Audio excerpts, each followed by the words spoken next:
that's off to the side. All right. Just let me know when to initiate on my end so you can do the intro for both streams.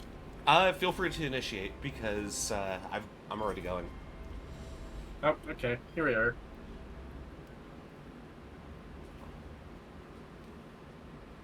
We do in fact exist. Indeed.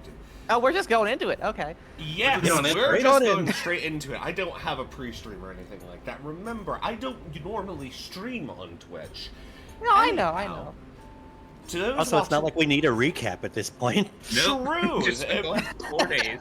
We do need a recap. Yeah, for our own stuff. But yeah, Bo has 20 plus hours of recap, so that's a thing. We have like 22, 23 hours of recap, and we still had to skim stuff. Yeah, it's true. Yeah, we skip this Draconia arc. I do feel bad about having to skip your arc in particular, Celeste. Like, you waited a long time for that, and then it's the one that gets essentially tossed aside. I really didn't want to skip it because it was really important for Celeste. But basically, again, double recap. So Celeste has a significant other who Celeste wants to spend the rest of his life with, and very soon to be very extended life. So they spent some time, went hunting, had a romantic night out. Celeste is a slut. I mean, just look at his hips. Regardless, they got Sending Stone to talk to his significant other, Scythe, and she's very dedicated and very loving, and also a better shot than Nissa. So, with all that being said, we went to, and this is for our own recap, so we ended up sailing to Xiarius, where Ssellen Soul is looking. We went to this underground city called, what's it called again? Deephaven. Deephaven. I gotta zoom out a bit. All in London is what it is, really. Basically. How do you know what Fallen London is? I'm pretty sure we brought it up. Did you not get from my references about the Sunless Sea that I'm already familiar? Fair enough. Yeah, we all already brought it up. I had a feeling. Okay, interesting. Am I like the one person who doesn't know? I guess Apparently. not. But yeah, I guess so. Well, this was very much inspired by it. I got both. I got both Bo and Riot into it. I'm ahead of Ryan the mission now, so I'm just better. I have been. Anyway, irrelevant. Continue. So we sailed. Crestal talked to a sun dragon and basically learned she has one for all within her power of arcade mission. So specifically, we mentioned that she might hear from Saravak, the ineffable. Sorok. Yes. Sorok. Soul Rock. Apparently, he is now merged with Skoranovaki. So Listen, true. don't worry about it. But we did eventually sail, and I believe we spent an hour on the train once we arrived? Yeah, roundabout. So basically, to describe the way that you enter into Xiarius, for those that are now listening, Xiarius is a crystalline planet. The entire surface is covered in these blue-green crystals that, not blue-green, the blue, red, violet, all sorts of various tones. Like, you can kind of see them up in the corners of the map over here, which are heavily reflective and refractive, thus making the surface very blinding. However, Xiarius also has something very, very important. That is a absolute fucking shitload of metals down underground. Metals and all sorts of various valuable items. So, what ends up happening is there's a station on the surface where you're able to dock spelljammers, and then a train, which is a special train that works on the magical properties of the crystals that make up Xiarius, where it goes in between various mining sections, but most notably it goes from this station directly to Deephaven, which, as you can see right up in the top here, the rails to the surface. So the party docked at the station and came down here last session. So if you wish to continue the recap. So we got a map, we went around. we met at an inn that I can't remember the name of. Something goblet. The Shimmering Goblet? Shimmering Goblet. Yes. Where we met a captain that was sent here by Renelios the Emperor to basically scout things out for us. Captain Eric. Yep. He is a douar. For those who do not know what a douar is, it is basically a pastel-colored penguin. They're prinnies from Disgaea. Oh my god. Unfortunately, Nissa beat him up just trying to shake his hand. Listen! I was forced to make a roll for some reason. She was forced to make a athletics check, but she always has advantage on, and she rolled like, I don't know, 30 plus. Yeah, because I have permanent advantage and expertise in athletics. And for some reason, Yubi made me roll to shake this guy's hand normally, which obviously I wasn't going to be able to do. Frick you! It was funny. The guy weighs like 25 pounds. Yeah, the roll is actually still visible in the journal. Like, it's literally right there. It's the 31. Yep. Hang on. Regardless, Questel also had a fun time because she's turning into a dragon. I'll have to get an updated PNG to her for these streams just because he's changing. But she went from a carnivore to an omnivore, which she learned when she, Melchior, and Nissa ate fruits, and only Questel was fine. Yeah. So she took advantage of that, went to this meeting with other UNT, and she just started chowing down on a vegetarian dish to their bafflement. In classic, fashion, they got really confused, and one started bashing his head into a wall when Questel just didn't explain anything properly. I mean, she told them the truth. Today was the first time she'd ever eaten any vegetables, and she wasn't feeling any side effects, and she hasn't done. And as far as she knows, she hasn't eaten anything that would change her diet. All technically truths. Technically true. And then after this, she's gonna try the funny UNT smoke to see if she's still fine about that. Yeah. She'll probably be okay. Sure. Yeah, probably, yeah. Mm-hmm. I mean, listen, dragons are close enough to snakes. She'll probably be fine. We'll see. Listen, Celeste can join her. It'll be a great time. Oh, no. Celeste kindly refused.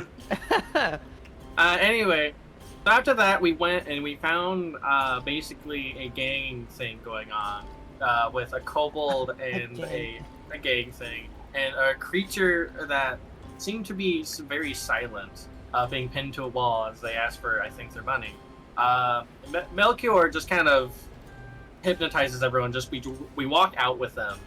Completely trivializing the encounter as will become a theme with Melchior. Yeah, hypnotic pattern just hit all of the ones that mattered.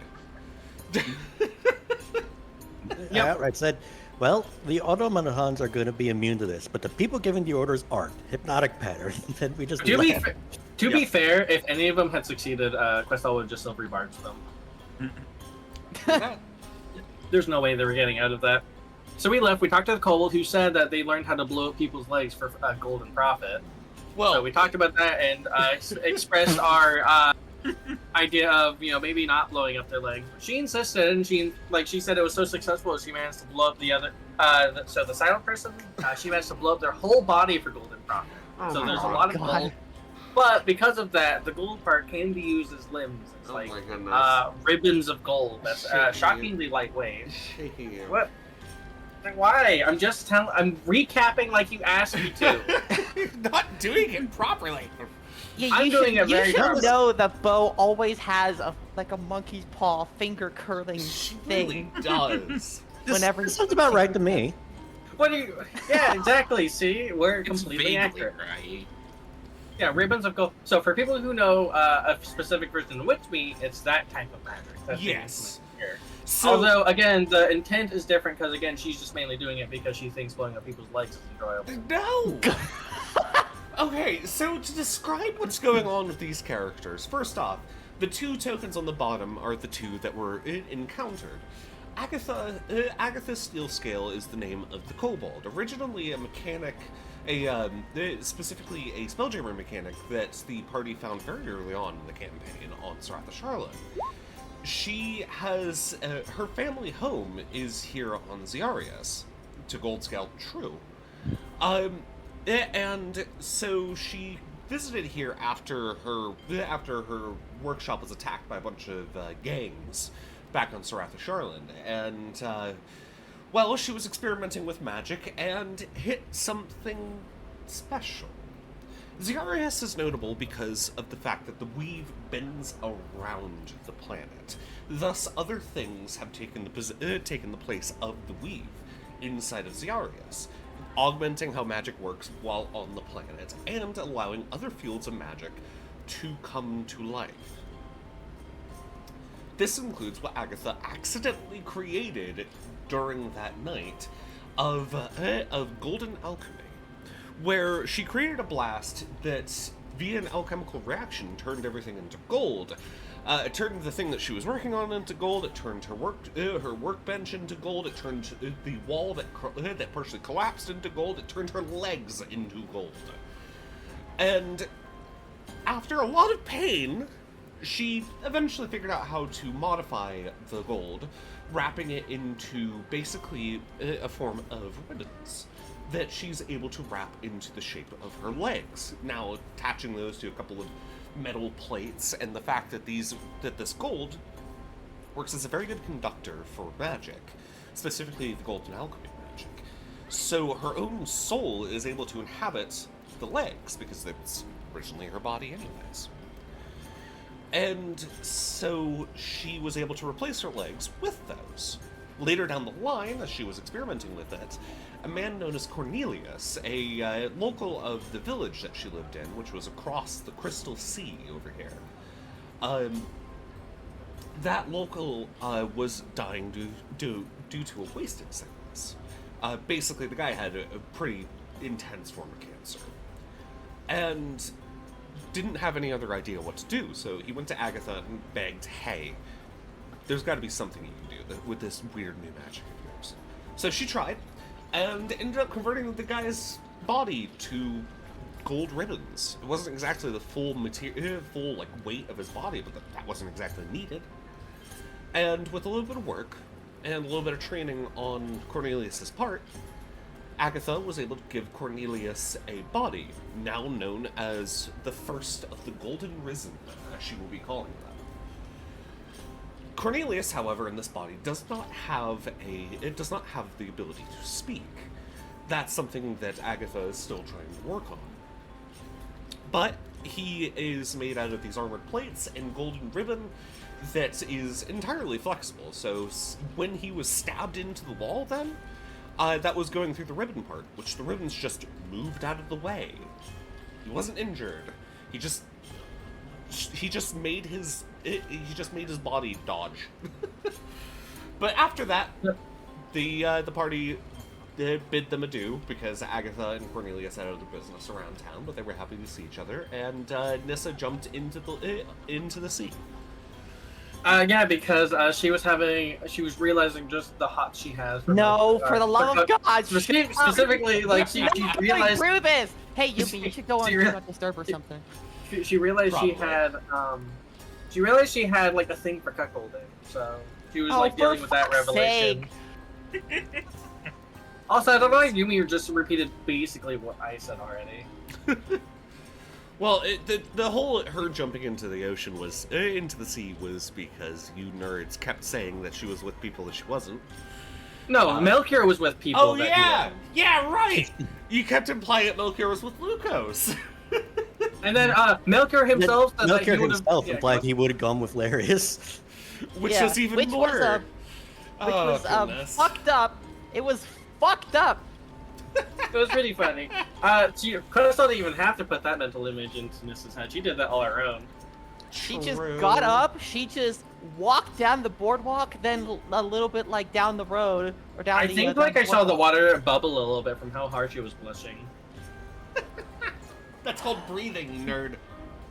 I'm pretty sure it's the blushing. Wow.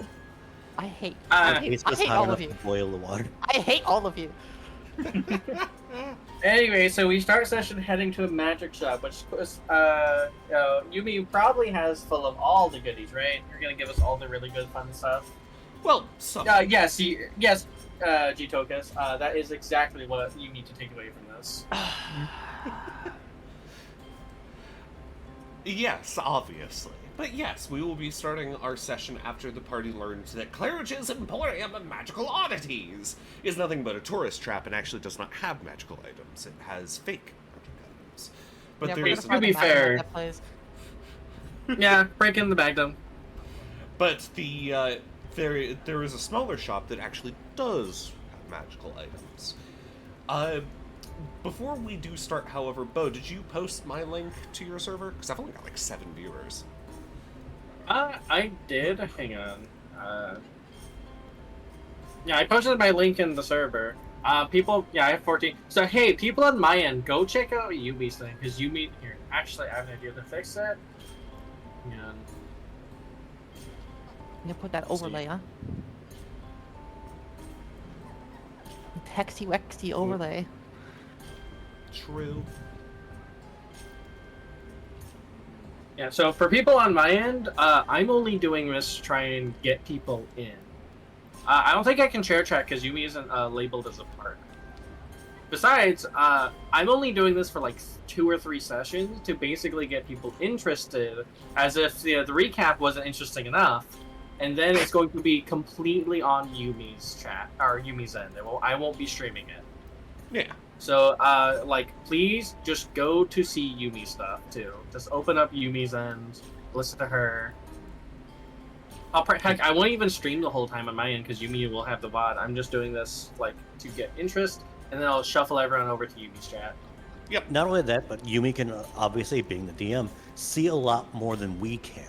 So, on Bo's side, you would only see her point of view, whereas Yumi actually has a bird's eye view, quite literally, because you're Quite going to be seeing literally. through the eyes of Kafka. Yes. Yes, so please go check out Yumi. Yes. Alright. I'll post a link in my own chat. Yes, there Right. you go. I'm ready to go. Alright, so now we begin. So the boardwalk is as recently described. It is, of course, a boardwalk with a variety of buildings with different architectural designs all along it. Many of these buildings don't look like they belong in the rather dark, gloomy depths of Deephaven itself, with architecture reminiscent of Ssellen, reminiscent of Ronus, reminiscent of a variety of other areas that you don't recognize. And then at the very far end, following Agatha's description, you find a small, squat sandstone building. Actually, it's not even real sandstone, just made to look like it. At the far end, reminiscent of Trajan architecture. There's a small sign over the top that simply says what was it? Right, the Crow's Foot Magic Shop. It doesn't have a normal door, just simple curtains. Do you enter? Now we actually leave? No. This isn't like a fetish shop, is it? I mean, crow's feet. I would. Oh hope my God. not. Like, Kafka, are you going to be okay in there? I should be fine. Kafka comments from on top of Nessa's shoulder. I mean, what sort of magic shop would be specifically leaning towards that? Anyhow, should we go inside to even take a look? Yeah, I suppose that's fair. I'm just gonna head on in, just kind of part the curtain, see what goodies we get. Yeah. Goodies we get. So Crystal followed by. slithering into past the curtain, you would find a small, very cozy little shop. The roof is relatively low, the shelves are stacked high, and behind the counter is a type of face that you haven't seen in a very long time, notably a Trajan were-raven, who is currently sitting behind the counter, tapping her taloned fingers on the mahogany surface. She looks up, Ah, welcome to my shop. Is there anything you're looking for exactly? I'm just kind of like looking around. What kind of stuff is like in view as it stands? From what you can tell, when it comes to the stuff on the shelves, you see a variety of smaller items. Notably a shelf full of various scrolls with little brass tags underneath them to say what type of scroll it is. Another shelf with potions, another shelf with small magic items, a whole rack of undying flame lanterns in a variety of shapes and styles.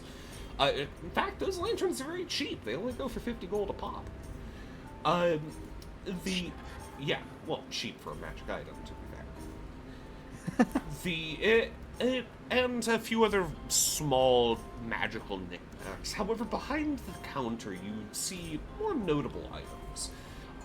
These include various weapons, a full set of plate armor in this reddish hued metal.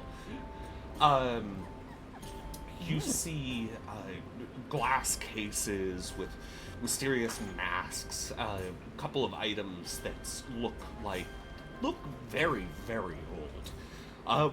One, for example, looks like some sort of tribal armor. The other is a stone axe that glows very faintly with this bluish hue.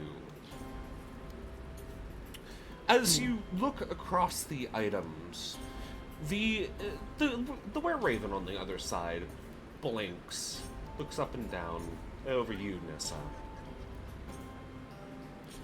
Why do you look familiar? Oh, I don't like that.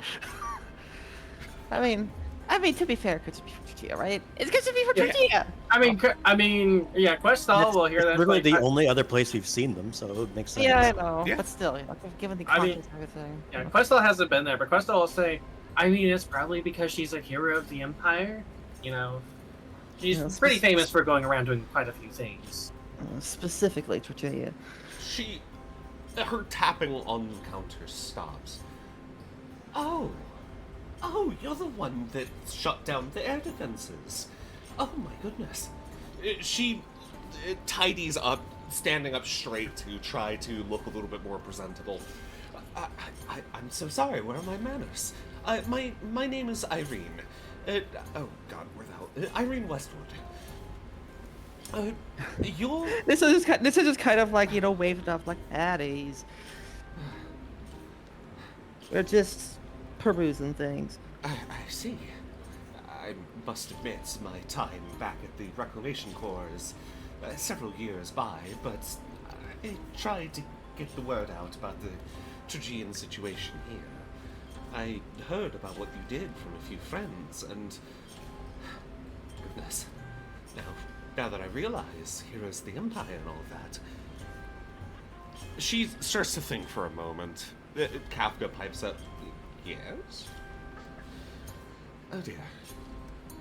You have business here on the planet, don't you? This isn't, is this just some sort of pit stop, as it were?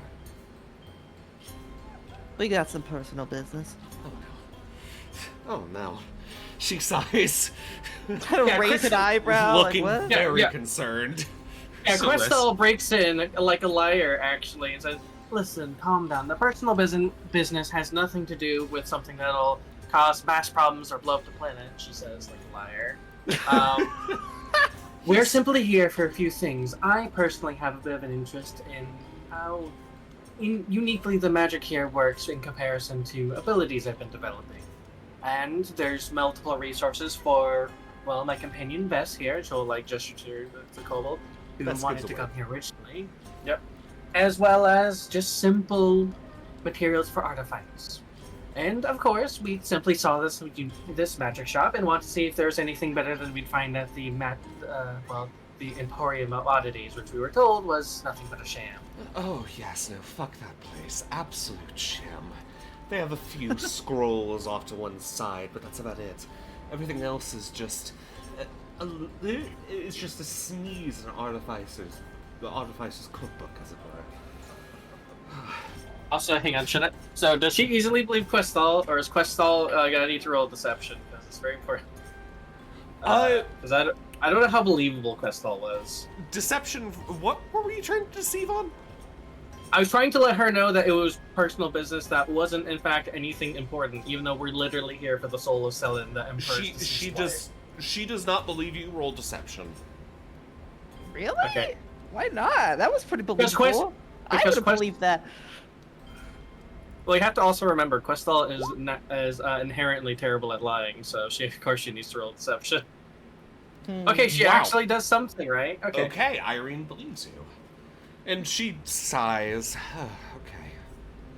Okay, I know for a fact that wherever you guys end up going, where there's business, as it were, terrible things tend to happen. Well, it's usually not intentional.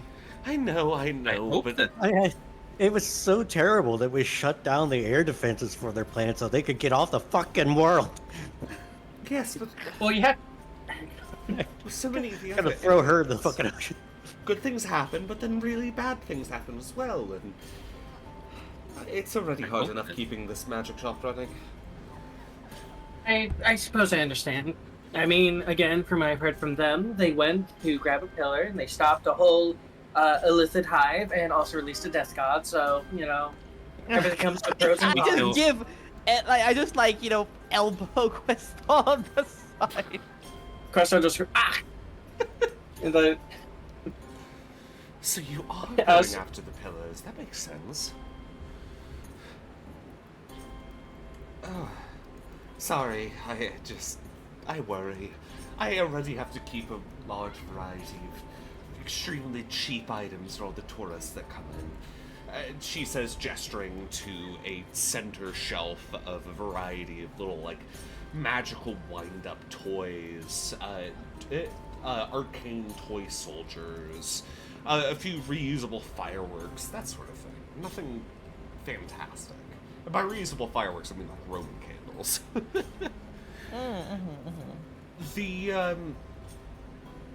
But she sighs, nods. Alright, so you said, materials for artifice, and what else? just various magical items. We're also thinking of browsing. Do you have any? I don't know. And then she thinks, I don't know. Nissa's been looking for special reading material, I think she mentioned once. This, or I just completely imagined it, but do you have any manuals of health, I think they are?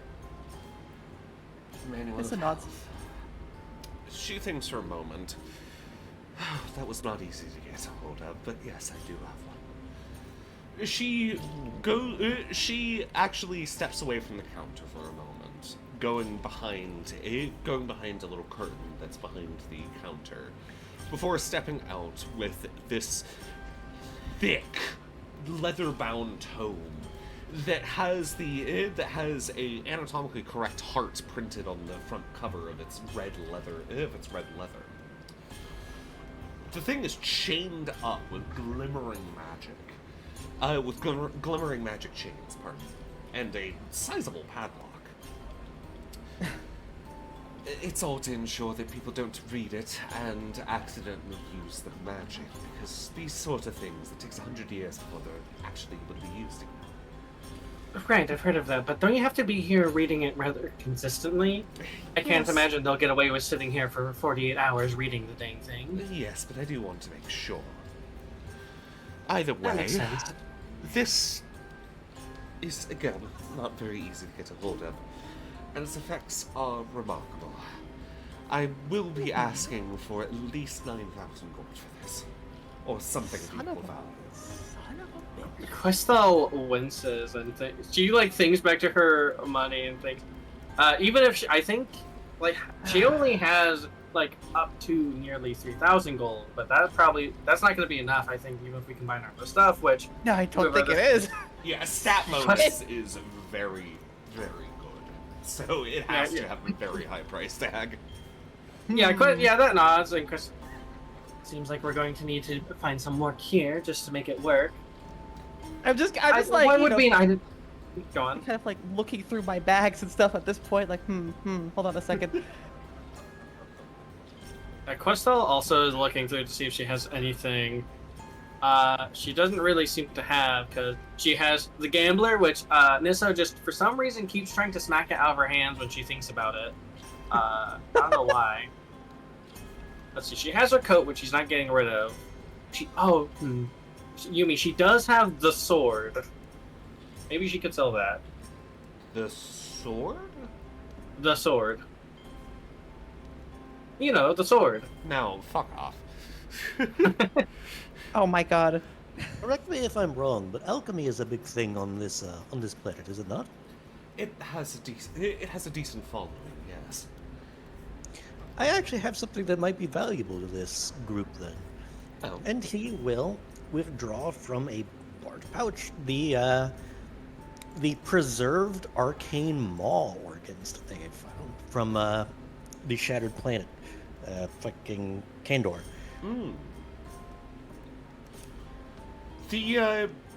She takes it in her hands if you allow her, and it starts rotating them, letting the light shine through the glass jars. That's very interesting. Arcane maws, right? Correct. So they are full of magic, not from this planet, but from the weave, which will allow them to use both. Oh, you cut out. Oh no. Uh-oh. Uh-oh. Well, that's inconvenient. The arcane maw's organs even ate him. No! No! Oh, help! There we go. Alright, do I exist? Yeah? God, I what just- just happened? Oh Did man. Discord Did hiccup? Discord have Sorry. a full hiccup? Yeah, I think so. Did we all Yeah, just I get think sent the to... Discord just sent itself to the Shadow Realm for a couple of seconds. Yeah, as Those that never were showed up and tried to kill Discord. True. No. As I joked, the arcane maw's organs ate you. No! Anyhow, as she was saying, arcane maws, right? Correct.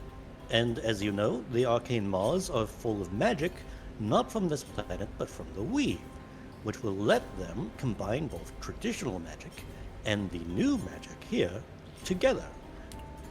That is certainly interesting. She nods, places them on the counter.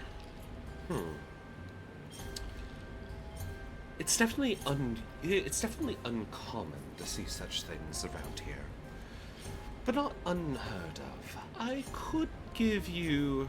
She thinks for a moment, tapping her talons on the counter again. It seems to be a habit of hers. In fact, if you look at the counter, there's little notches where her claws have made little pot marks in the counter. 800 gold. Oh my. Okay, that's. Yeah. In addition, I have this. This one's a little bit more rare. And then he pulls out a jar, sets it down on top of the desk. It's of Ophidian nectar. Oh, That's you're what- not selling that. Oh, no. man. I mean, how badly do you want that book? Well, I mean, here's the thing, right? In our ship stocks, we have like a whole bunch of stuff. I have 2 vials of it, so I'm selling 1. Oh goodness. I mean, Milker can still use the one, and always we can bully Larius into giving us more. Yeah, I can always acquire more.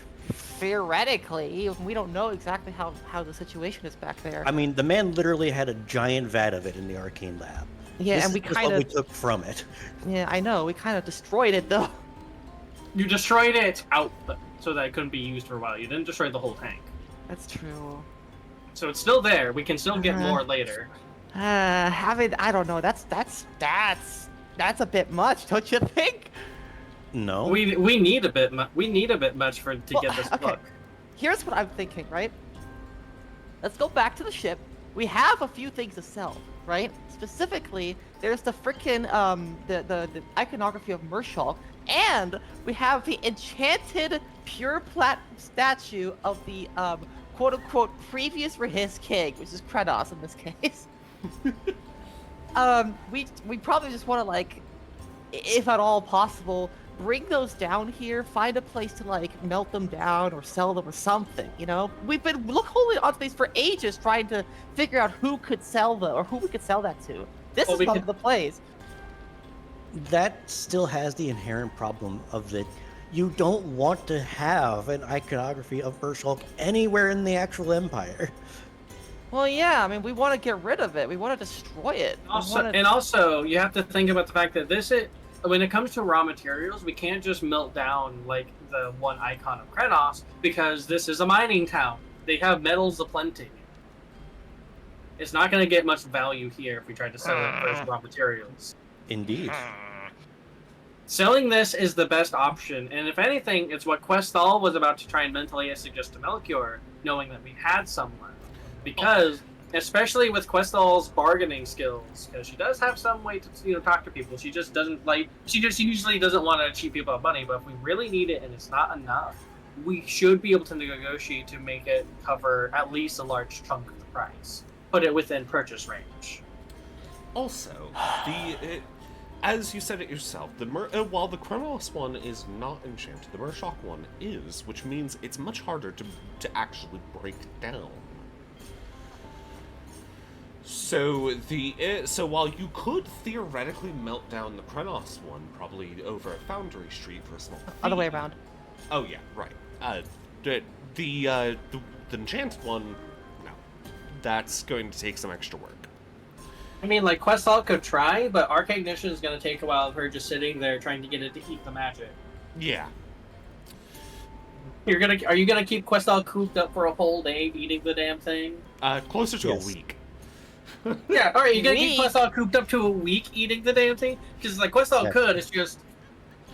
Arcane Ignition, at This the is your moment, is punishment. for... Go eat the statue. I don't want to go eat the statue. What did I do? Eat the statue! Just imagine, just like Satu like had been away. She comes in just to like Celeste, Melchior, Nissa, and Kafka just pointing at Questal. Just eat the statue, eat the statue. And Questal just She's curled just up in a ball sobbing. crying. Yeah, just I don't want to eat Oh the my statue. And Satu's like, what the world happened here? What are you doing to Questal? What are you talking about? Eating a statue? Anyhow, so you want to try to sell the Amphibian Nectar, then, Yeah, the one vial. yeah? Alright. Or the one jar, Quest- rather. Yeah, Questal's ready to talk it up. Oh my goodness. Okay, fine, so be it. The Irene takes the jar, and she kind of looks it through, and briefly even she pops open the top slightly and does that little wafting motion with her hand to try to get a smell of it. That's an Careful unusual with that. smell. She seals it back up again. What is it? Have you ever heard of Yeah, sorry, do you want Questal or you? Melchior at the very least is telling her what it is, because Yeah, he yeah. actually knows in depth what it does. Oh, true, yeah. Have you ever heard of Ophidian Nectar? She looks surprised at you. A myth. No? It is not. You hold it. She blinks. And It is exceedingly rare and difficult to get a hold of. But we have managed through all of our travels to come across some very rare things. Nectar. Questal, yeah, I want you to know that Nissa's also just getting Questal replaying the images of them just kind of stealing it from the lab and just quietly thinking to herself, huh, I feel like that's less of an adventure.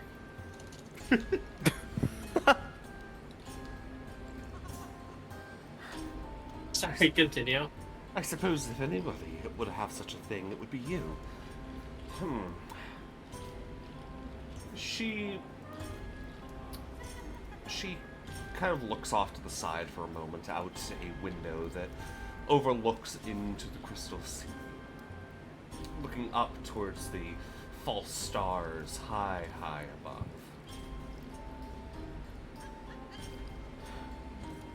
If this is truly what you say, this has a significant value.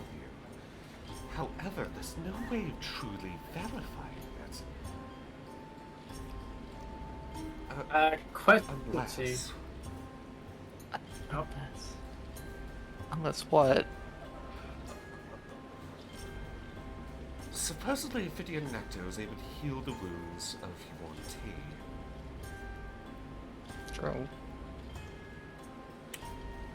Well, it should be easy enough. She easy pulls enough out a if you don't mind. knife. Nissa? That's your name, right? She kind of nods, like slowly, like, yeah. Give me your hand, please. She says, still holding the knife in her hand. I mean, it shouldn't be too much of an issue, Nissa. We've used it before, and it should be fine. It heals small wounds with ease. And she's gonna go, please make sure it's only a small amount. Last time I had some, it was a bit addictive, almost. I want to a bit more.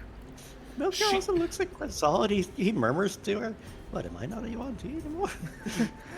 Well, yeah, it's like, this okay, is well- just kind of like, this is just kind of like kind of really grumpy about it. It's like, I think I've had enough mean- of that for one lifetime, don't you think?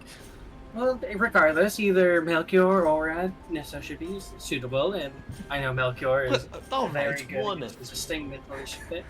I kind of look down to Melchior, kind of expectantly. It's like, eh?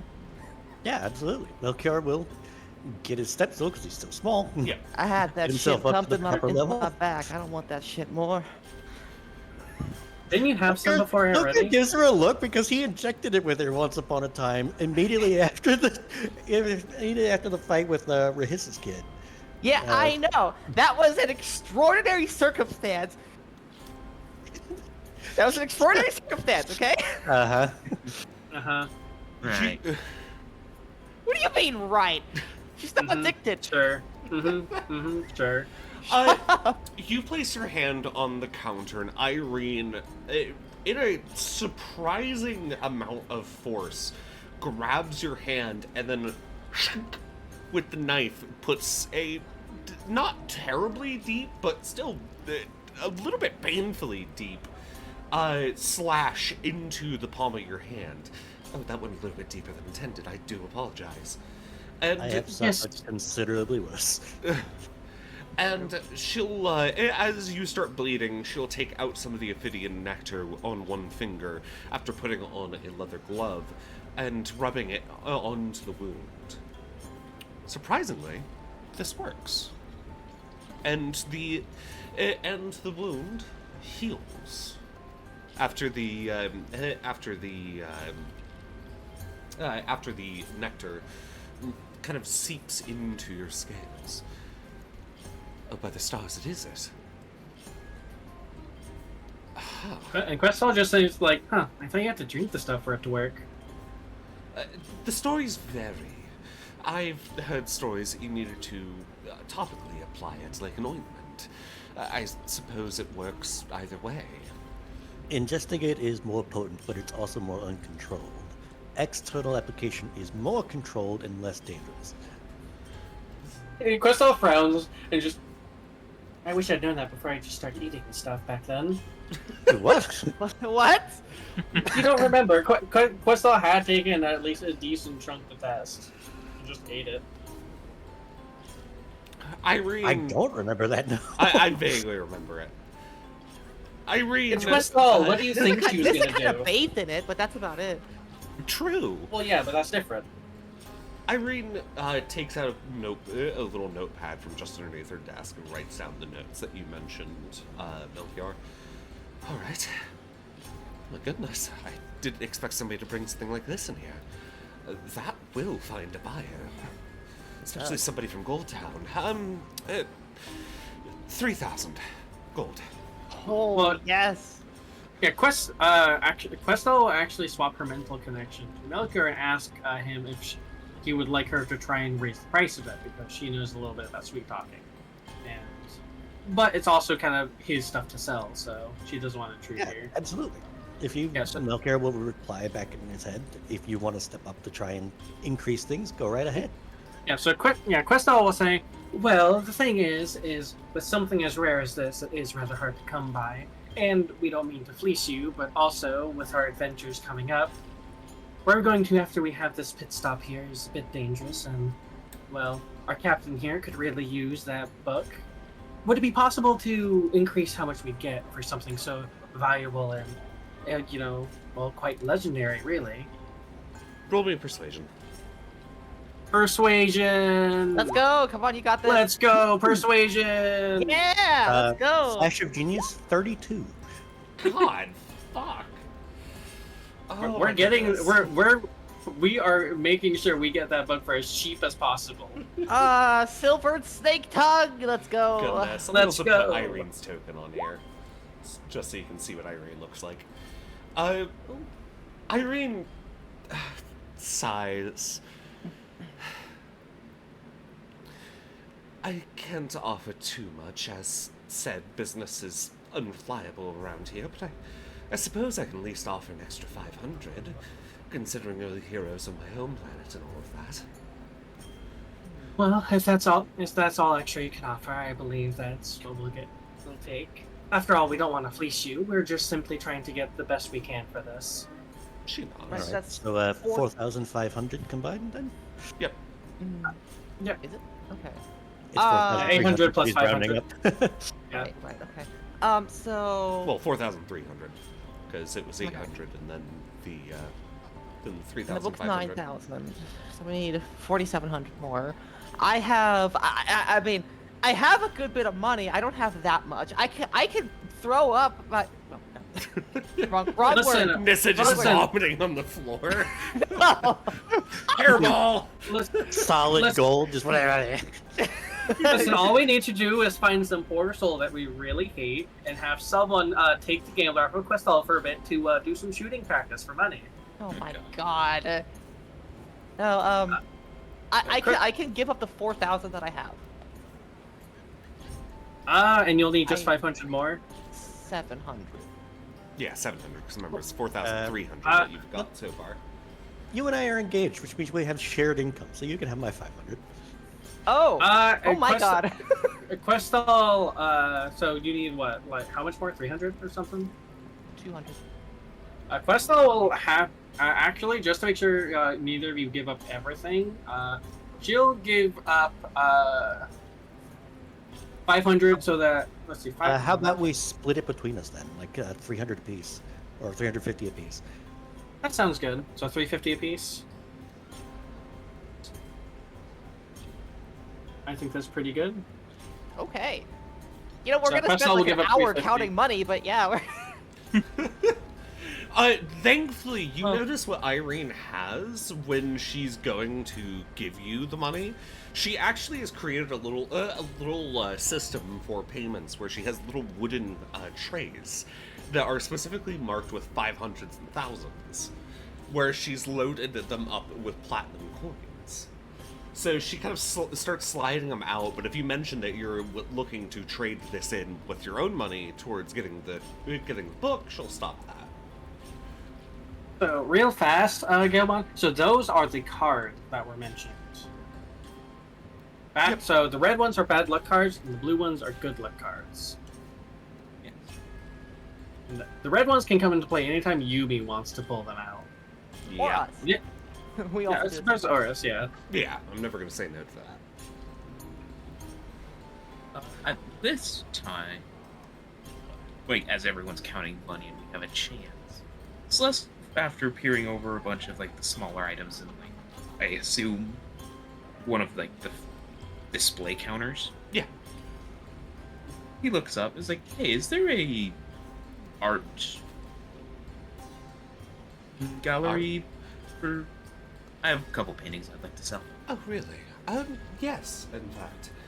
If you head over to the...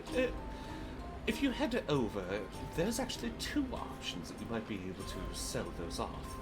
If you head over to the Celestial Eye Club, if the doorman will let you in, I'm sure you could find a buyer there. Or over in the basking rooms down in Gold Town. That is part of the Yuan-Ti Quarter. But considering everything that's been going on and your Oh, of course. fellows, you should be able to find a buyer there. How am I Thank you. not surprised that there's an actual like view on T quarter here as well? God. It's called Gold Town. It's literally tiny it's little Saratha. Yeah, okay. Alberta.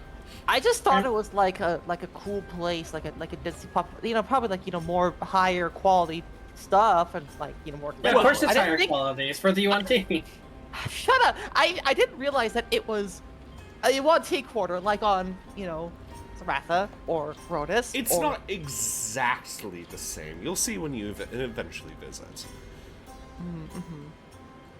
But she says those two things, and I suppose you could probably find a buyer at the night market, but you're probably not going to get it as good of a value there, but they will be easier to find. Alright. Thank you. Of course. And Celeste, like, looks to everyone, is like, oh, I'll be right back. Well, yeah, Questal before. If we can just wait to go there, I can go with you. As you know, I can decently work with prices and whatnot. See what best Are deal you- we can get. Are you sure you want to go running off alone into the streets where we're investigating a cult? I mean, Yeah, I am go just gonna go around the corner. You I say mean, it in front of you her. don't- Well, You don't no, say I that, do you? quietly mentioning it to him in the background. I'm not gonna be like, Okay, good. Okay. It's important. It's important to know because we just convinced this lady that we were here for completely benign purposes. I'm rolling her a perception check. Oh no. Oh no. God damn it! Oh, She didn't roll no. very high, so she doesn't hear That's it. good. Okay, that's good. I mean, I was just gonna go see if I could grab a deal with the Celestial Eye Club, which is just around the corner. Well, it's not just around the corner. It's a decent chunk away. Again, It's you be it's scaling around away. the corner. it's Yeah. right there in the corner. It's right across the bridge and then left. Yeah, it's a block. I'm just Yeah. remembering that at least with Saratha, Yumi makes sure like everything's on like a fourth of the scale, and it's still pretty massive. Oh yeah, but this isn't Saratha. I suppose Yeah, that's this fair. This is an expanded cavern. Like, these are going to be pretty tight quarters. Yeah, I suppose that's fair. All right. Well, yeah, Questal will say, well, just in case, and she'll actually, before Celeste gets out of the range, she'll maintain a collection with Celeste, so specifically so that in case something happens, Celeste can get a message to Questal without being like sending or whatever. Are you sure you want to connect to Celeste's mind? Yeah, well, Questal doesn't think anything of it. Questal's like, oh, before you go, Celeste, would you like me to make sure we stay in contact as you go? I mean, I was just gonna use sending if something happened. Well, isn't sending a spell that we'd rather reserve for later, right? This is a lot more instant and, doesn't cost any resources or magic. I mean, you're welcome to try. Celeste has no frame of reference, by the way. Questal is like, I don't know why you said that so ominously, but alright. And she'll do her thing and psionically link her thoughts to Celeste and just basically open up a sort of call line, like she usually does with this stuff. Unintentionally, or... yeah, basically unintentionally, you are overwhelmed with information. It is Okay. just thought after thought after thought in Okay, rapid succession. Right, Questal, getting this. I imagine by this point, actually, at least on single connections, knows how to manage them pretty well because she's been practicing a lot. So she Yeah. very quickly shuts it, basically tunes it so that it's a lot less overwhelming. She's like, "Wow, you think about a lot all the time, don't you?" I do? Also, hang on. So specifically, the sending stones doesn't Sawtooth or aren't the sending stones back to the ship specifically? We don't have Yeah. sending stones between each other. We have a sending stone between us and to the ship, whoever there might be at the time. So in this case, Correction. it's Sawtooth. We have a connection to Kafka, who then has the book, who can relay it to everybody. What? I've never heard of this. Well, okay, yeah. Well, not Kafka everybody. does have the sending book, but Yeah, Kafka has specifically a handful of names that they can put in that they can use as sending as part of the tome pact. Yes, but that's literally the entire party, I believe. No, it's I think 3 names. One of them was Starlight, so there's an empty space, and one of them is Aesop. But Kafka has been visibly worried about what's going on there, because even sending won't work to Aesop. But if you specifically request it, Kafka can put in Celeste's name there instead. Just wouldn't mind. All right, and then Kafka, just one leg stuck out, summons up the book. Just put it in there then, and a little ghostly quill pops up next to it. You have to write your own name in the book. Yeah. Meanwhile, Questal just kind of goes, I want to use this telepathy for something other than lovingly harassing Nissa. Please. Yeah, Celeste signs his name in the book. There we go. Very. I'm actually very impressed, by the way, Crystal. I anticipated whenever I gave you that ring that it would suppress your ability to connect with other people. I see that you found a way around that. You're really improving your mental powers. Questal, what do I roll to try and hide from Melkor the fact that Questal immediately lost the ring? Deception, probably? Alright, yeah. Deception is just how well Questal keeps her cool here. Okay, she manages, despite slight switch, Questal just says, well, I just decided I needed all the practice and all. I still have your ring. I didn't lose it. Hey. Oh my god! What a use for that! Oh my goodness! Good freaking heck. Melchior just stares at Questal, and you see those bright purple eyes of his slowly start to narrow. Okay, Questal begins to, despite being a snake, you almost where you see sweat drops forming as she. Okay, listen. Okay, so the thing with Salt. Okay, I was really scared. I wanted to get a message out, and I kind of dropped it in all the commotion. I lost it on the way out because we were trying to flee for our lives. Okay, I'm sorry, Melchior. I didn't mean to lose the ring. You lost the Why ring. didn't you say anything? I felt embarrassed because you put all that effort to making something for me to use, and I was making some use of it, and I lost it, and I felt really embarrassed.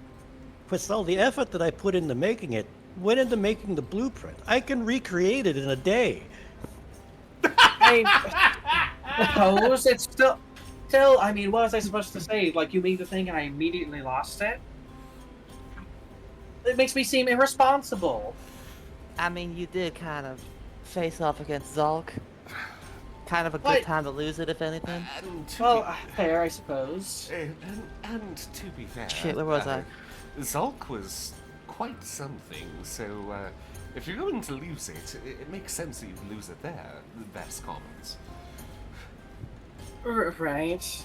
Still, I suppose I should have mentioned it earlier, Melchior. I just felt embarrassed. Oh, you still should be embarrassed, but I I can still recreate it. Questal stutters and just kind of is at a loss for words and just throws her hands up. Just heavy sighs. Hey, maybe I should look at some of these magic items for myself. Like, hey, what are those masks? Something to hide my shame, maybe? She's gonna browse the masks. So now I need to figure out a way next time she gets that ring again. I need to find a way for her to lose it again. Oh my Why? Because that would be funny. It would be. It would be really funny. Oh my god. But alright, so you all decided to put in the money towards getting Nissa the book, yeah? Yeah, the necessary money, yes. I suppose so. 350 from me and Melchior. And then the rest from Nissa. I like to imagine, though, because in my inventory, I do actually have 4,200 GP. So I'm just imagining that Nissa just kind of from underneath her coat, she just pulls out this massive sack that you wouldn't think would fit in there. It's just this, just hoists it to the ground, and it just goes a massive chunk. No, she reveals that the incredible bust it looks like she had been growing had actually just been because that's where she keeps the coin bags, and she immediately goes back to being flat chested after pulling them out. Oh my god. Goodness. But no, then it's just immediately, it's just 1, 2, 3. Irene The cleavage is deeper than I remember. Irene taps the desk in her typical little, like, tick, as it were. I've got a machine for this. She then, under the desk, pulls out this large metal device with a funnel at the top and a tray at the bottom, which seems to connect to another bag. And taking your money, she just pours it in with this loud just all the Also, coins. yeah. Wait, are you saying that she picked up the entire bag? Yes. She's strong. Yes. She's a were-raven. God damn. Like yeah, Amber but also comes ju- with a huge burst of strength. Yes. Also, quick thing. Just imagine though that she just kind of letting us do it just to see what happens. Just this is like 208, 209, 200. Wait, shit! I got distracted. Right. Okay. I like how you adopted her accent for that. Yeah, I mean, Got it. Got it. But yes, Celeste will take his step out by this time. Irene fun. gives you a little wave, and yeah, basically, Hefty, the machine that Irene pours all the money into quite loudly starts running all the coins through it, and you see these little metallic dials start ticking up as it counts the coins. And it counts all the coins in about a minute. Like, this thing goes fast, and it all This pours is a back marvel into of another engineering. bag. This is a marvel of engineering. Melchior, why don't you ever make useful things like this? Oh my god! Ow. Melchior slowly looks up. This just has like this very like shit-eating grin.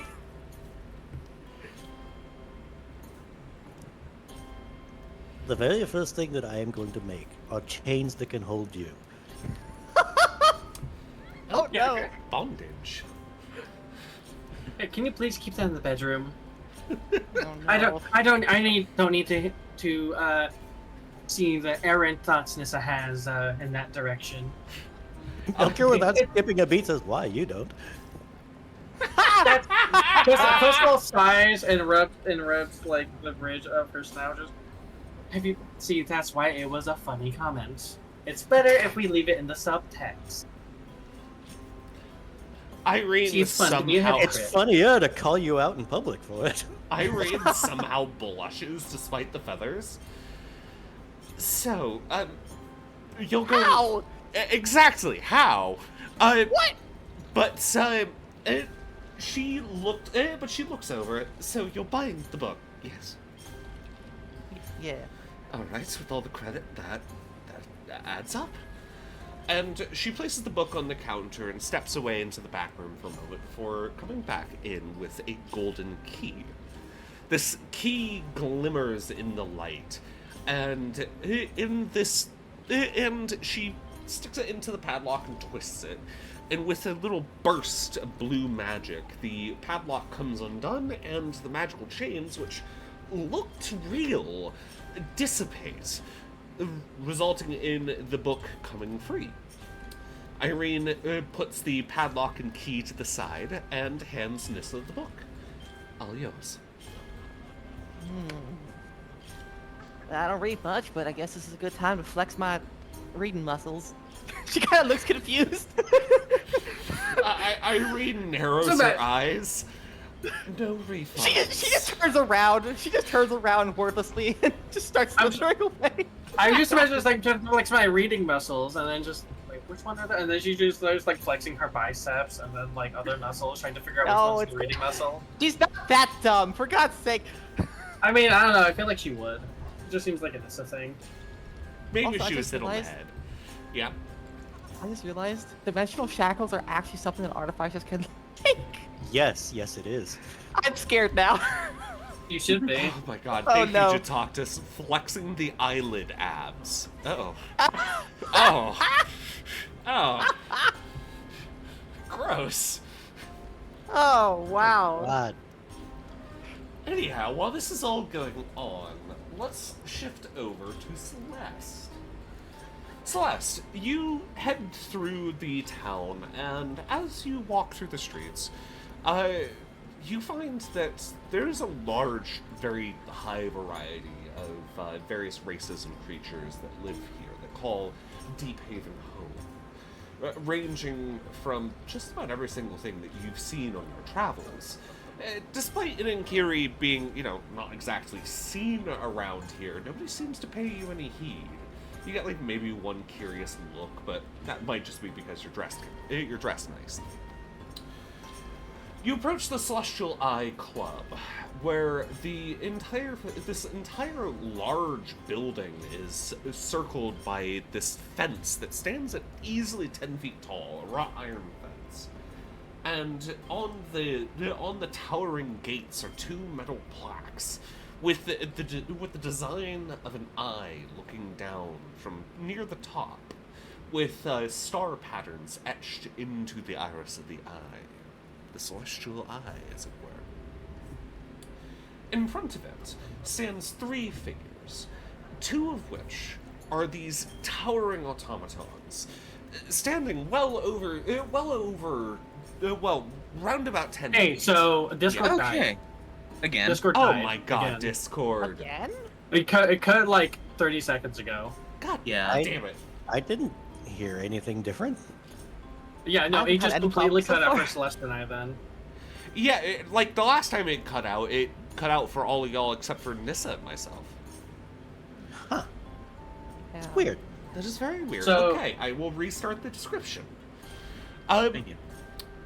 You approach the wrought iron gates of the Celestial Eye Club. The gates, the fence, all that jazz, stand about 10 feet tall, looming over you, at least by several feet. The up near the top of the gates, which arc up even higher than the rest of the fence, are a pair of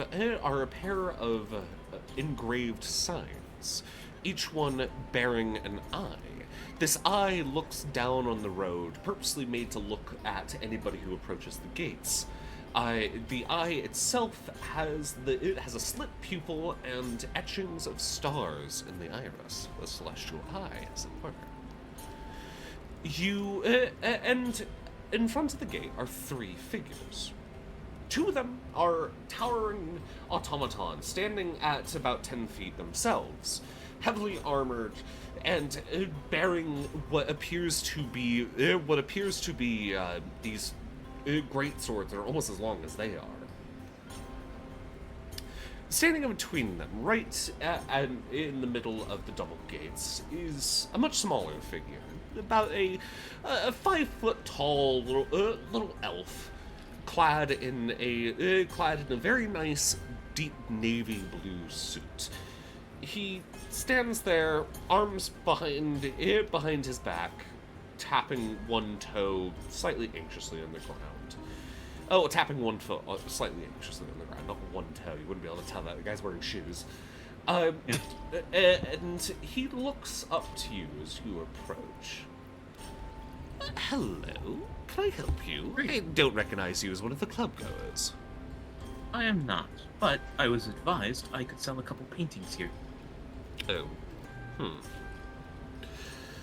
May I see the paintings? Celeste will pull out the angel.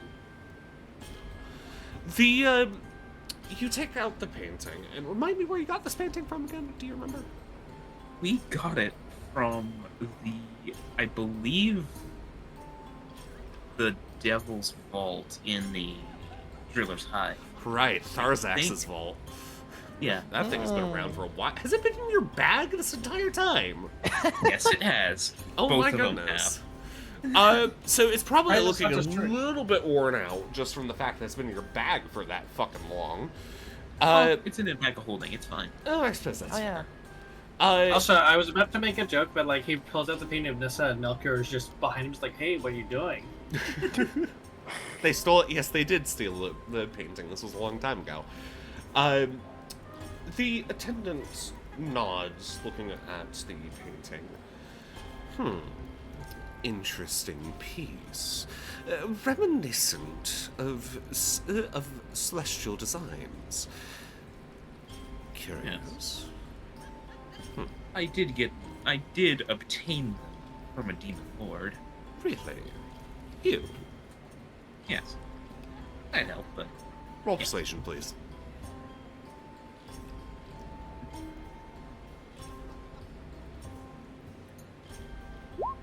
Ah, Oh no. I'm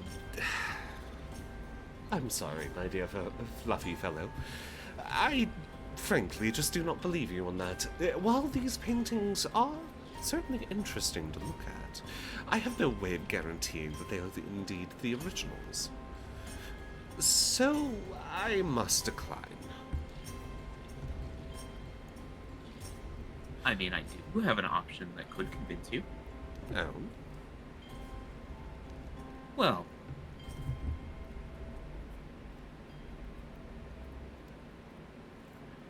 how do I? The Celestial Eye Club is the special gathering of everybody that is important in this city. Are you important in some way, my dear? I mean, So we should be able to go there.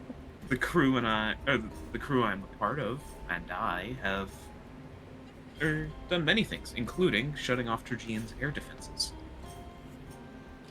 I'm surprised you went with that and not, oh, by the way, we have a direct line of communication to the Emperor. Yeah! Or Well, just you know. pulling the my captain is Captain Nissa No, I mean, card. no, I think So that's let's probably better. Yeah, Celeste is trying to keep a lower profile, Yeah, I actually agree with He's what- not what gonna Seth's be- going for. like shouting out, like, "Oh yeah, I'm part of the Onyx Nocturne." He's not doing that. Yeah, I He's actually trying to be agree a with little more what. sly, Yeah, I agree with this. hinting but not outright saying. Like, if you know, you know, but otherwise, yeah. What's this Gian? I don't know of this one. Turns out he has never heard of the planet. Well, in that Understandable, case, honestly. what about the scale plague epidemic on Saratha? We helped stop that. Really? You? Yes. Do you have proof?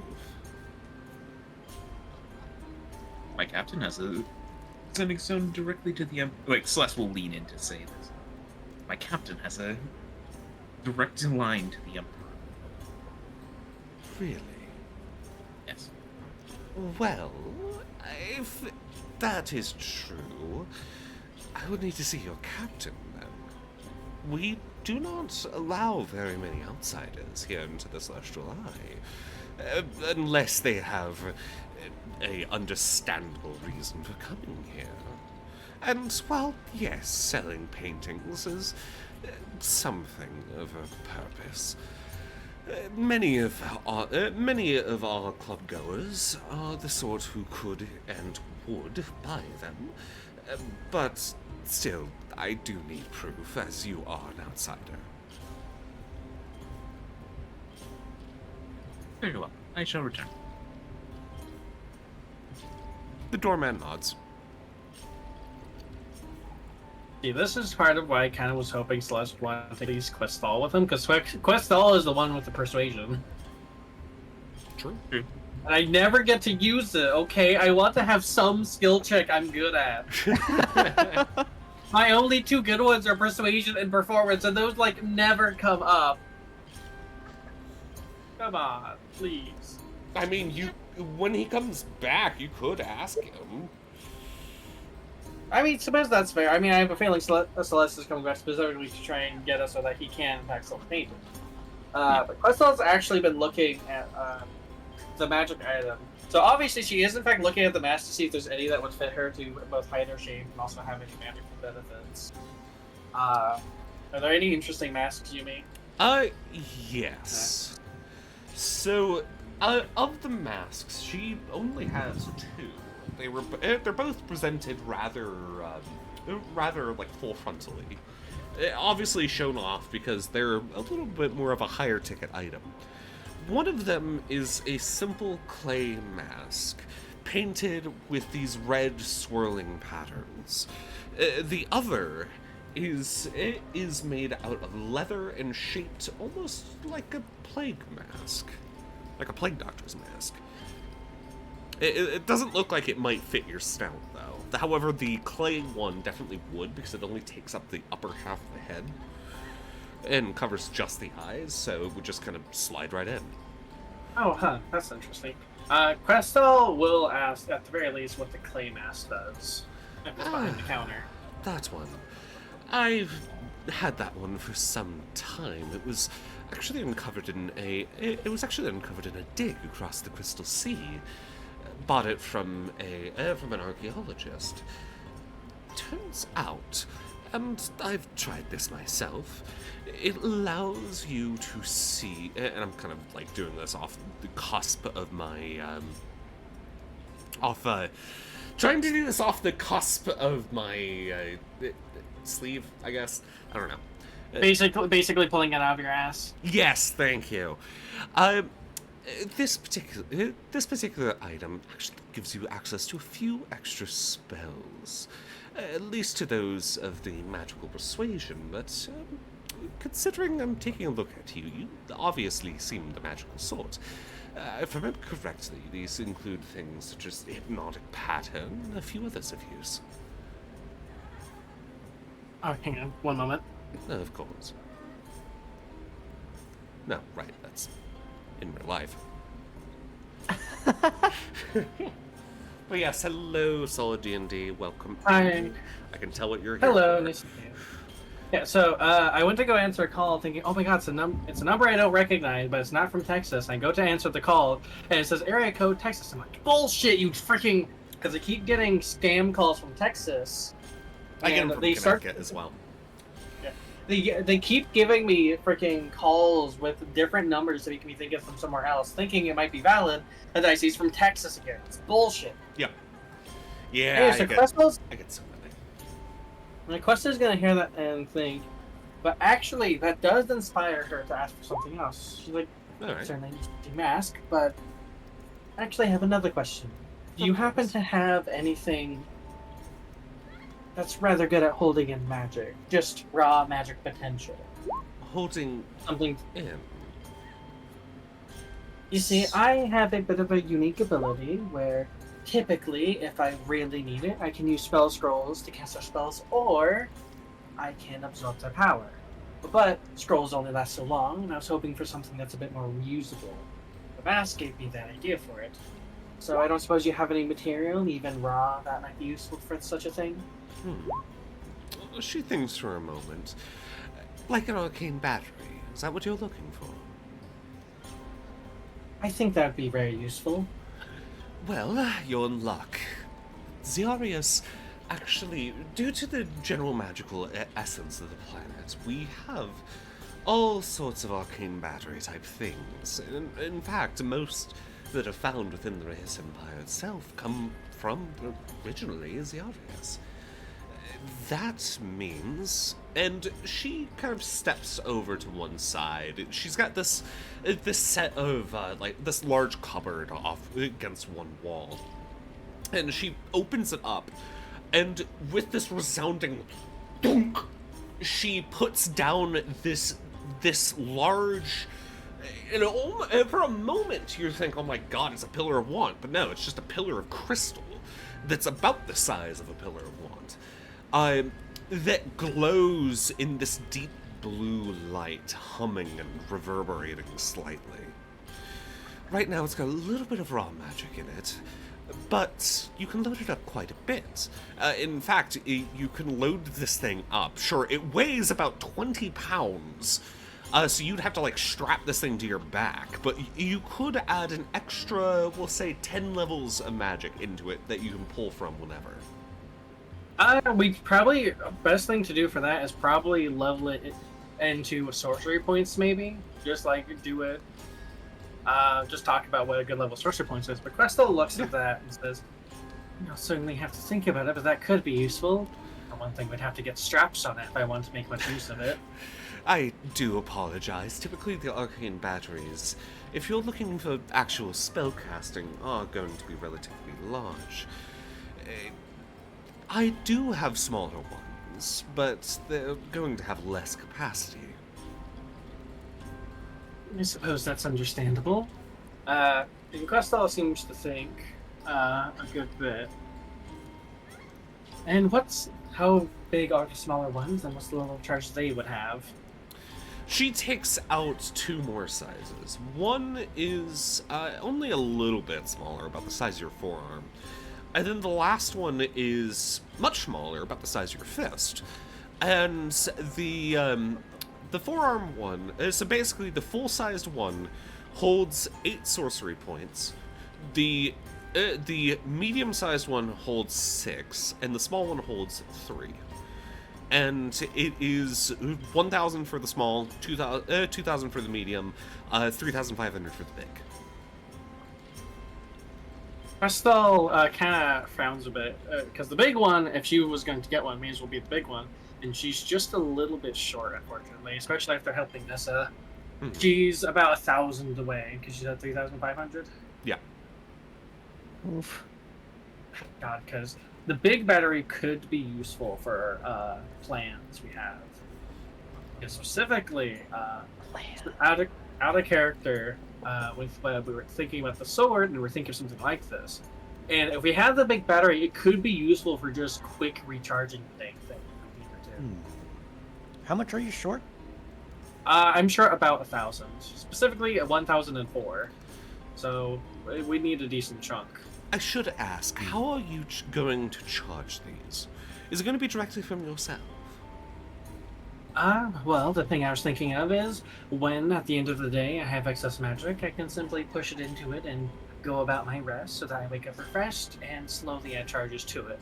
This is, though, and then she thinks, we do have another method to charge it on the ship. We provide an excess of arcane power through at least a few methods. And, because she's actually still connected to Nissa, because she's been maintaining that one, specifically just because she's just used to it. Nissa specifically sees Mental Evans Questal just lightly bonking one of the pillars with the thing to try and push charge into it.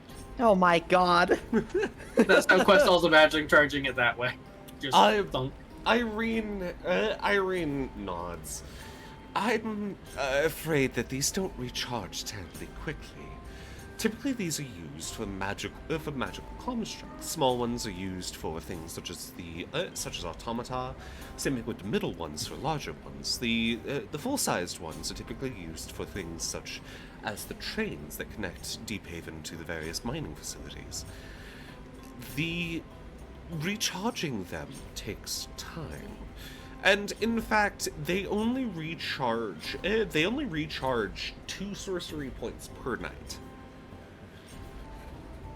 Right, that's shockingly slow. We'll have to think of a way to. So, Questal, though, will ask. And she will also mention one other thing. Technically, you can fast charge them. However, there is a very significant chance of them exploding. Of course. I was hoping we could. Yeah, Questal. That's tough because they could be useful in a pinch, and when it's fully charged up, it could be really useful backpack for when we really need that magic. Especially if Questal Health gets pop. something that... God. Yeah, Portable true. health pop. Let's go. Oh my god. And so Questal will what causes them to explode from fast charging. It's simply the fact that they are made to be used over a long time. Tongue, please. Automata use it at a bit of a medium.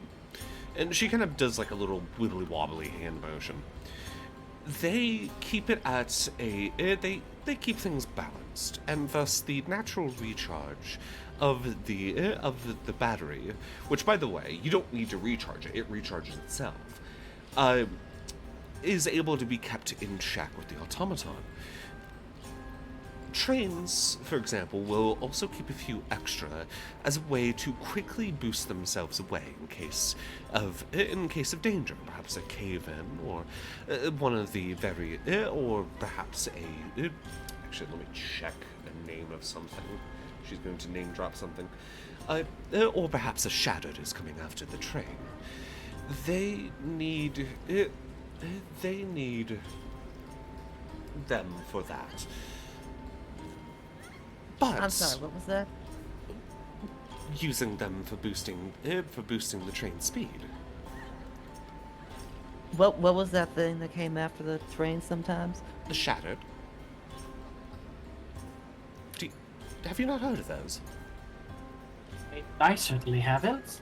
It's our first day on the planet. So. Oh, that would explain it. Well, first full day. You guys did get some sleep at the inn, if I remember correctly. No, we didn't. Oh, you didn't? Okay. No. So it We is. just- we so just it's went there late for the evening. meeting. Yep. So it is late evening. Gotcha. Irene looks concerned. Nobody told. Oh dear. So, you see I assume you saw the crystals on the way in, of course. The ones that cover the entire planet of Xiarius. Right. In rare instances, these crystals, the magic within them, can be corrupted and change. In that instance, if that crystal comes in contact with an actual living being, it can merge with them. This eventually ends up forming something known as a Shattered, a seemingly mindless, or at least alien intelligence creature that resembles the characteristics of what they once were, but has the crystal growing all throughout them. They lurk in the tunnels and are generally extremely difficult for the various miners to deal with. Entire mines have been shut off due to a simple pair of Shattered coming in. Hey, Yumi, quick question. Yes. Can we go at least one planet without some horrifying mind and body ruining corruption? No. I know, right? No. God. Why is it so common? We can't go to one damn planet without that. No. Transformation fetishists. God, shaking my head. You do not want to end up as one of the Shattered. I mean, Well, no, obviously we don't. Yeah. I mean, Crystal should be fine because she has a constant connection to the plane of positive energy, at least, and is already turning into crystals. I mean, well, okay, you're turning in. Your scales are turning into quartz. This particular instance, it corrupts the entire flesh, and with half of them, as Irene will explain, it will even replace the brain itself with crystal. Sometimes the entire head or the various parts. Nissa just throws her hands up in frustration. You know what this sounds like? This sounds like the glass disease that the kids of the Rahis suffered. Interesting that you make that Kind of connection. does. Hi, Interesting that we Master. make that connection. Hi. That's barely disguising. I mean, it is Yubi, so yeah, and it happens every planet. But right. So, guess we'll just see. All right. Well, it sounds like this place has problems without us being here, even regardless. Thankfully, You know- the Shattered never approached the city. They're scared of it, for the most part. But, and same thing goes for villages and any group of people more than, say, 100. But when it comes to being out there in the tunnels and the distant caverns, or perhaps even in the deep parts of the Crystal Sea, the Shattered are an issue. More often than not, you'll encounter Shattered that were once the local wildlife, insects corrupted by the crystals. That's horrifying to think about, and sounds like with how things usually go with us, we may end up wanting to explore somewhere and getting attacked. Of course. Listen, I had to come up with a local threat, and It doesn't need a local threat. It would have been fine. It needs a Yeah. local threat. We have doesn't enough need of a one. local threat already. There can be planets that are just cool and peaceful. The threat could just be the people. It doesn't need to be some Yeah. ominous Eldritch forces, Yubi. Seriously, remember when we No, were heck talking about you. me using the freaking like poison shot? So yeah, that's you- why I specifically chose these, because they still have flesh. You can fucking poison them. I was originally going to do them being entirely stone. freaking you could've come up with that. Believe this shit. That's why they ended up being like this. Good. Ah. Was too. She keeps Well, I can't win. she keeps doing this, everyone. She keeps the freaking. There's the Basu that corrupt and infect you. There's the Shroud which corrupts and infects you. Well, corrupts it just there's kills these- you. Well, yeah, but also infects your flesh. Don't worry about it. Then there's this which corrupts and infects you. Then there's the Scale Plague which corrupts and infects you. And then there was Etria, which for Nissa specifically was trying to corrupt and infect her. It's everywhere. Everywhere.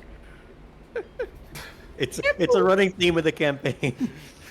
So much horrible, so much danger and horror. Like, God, we live in such a Can we just use the pillars of want to wish that all the corruptive and infective stuff just goes away? You could. I don't know, maybe. I mean, listen. Name one planet they've been to that hasn't had a horrible corruptive Ronus. threat. All right, what happened on Ronus? No, Ronus also had one because the fucking shadow people could and did possess you. That was possession. That wasn't a corruptive transformation. All right. They So they were changed by in fact, no, irritant. your shadow actually is still possessed by one. Well, yes, that's your shadow. That's not you. Oh, also, that's only the sheer of just like a piece of essence. And also, thank you, Lemon. Lemon brings up a good point. How the fuck am I supposed to make average cave spiders equal to a level 14, now soon to be 15 party? They can be dangerous. They don't need to be. They could have just in the crystal comes to life, reflecting. Like, imagine this. But then, if the crystal comes to life, the poison can't come into play. Also, how the fuck so it's am I Nissa's going fault to? for not using it enough. Oh my God! What the fuck? Also, how the fuck am I supposed to come up with a way to reasonably describe that something that is able to take on a party in a group that has taken down a fucking death god and actually be a threat is of a normal origin? Just have us go against the peasant railgun and see if we survive. Oh, fuck off. I mean, apparently. Keys, apparently. Fuck. Listen, Master. I think she does. I think you need to do something. Listen, just like I don't know, distract her while we try to subliminally infiltrate. No more infect. Because again, oh yeah, I also forgot the mind flayers. Mind flayers are a classic infection trope they also have to deal with. Wasn't there that constant threat of you all being about to be infected by tadpoles if you weren't careful? Yes. Yeah. Also, Rigo, that's literally that's just the same fucking thing. They would have been competing it's with the that same thing, too. We're done. Anyway, all right, bit's over. So Questal will just sigh and say, "Right, well, we'll deal with that when it comes in." Melchior, do you know a few of the things I was thinking of? What do you think about the battery idea? It's a bit of a shame that they can't recharge too quickly. Actually, you don't happen to have crystals that have maybe less charge but have faster recharges. She taps the smallest size. Fully charges over one night. Oh, that's certainly quite a bit more useful. How much charge does it hold? 3 sorcery points. That's not a lot. And it's as big as a fist, right? Yes, it's only as big as your fist, so it's thankfully not bulky. It only weighs 2 pounds. All right, yeah, that's pretty cool. Here's my thought when it comes to these. They're too bulky for me to properly put into the sword or use it as a power source for the sword, because essentially it would mean I have to create a backpack for you to carry this thing, chain the sword to it, and just pump power from it into the sword. It would be unwieldy as hell. You would not be able to use it well. Yes, certainly. Especially considering I need to throw it. The smaller ones are also too weak to be used effectively for something as high power needed as the sword. So both of these types of batteries are unfortunately completely unsuited for our purpose. That is rather unfortunate. we'll need to find something that can, at the very least, hold a decent charge and fit within the blade middle itself, if I recall our discussion correctly. Good luck What with you're that. what you're thinking about is something like a spell storing ring or a particularly high volume form of it. Something that can be... Or go on? Good luck with that.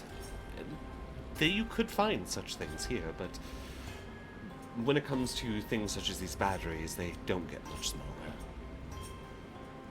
What about the shape, perhaps? Perhaps we could get one that's decently large, but shaped properly, perhaps can fit within the length of the blade itself, or at least one of them. I do know that the metal will be made of metal, from what you told me of the design you had in mind. I'm And sorry, the did edges you will just be say the metal will be made of metal? Listen, I did. The metal will be hollow. The metal will be, the metal in the middle might be able to have a chamber to hold a charge, if we get something that can fit in there. At least if I recall correctly. Theoretically, you could. The small metal, the The size small of metal large size of large metal. God. Persuasion expert. Listen, okay. You know what?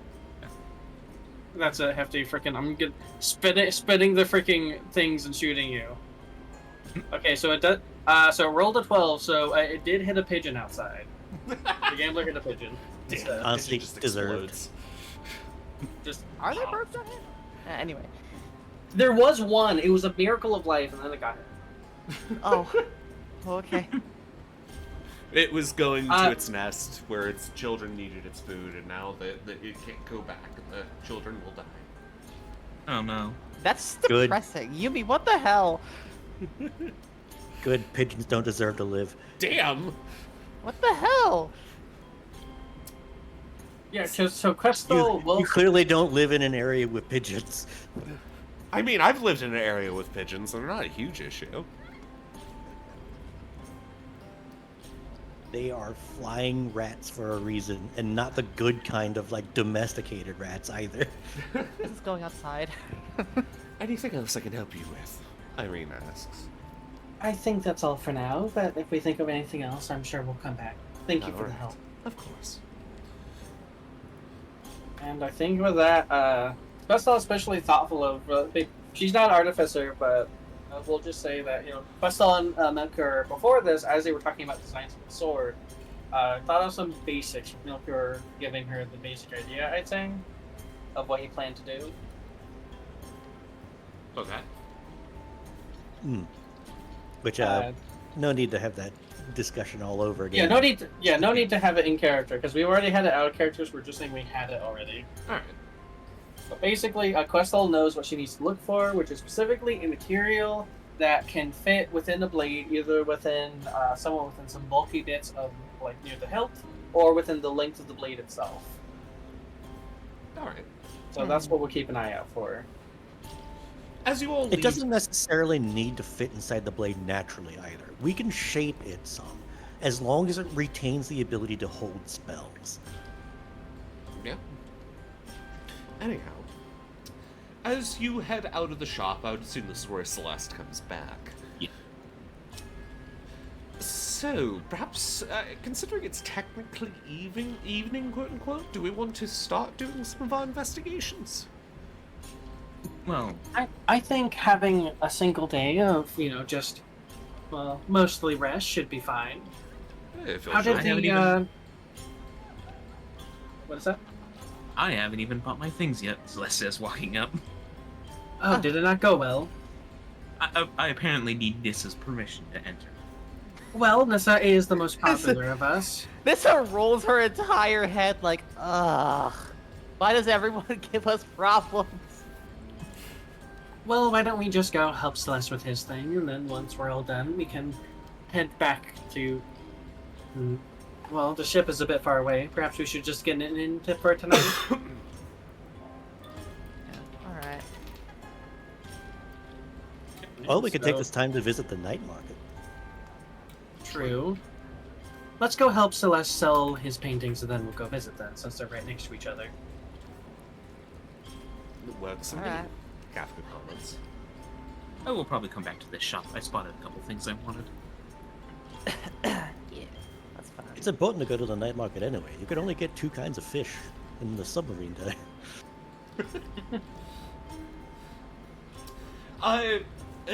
You head back to the Celestial Eye Club, now as a group of 4. The doorman continues, is still there, tapping his foot. He kind of looks around. It almost looks like he's waiting for somebody else. And he looks up as you approach. You again. Yep. Ah, and your friends. Yes.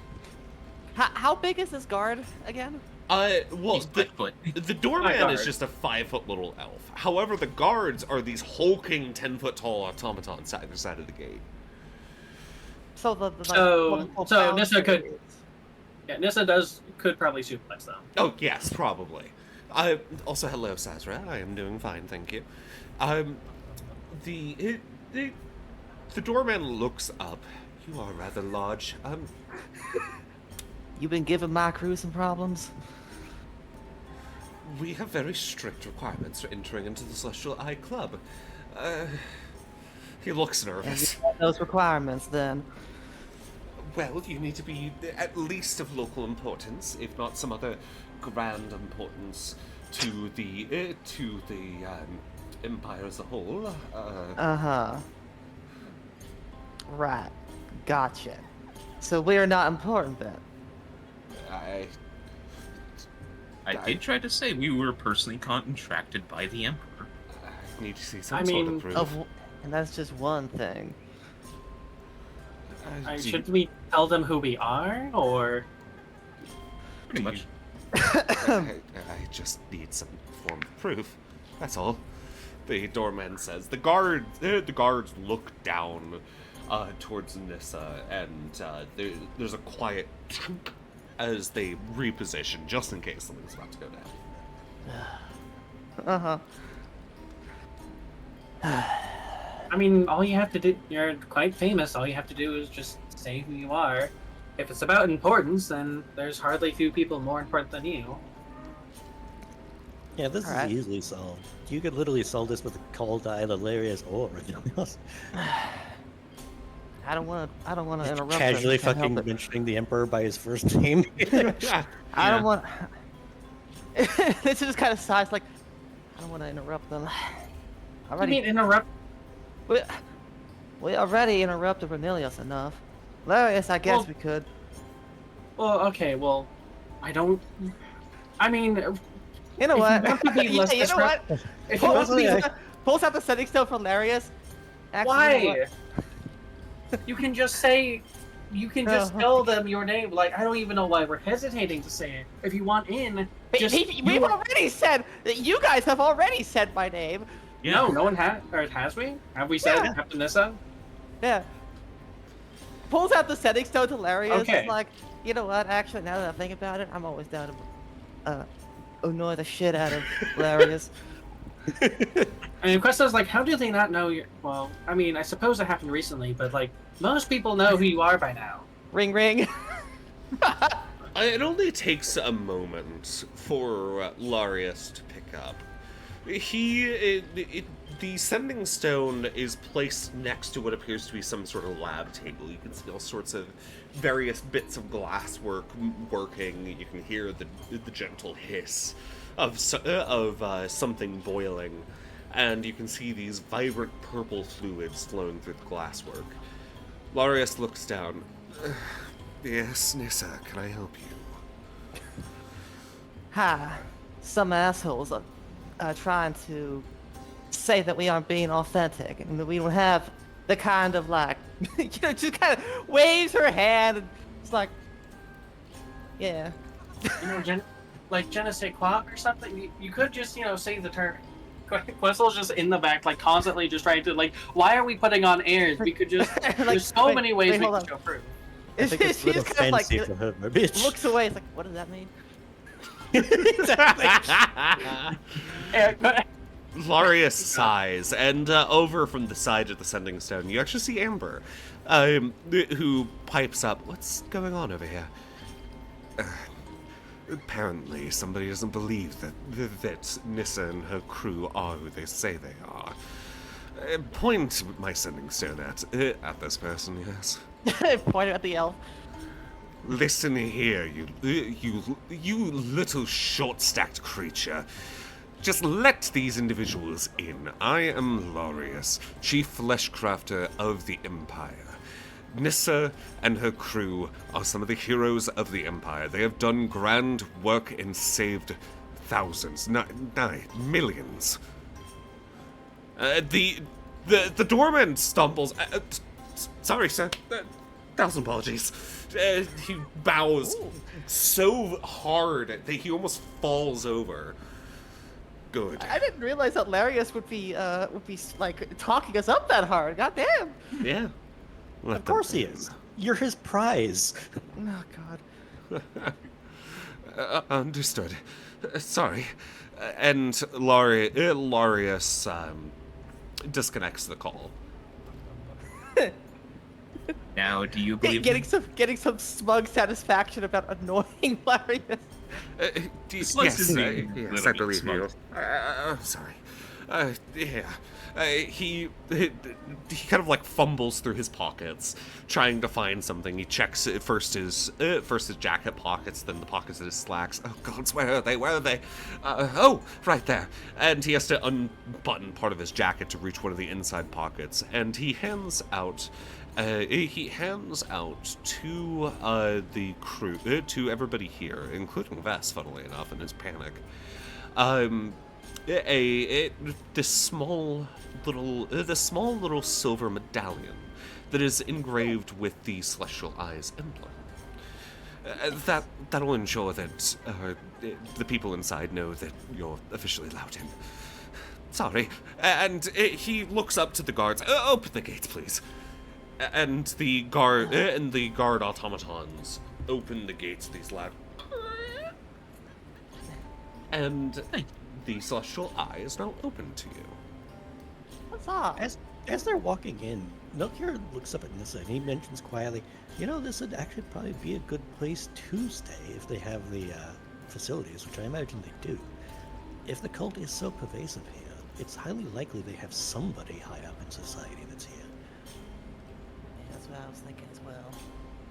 Meanwhile, Costello's in the back after they go through, like they're having a conversation. Are we sure we had to do that? I feel really bad now.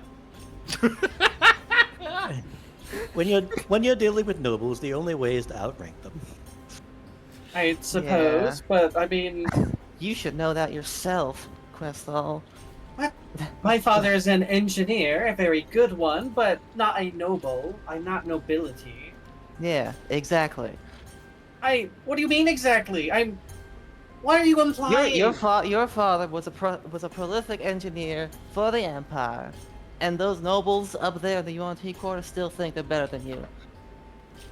I suppose, but I don't have... What does this have to do with me knowing how to deal with nobles? I don't... You gotta be forceful with them. I guess. I don't know, I guess I just don't like being too aggressive. I mean, there's assertiveness, sure, but he was trembling like a leaf in the wind. And? Well, I still feel bad. To be fair, that was entirely his fault. He's the one that misconstrued it as a threat. I wasn't being threatened at all. She says, completely, ignoring the fact that she's a passively pretty intimidating person. I mean, yeah, Questel thinks is like, I don't know. You do give us a very significant aura of I could suplex you at any given moment and you can't stop me. She kind of stops and turns around and is like, what is that supposed to mean? I mean, as someone who's been on every training session, the receiving end of your suplexes, by the way, it's America, I don't have brain damage, I just think that I feel... Shockingly, no. I know, America in and of itself. But I just feel like you just get this air when you're about to suplex people. Unfortunately, being able to predict when you're about to suplex me doesn't do anything, because you, no matter what I do... I've tried teleporting away and she's somehow caught up with me. This just kind of looms over you. Please don't suplex me again. We're in public. Anyhow, It's like, I wasn't gonna do that. Are you sure? Thinking about it now, but you anyway, moving on. So, the Celestial Eye Club is one of the bigger buildings in town, with these organic shapes, these large domed roofs, and most notably, a tower.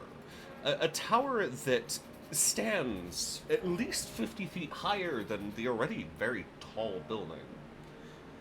Everything around here has imported plants. These include various trees that you recognize from Ronus, a few shrubs that look like they might have come somehow even from Sarconia, but you might be wrong on that one. And a variety of other plants from all across the wild space bubbles. Stepping up to the building itself, it's large, wide, and sprawling. And the front doors are these tall, very fanciful wooden doors with glass windows in the front that also bear the same emblem in the stained glass that makes up said window. Turn this music a little bit. And you step through the door, and inside there is another attendant. This particular attendant is we'll say a human. A human woman who is dressed in another suit very similar to the door. Welcome in. Can I see your medallions, please? Celeste will show his. Be nice to them, everyone will. Yeah, just procure the medallions. No big deal. Vess holds it up with pride. And the attendant nods. Welcome then, clubgoers, to the Celestial Eye.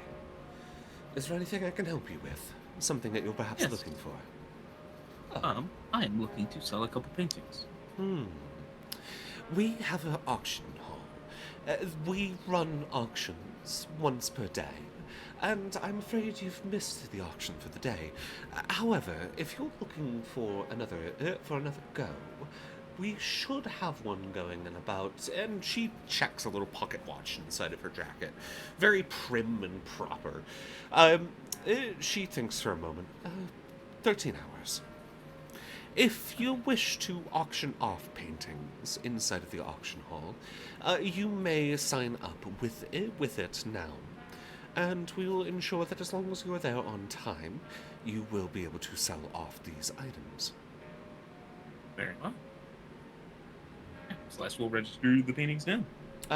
You'll need to do it at the auction hall. That is down the hallway to the right.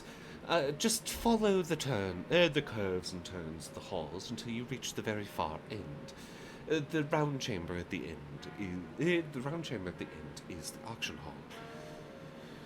I realize you all seem to be new to the club, so welcome. I figured you might need the directions.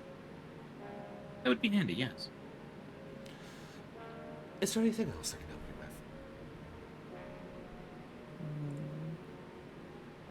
with? Nah, I think we're good. All right.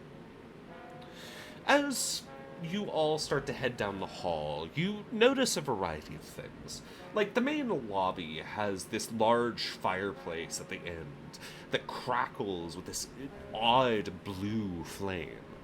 A handful of well-dressed individuals, a gnome, a dragonborn, two elves, chat over what appears to be several bottles of a fine alcohol of some sort across a table that is illuminated by the fire. Going down the hall, it's all the walls are wood paneled with this mahogany wood that glimmers due to how well it's taken care of. The floors are immaculately tiled. Everything is kept very, very fanciful. You pass several doors, all of them bearing that same stained glass window, the Celestial Eye. And you see a variety of rooms, because several of the doors are open. One of them seems to be a small hall that bears what appears to be almost a little bar of its own. A very, very nice bar. Beyond that, there is what appears to be a small, basically a small sports room where they're basically playing the early equivalent of tennis inside. You actually hear the thumps of the ball as a elf and what's a good critter? A thrycreen, who are currently playing it. You've never seen a thrycreen in shorts that short before. And heading down a little bit further, you hear occasional chatter through a door.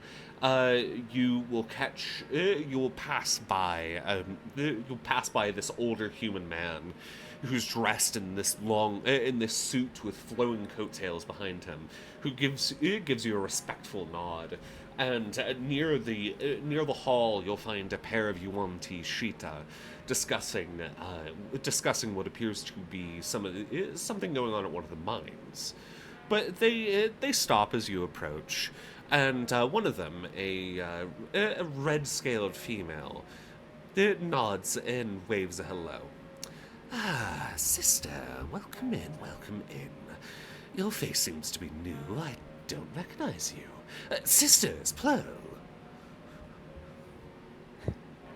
Yeah, we are new here. Ah, Oh, well.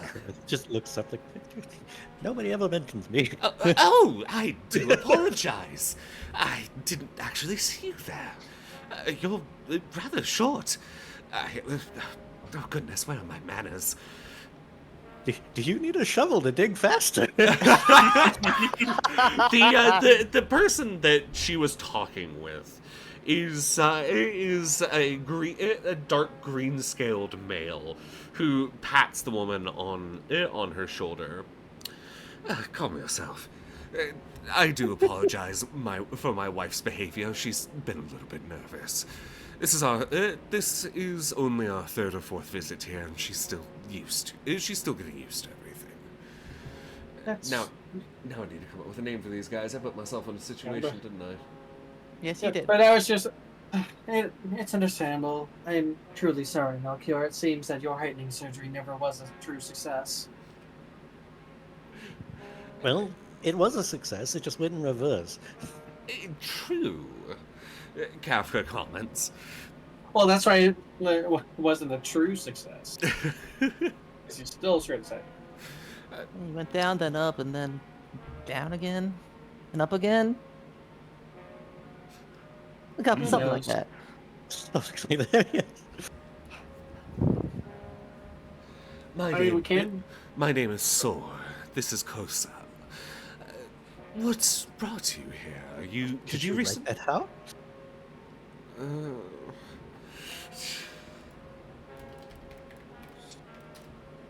What? Soar like wings. Oh, I see. Sure. Oh yeah, okay. Yeah, Sure. that was different than it parsed out in my head. Yeah, so that's fair. That's fair. Listen, I'm having to come up with this on the fly. I totally forgot about the painting, so I gotta describe how you get there. My name is Sor. This is Kosa. We've recently moved into town about a month ago. Did you recently move here as well? Visiting. It's rare for visitors to get admittance to the Celestial Eye, but it's good to see at least a friendly face. He kind of squints at that. It's like looking around a little bit, like There's nobody in the hall. honestly, it's kind of like looking where we are. I suppose more than anything. I say that as if there's not a bunch of friendly faces around. Everybody here is very calm and polite. And certainly it's exciting to bump shoulders with the various political leaders of Deephaven and the surrounding towns. It's actually a big part of why we're here, to find out who are the political players around this place. Well, you're in luck. Currently, due to the late hour, there's not too much going on. However, there will be a variety of events going on tomorrow. Most notably, apparently, and I need to check a name. What's the shuffleboard tournament? Play Twister. What happens when you get the left leg red? Oh, Exactly. obviously, you just have to use part of your coils. It's not that hard. Sounds like cheating in your favor. There's a lot of coil for her to use. True. Listen, last time oh God, Twister was long ago banned for Sheeta. After all, last time it happened, several got tied in a knot and they couldn't get freed. Oh no. Milkhead's tail starts rattling. Oh my god. This kind of like, slowly reach down, stop it, nope, no battle. I imagine like a part of Nissa's coils just thumps onto the rattle. Yeah. Thump. But yes, apparently from what I've heard, the mayor of the town and also the runner of the Celestial Eye Club will be running one of his arenas. It allows the club goers to select a chosen, as it were, or themselves in the rare instance where they want to do that, where they can join in the arena and actually meet Taurus himself. And who would Taurus be? Taurus Gloomstone. He is the mayor, and he is the mayor of the town.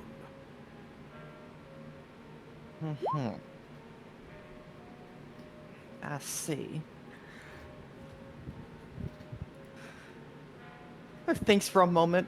It's like, I mean, there's obviously, we have the abilities to definitely fight in an arena, but we really want to do that?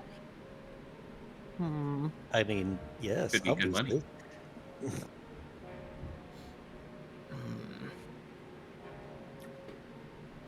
Might be something we might be interested in. Guess we'll see. Kosa pipes up. Oh, do you have some sort of chosen then? A fighter that you might have found somewhere that you would send in. Keep in mind, we usually the club goers don't typically enter. It is to the death. To the death, huh? Indeed, but there are significant rewards. You're able to ask Taurus for a favor, which can often result in things such as property or large pieces of income, or other things if you have an idea. And if she's stumbling over her words again, and Sor pats her shoulder. My dear, I know you're still a little bit struggling with all of this, especially after the children, but relax, I've got this. Apparently, they recently had kids.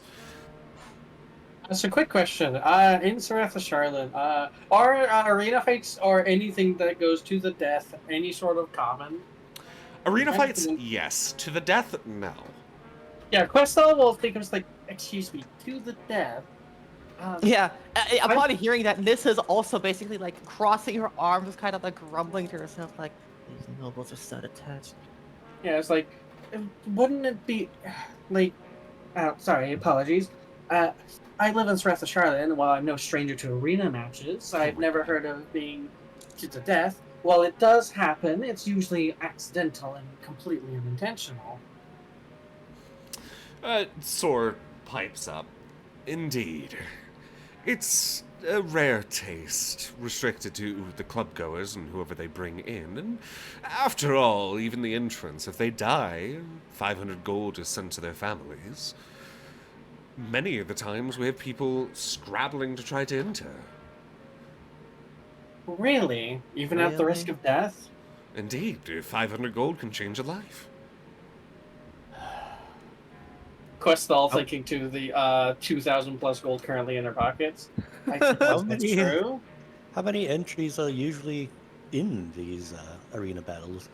It varies, but the next one coming up is round of 4. Club goers usually get together for those and find their particular chosen, and sometimes if Taurus allows it, he'll allow it to not be to the death, but then again, he does send in wild animals for you to fight. So, he can't exactly... You can't exactly stop that from happening, you know? I mean, that's fair. I was worried that we would have to, like, end up fighting some other people that are just trying to make a living. Oh, goodness, no. Kosa says... Taurus has a particular aptitude for wildlife. He collects them from across wild space, mostly for the arena. It's why it's to the death, because, as said, wild animals. Sometimes, if it's obvious that a fighter is losing, they can attempt to call out, and some of the guards will go in to try to help them. Survivors do happen, but it's not guaranteed. That's why many of the people are willing to take that risk, because 500 can easily cover the cost of medical, and also be a sizable down payment to a new house, or a ticket out of Deephaven, or something of that sort. Well, ticket and then some. And you said if they win, they get Even what more. again? When it comes to the round of 4, the particular winners get to ask a favor of Taurus. And also, that's if 3 rounds are won. If 4 rounds are won, they also get an extra bonus of 1,500 gold. Basically, what they would have gotten if those 3 had lost. Right. Huh.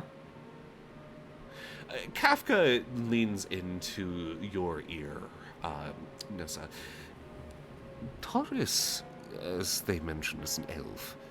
Don't you think that if anybody would have any information about the cult activities, it would be him? Someone who lives a long time. Exactly. And also, Questal at the same time, because she can't exactly like her Kafka, just says, and on her end just says, that favor could be useful for someone big and powerful. Exactly. That is dangerous, though. We don't want Nissa to be in the public eye. It's hardly public, friend, Sor says. It's simply for the goers of the club. There's a downstairs arena. None of this is public. Yeah, Still and too also, public for our liking. Questel also just says, she mentally, or not mentally, she just said, well, perhaps we could get a mask of sorts that also functions as a sort of illusion to kind of distort her shape, perhaps. Wait, you're going to enter? Kosa asks. Don't see why not. I do wish you the best of luck, friend. It's definitely dangerous, and it has been several months since a club goer has entered. To be fair, the previous club goer that did enter did win, but that was in one of the rounds of 1. So, you know. Vest is our champion. No. York gives a small smile and he says, trust us, this is hardly the only time that we've found ourselves in combat to the death. Well, I certainly trust you on that one. And besides, all of us are quite competent in our own ways, although I think for this situation, some of us might be a bit better suited. Oh my goodness. So, What do you mean, oh my goodness? I'm just talking about how Nissa's a freaking powerhouse. I mean, God. Like, And again, even Questal Yeah, might be able to manage, but Nissa's the, like, guaranteed chance of winning, basically. Nissa is guaranteed. yeah. I think the next one in line would probably be Melchior. It would be best for the arena. Yeah, Especially yeah. if we want to keep Nissa out of the public eye, given that she looks Yeah. like Ssellen. Yeah, which might be, Last- but that's why... The last thing we want to do is to have her on display for every member of this club. When we walked in here going, we might find the head of the cult in here. Yeah. But that's also why Questal did suggest, because she was in the fight about mask earlier, a mask of illusion or something. Milkier might be able to make something like that. Some mask that has Celeste does know semen. True. Didn't he have to get a scroll of that? Or did he add it to his... I He Yeah, added I it to his spellbook, yeah. I have it. So that could be possible if, she needs a disguise. Although, I have who do you think would be better suited for something like this? Of the other, two more squishy people? Celeste or Questal? Sword does pipe up again. So, obviously because you're newcomers, and you do seem to be interested in it, the 4 rounds go up in difficulty, with the first being the easiest and the fourth being the hardest. Uh-huh. And to be fair, you can ask them to. You can ask for the guardsmen to nix the reward if you were to die, to revive you instead. They keep a supply of diamonds and a priest around to do that. Huh. I can do Well, that that's nice. myself. It's not a big deal. We don't have a diamond, though, do we? Yeah, Melchior has one specifically reserved for Revivify. Yep. Oh, yeah. I remember you actually did end up buying that, didn't you? Never mind. No, actually, I stole it from Celeste. Yeah. Yeah. Yeah, even Questal's like, maybe if we end up making this sword Milkier, I wouldn't mind trying at least one round. More than that, probably not, but a test of my capabilities by myself. It Reminds me when I had to do that duel. Isn't it tomorrow, though? The Vest Commons. Is that going to be True. enough time for the sword? Well, how often do these happen? I forgot to ask. The 4 rounds happen only about once a month. God, that's a lot of money, though. Yeah, I think though, I think that Nissa should absolutely go through it. All we need to do is give her a disguise, and she can easily get through all of the round. I'm fairly confident. And I should also mention that it does need to be a different fighter each time. You basically create a team. Oh, okay. That's very. Do we different know then. what kind of animals and such we're going to be pitted up against? That's the surprise. He always keeps it varied. While sometimes we get similar creatures than last time, than one of the last previous times, usually we don't see one of a similar species for at least a few rounds. Well, I ask because if we enter the 4 of us, first thing, it would behoove us to arrange ourselves in what we think we have a best shot at, Of course. I could try... store things for a moment. There is a few options. A few possibilities of what it might be. After all, he tends to collect creatures from Wildspace itself and the local Wildspace bubble, as well as anything he can get from his contacts in Strathashanan. So hold on a second. Also, out of curiosity, how does the arena think about familiars? As long as it's a normal familiar, I do believe it's fine. Pringle is close enough. Milker thinks about Fergling, applies normal to him, and goes, No, I don't think that's gonna work. What do you mean by getting all kinds of animals from the wild space bubble? It's like the 2 planets around here are not exactly... Let me take you guys to the Barrens, just so that I can there's Sarconia, Etria, and Kandor, or the ruins of Kandor. Yep. There's nothing here. Etria was, up until recently, shielded entirely. Sarconia had a massive defense system around it, and Kandor is destroyed. I know. He has a particular... He actually has connections... He's gonna unleash the Chewinga on us. Oh no. It's pulled out a fucking trencher, I guess? He has a variety of contacts with ships that are able to run stealthy trips to capture creatures from the wild space. Notably, he has collected things from the planet of Etria above, and even that enclosed planet that we're supposed to not go to. Don't tell anyone, mind. This is rather illegal. He does collect creatures from that planet of Sarconia. And Oh, trenchers. Oh god, all those farmers talking about UFOs kidnapping the cattle. It was real. It was actually real. it was Taurus's spelljammers. Oh God. Also, apparently, Kosa speaks up. Some even say he's the one who's found a way through Desolation's door and was able to pick up things from beyond there. That's just a rumor, honey. There's no way that's possible. Well, you never know. We don't exactly have proof.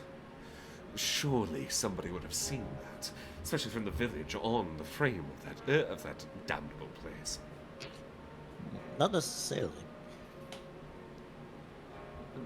Well, Not as we've necessarily. seen, well, the amount of magic on Sarconia is highly limited. If they were to come in and use something like invisibility from outside of the atmosphere, they could theoretically enter, grab something, and leave by the time anybody even noticed. Well, wait, how do you know so much about this Sarconia planet? Sword leans in. Are you smugglers?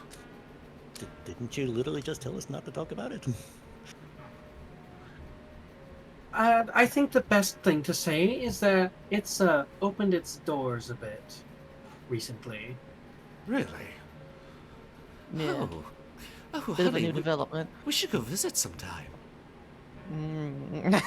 I would, yeah, Questel's like, I would, well, we've been there before, and they're certainly a bit nervous about UNT. You see, they've never seen anyone like us before. So if you do go, just please be cautious. Know that they haven't existed within the Empire. You might get less than respectful looks of both fear and worse emotions. Also, the planet itself is still very wild, so you might want to be very selective about where you go to visit. I see. All right. Well, so typically it would be creatures from around here. And also, apparently he picks up some mysterious beings from the asteroid fields in the area.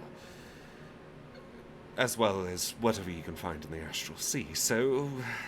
He shrugs. It's gonna be a chewinga. No. That would be very funny. Godslayer's entering an arena Just a fight. horde Hydrogen of them. bomb versus one hatchling. Good lord. Well, I mean, this is something to think about, I think. I said it is tomorrow. In which, quick question, Yumi. Because this determines on what Questel will look for. A part of what Questel will look for when we do hit up the night market. Yeah. Would Questel be able to do the idea I mentioned before of being able to infuse her claws with arcane ignition to add her charisma buff to her claw attacks, since she just has fully grown in claws now? I will allow that. All right. Because if that's the case, that would certainly... And because they're claws, would she be proficient with them? Yes.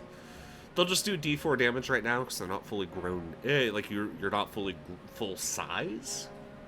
So, but it will work. So if she can't find a suitable enough sword, God, frickin', do they get like a +1 magic bonus at all? No. Because they're magical. Damn. They're magical because they're enchanted.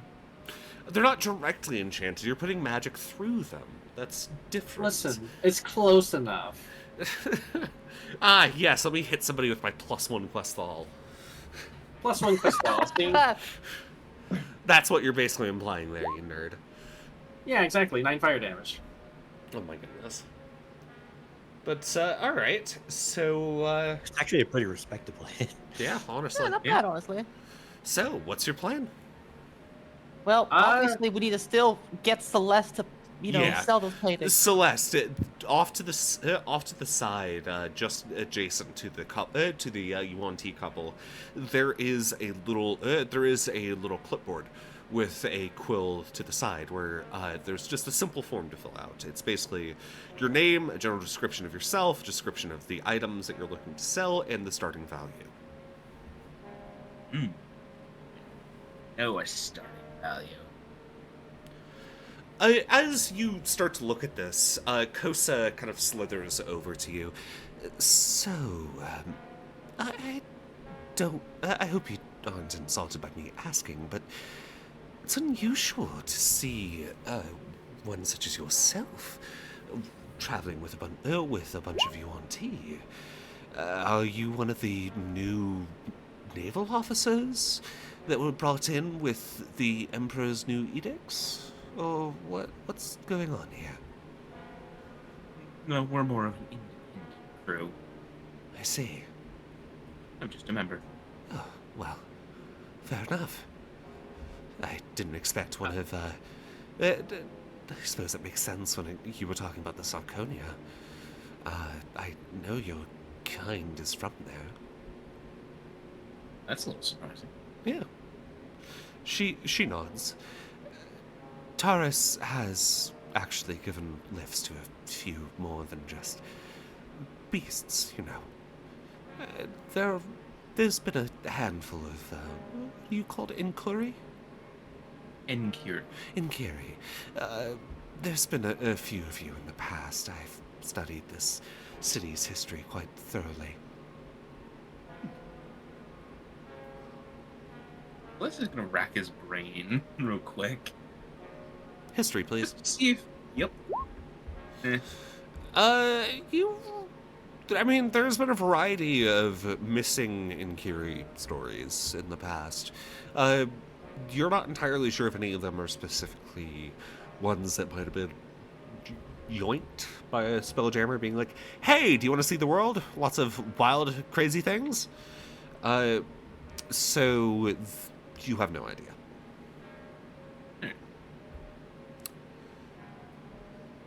Either way, what are you selling? A couple paintings. Oh. Could I see them? Sure. Celeste will unroll them. Kosa will takes a good look at them. Oh, these are pretty. Saw, take a look at these. One of these people is selling these paintings. Looks like it's going to go up for the auction. Sor comes over. Oh. Celestial origin. And... devilish? No, abyssal. Very Yes, intriguing. We did proliferate these from a demon. Really? Oh, you are quite something, aren't you? Roll me a persuasion. Let's fucking go! Hey, so, maybe Quisol, if you want to Questal pop should... in and help. Do I want to do the assist action or do my own persuasion by popping? Oh, yes, I've Probably heard your own. I've heard the tape. Yeah, your own. Yeah, Questal is just gonna pop into, How did I roll the same? I rolled a 2! The frick! Oh my God, you did roll a 2. The universe does not want us to sell these paintings. Fucking apparently I've not! had Jesus Christ. I've had them for so long. I Like, just want them We gone. need to sell. We A need year to and sell. a half in real time. Listen, you know what? We just need to have Questal convince the auctioneers once we actually get there, okay? It's fine. We'll sell them. God.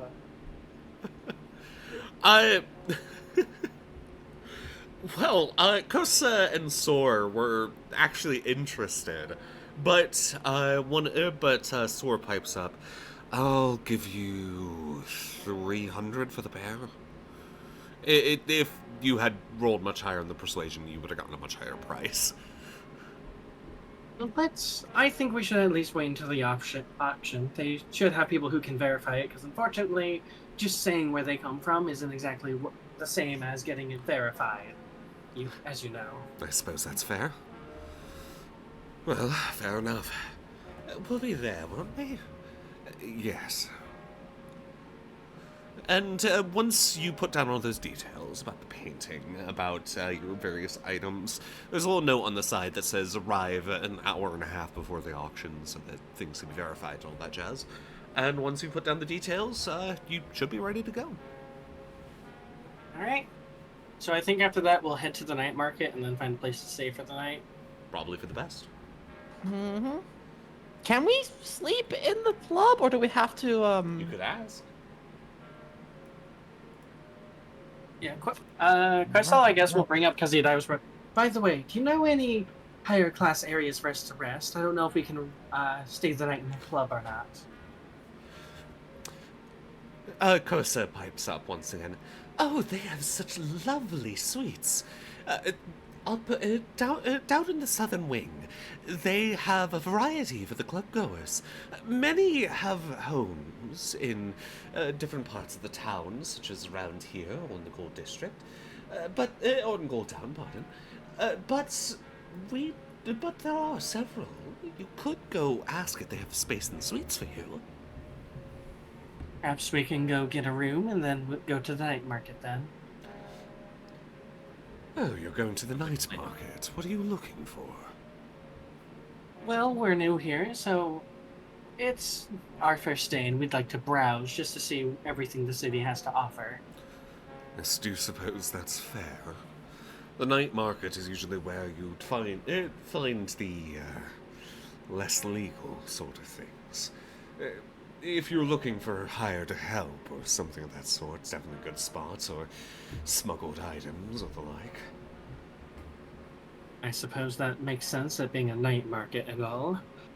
Well, at the very least, we're not looking for anything illegal specifically, we're just trying to see if any of them might have something that's unique. Well, that's certainly a place to go for it. Yes, Taurus gives a blind eye to certain types of smuggling. That's part of the reason why the night market literally goes on just down the street. The rules that Taurus is running it under are specific to the actual kingdom of the Xiarius. He just bends them a little bit, not actually being under the normal night sky and all that. That's of course understandable. But with that, I suppose if everyone else is fine, we should go get a room, and once we have it settled so that everyone has a bed, we can go and see what the night market has to offer. Indeed.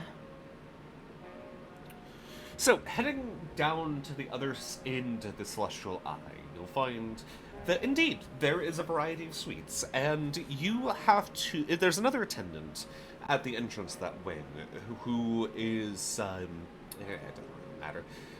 Who you speak to them, and they ask you to sign in. So they take down your name and a general description. They check the medallions and all that, and you will all get your own rooms. Funnily enough. Unless you specifically request to have a shared room, there are separate rooms for every individual. And do you check them out now, or were you just planning to get it signed? Specifically reserve them, and we'll come back to use the rooms after the night market. All right. So you can head over to the night market now. Huzzah! Huzzah! Woo! Heading down the street, you realize that it's definitely turned into the Deephaven equivalent of night. A lot of the lights in the various buildings are off at this hour, and even the false stars seem to have dimmed slightly. In the distance, you see the lights glimmering across the town, and even at the far, far distance, you can see the luminescent tower way over there, glimmering with light, vibrant, somehow still illuminating a decent portion of Deephaven just by itself. It's strangely beautiful. Funnily enough, Melchior, all the buildings that are around it actually have no windows facing the tower. Understandable. Look,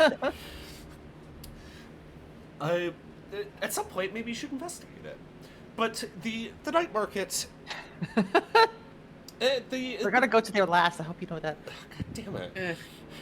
The night market is one of the more active areas of this hour, if not the most.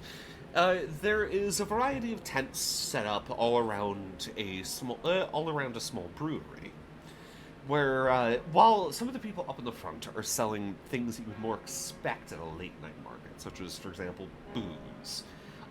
You also find things as you further go along that are a lot less acceptable in typical society. You find one person selling a variety of drugs. You find another, including several strains of Osra that are said to guarantee to raise you to a new level of awakeness, and end the lives of any warm bloods that you point them at. And beyond that, you find somebody selling prostitution. Another selling selling the services of several hitmen that he apparently has connections to. A few people selling smuggled items, such as a variety of vicious-looking torture tools.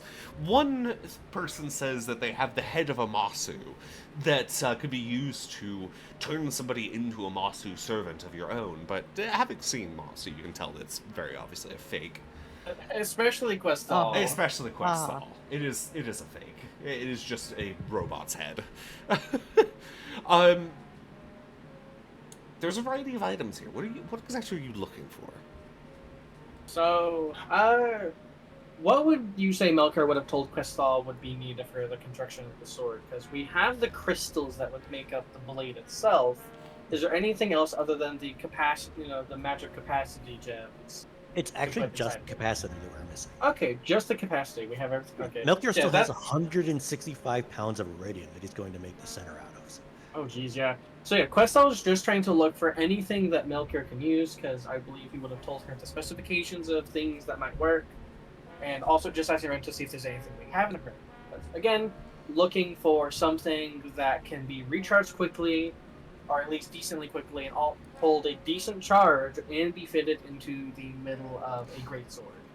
Investigation, please. Got investigation.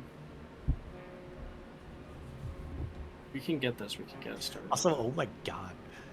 I just actually got curious and looked up how much iridium costs. Iridium costs 200 grand per pound.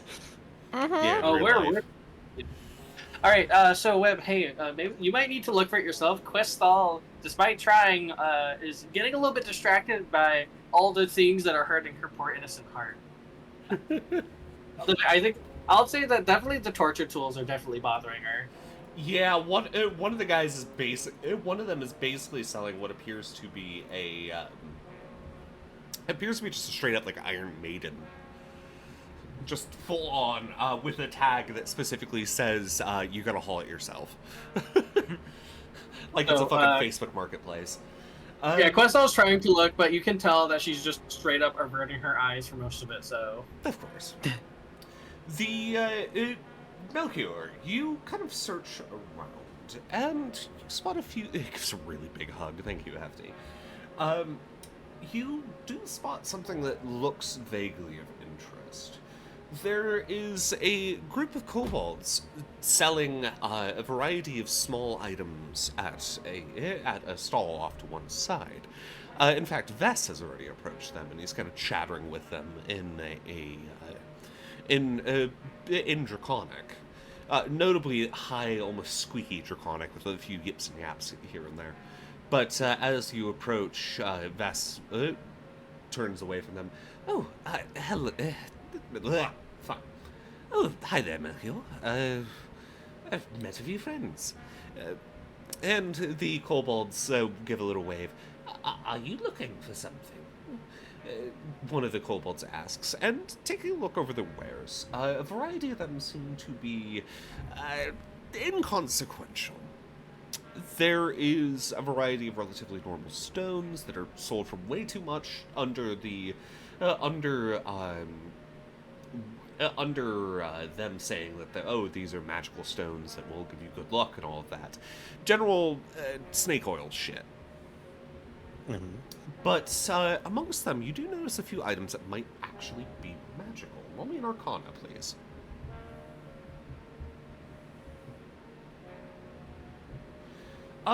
Looking over the items, you do spot a few that do look magical.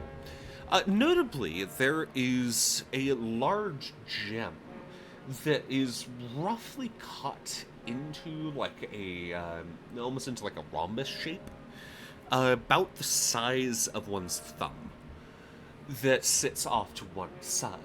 It glows this faint white light, and is clear enough to actually be seen straight through. You recognize it as a sort of as a different type of magical battery, one that the general raw materials are often used for a ring of spell storing. With that, you could. What are your requirements for crafting a ring of spell storing? Normally, do you have that? It's normally just something that I use through an infusion, but Oh, right. on a permanent basis, I've got no idea. Right, I really need to figure that shit out. With, I would say the stone is being sold for 900. With another, I would say $300 in materials that you can get relatively normally at at Foundry Street down south of the East Bricks, you could turn it into into the equivalent of a ring of spell storing that could be used within the sword and could actually store several spells. Alright, so like a fuel rod kind of style. Got Yeah. it. Melchior looks over what they've got on available. And then he looks up at the kobolds themselves. Would you like me to make these look a little bit more genuine for you? Oh, sure, if you're offering. What do you want in Of course. return? In exchange, I would like, and he points to the, that was a crystal you said? Or a, Yeah, a gem? it's a large gem that is roughly cut into the shape of a rhombus, about the size of your thumb. I would like that rhomboid gem there. Oh, that one. Oh, right, that would be normally 900. What are you going to do to make the rest look better?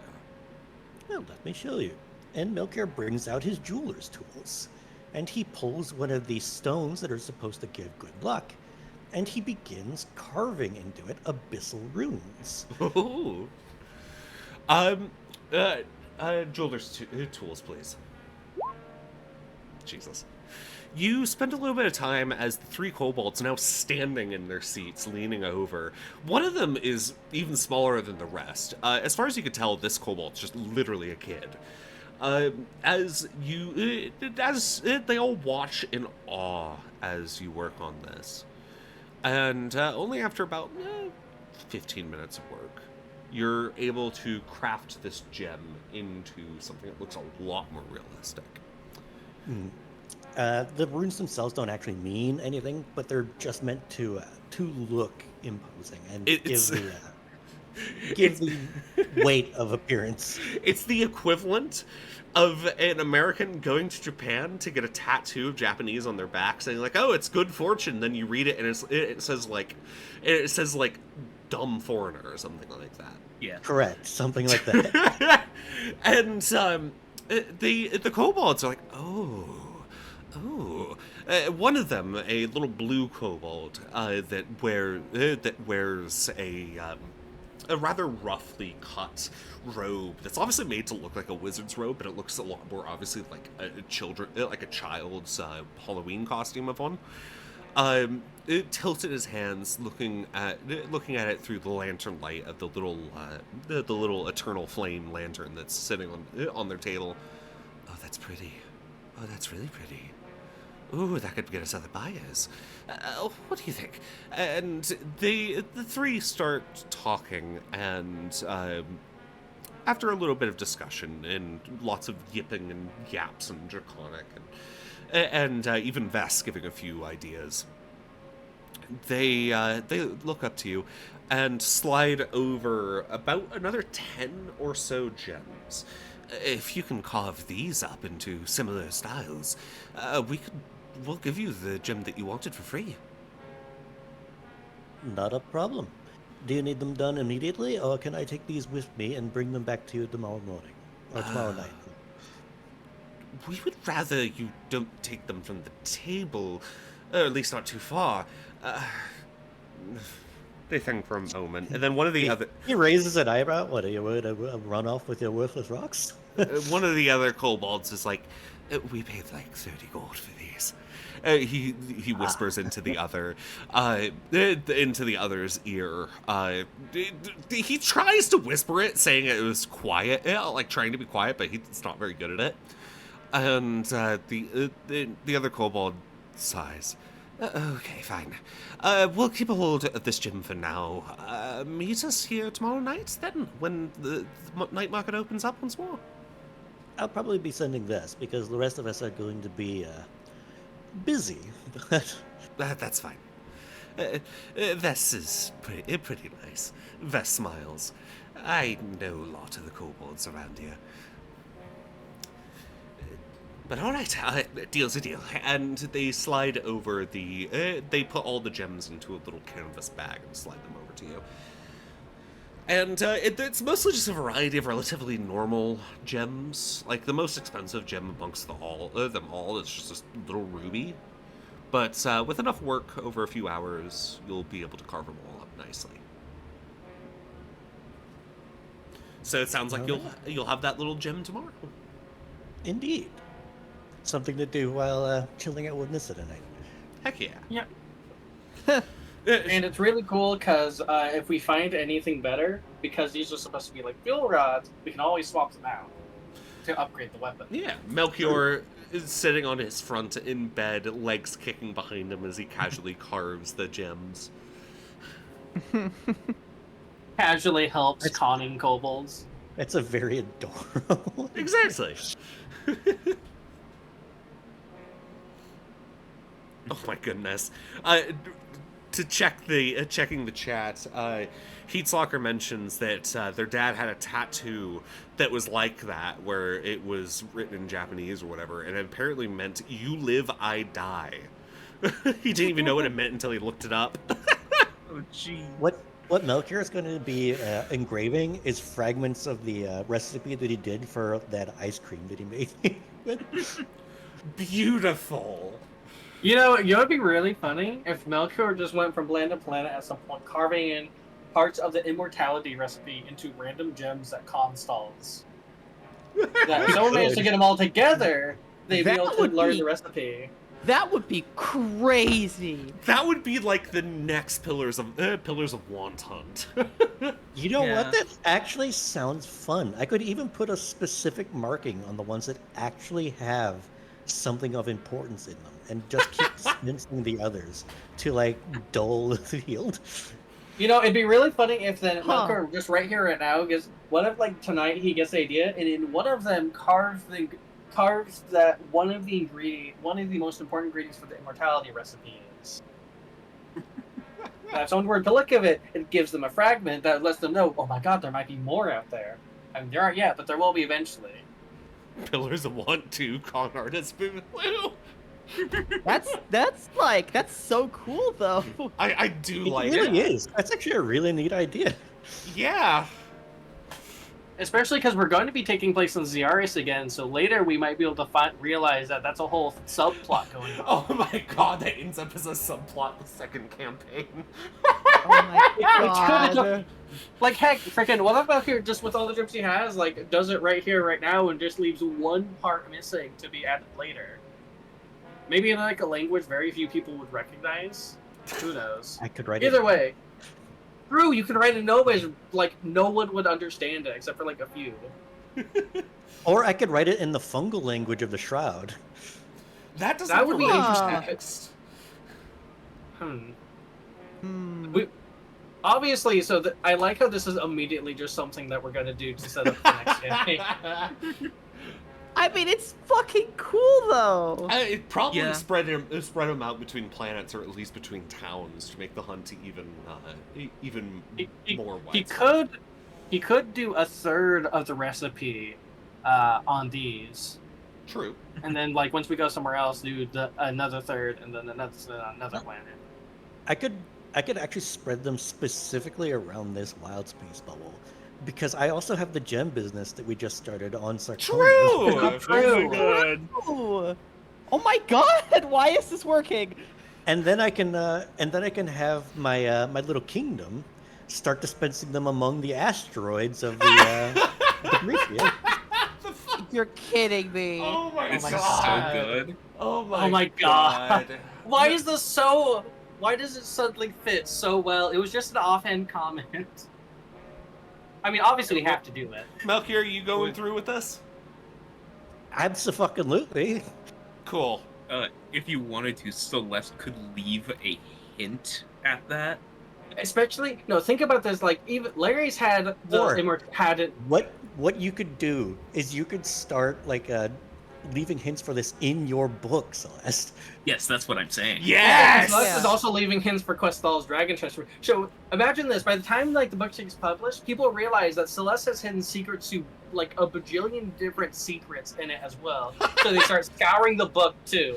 Oh The my book becomes goodness. even more popular and sells even better because people are trying to just hunt it for secrets. Oh my god. For example, you could take like the chapter title cards, the chapter title pages, and like make the barrier around it, combine them all together into a map, and that could lead you on. No, Oh what my you do God. is each of the chapter titles are made in such a way that they reveal secret code written in Celeste's shorthand. Yes. Oh god! Oh my nobody God, ever the figured that edge. one out. Also, Melchior, for this idea, I've given you an inspiration to help you with it. No, you should give Oh, them Crystal. yes. Oh yeah, Questal was the one that did say that, right? Well, no, but listen, we both should get one, I think, because we're both. Because I have the idea, but Melchior's the Yeah, one who's fine. going to actually do it. Yeah, I suppose that's fair. Yay! There. Okay, so also I had a very silly idea. Because remember, so Larius still has an immortality recipe, right? Yep. But this is the improved version, so even if he's still alive by then, he will want to get the ingredient because it's Melchior's improved version. So even Larius is gonna go after it That's because actually it's just true. better. That's crazy. Are you serious? Melchior improved my own recipe and then spread it out amongst a bunch of fucking gems? What does he think he is, a leprechaun? To add my insult to injury to that, I stole the original recipe out of the safe by his bed. True. Fucking true. God. God, this is so good. All right, so that's just what we're just starting that whole plot line now. Fucking Okay, apparently. sure, why not? Yeah, Fuck It's it. yeah. canonic. Hell yeah. I imagine it's just canonically when with Melchior just thinking about it and be like, it'd be actually pretty funny. I'm gonna start doing it. Yeah, let either Celeste would have to figure it out, or you like say what you're gonna do to Celeste, and he'll make sure it's like vague. Because like so Questal and Celeste behind the scenes have because Questal wants people to become Dragon Sword too. So Questal and Celeste have probably already been talking on the sidelines about how they can spread out secrets without revealing too much Yeah. about how she became a dragon. So could do the same thing with Melchior, of just learning how to seed in the secrets of the gems. Of course, that'd probably have to wait until Melchior actually puts it all out, but still. Yeah. Get it done pretty quickly though.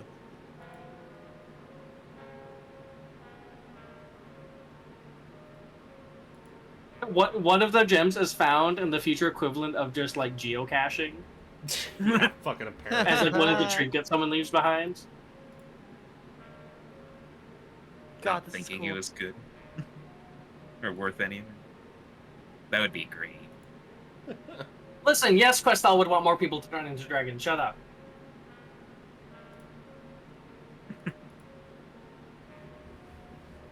My God. All right. Goodness. Does anyone else want to do anything? I suppose at the night market. Yeah, that was a distraction. Hmm. I need to save my money for a couple things I want to buy.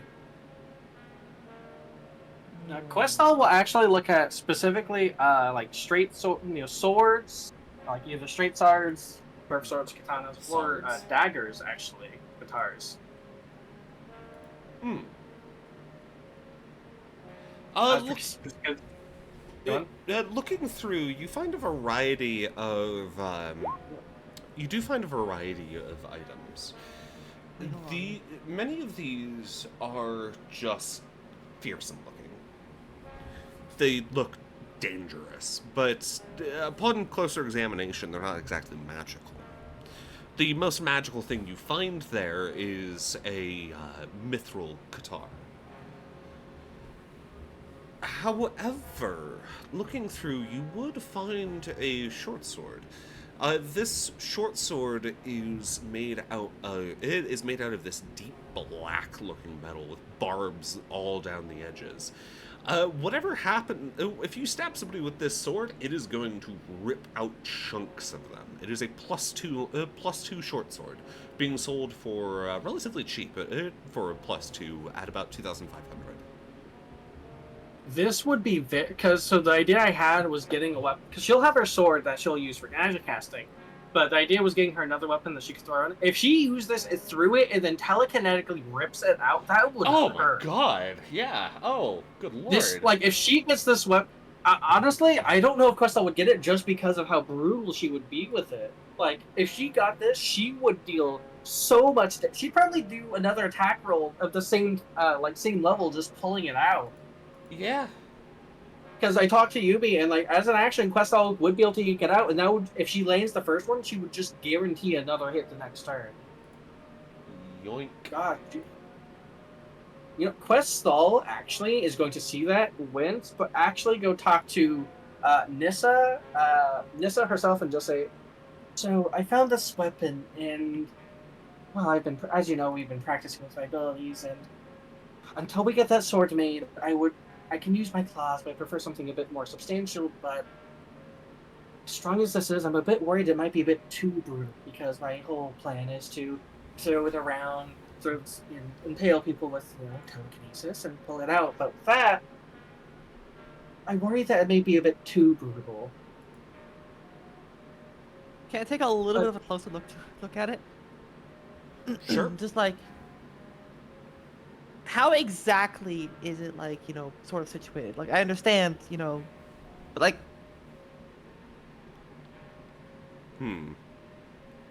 You take a closer look, and the vendor, at least you presume human, he's clad in dark leather and a large black hood. He looks like your stereotypical fantasy video game rogue. Watches you as you kind of take a closer look at the blade. The black metal has this reddish shimmer to it, and depending on the angle of the light. Roll me an Arcana, please. Let's go! Let's go! Yeah! Oh my god, wow. It's How do you not roll above a 10 for Arcana? You never rolled above a 10. It's a miracle. Fucking hilarious. It's pretty. Maybe it's got blood baked in it. Freaking, okay, maybe Questel should take... would Questel suspect there's another enchantment, or...? She might. It's definitely magical in some way or form. Questel will try to vibe with the magic. Oh, jack shit. She's still too, thinking hard about, like, should I get this? It might be a bit too... It's...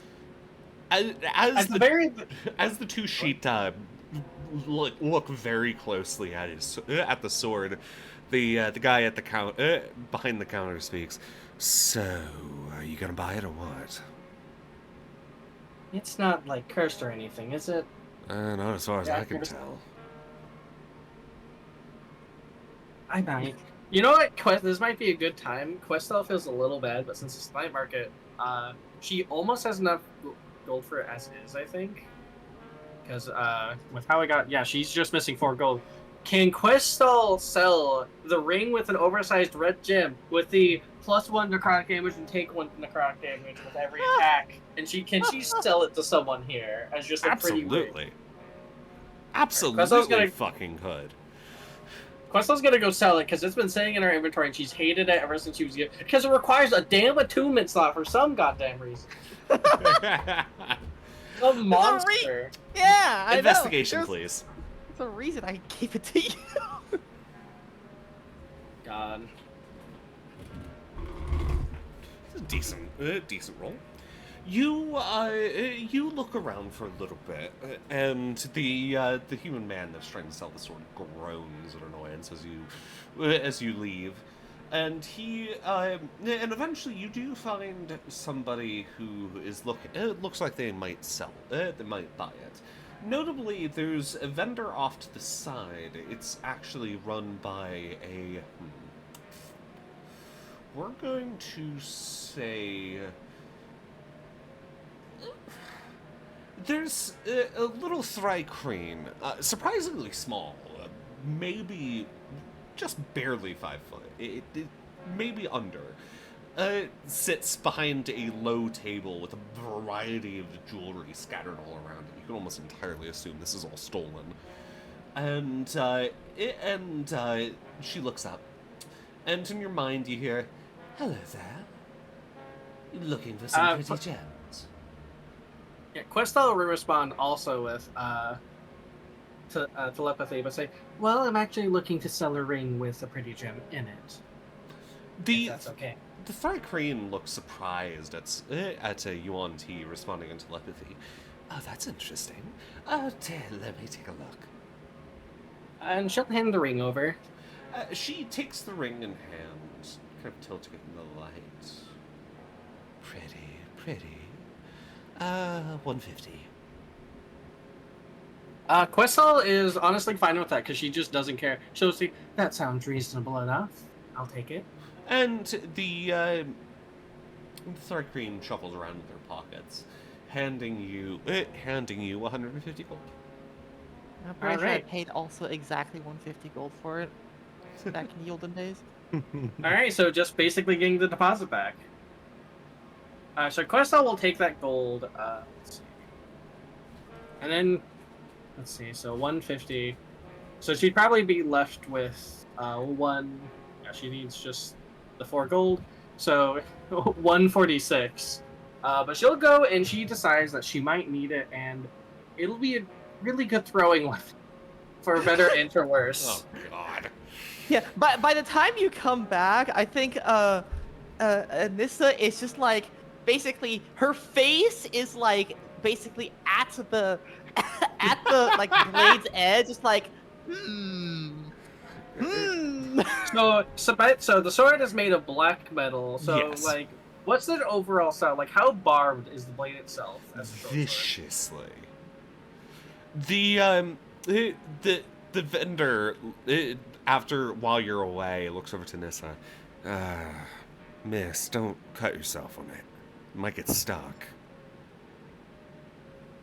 I've gotten worse things stuck inside me. Wow. God. Well, I suppose I shouldn't question your sex life, but She immediately just like, that is not what I was referencing. sure. Anyhow. I had Yes. all manner of things trapped inside my body. So She you're goes, full like, of goes- parasites. No! She starts going on about like, the time that, she had Dagon's weapon attuned to her. It was a curse, and then tried to act like inside her. That's how she got her arm and stuff like that. The guy seems intrigued by this. You seem to have caught his attention somewhat. But this is around about the time where Questal comes in. Questal will come back. So it has Actually, nothing to never do with mentioned- my sex life. Quick- You got it? Fine.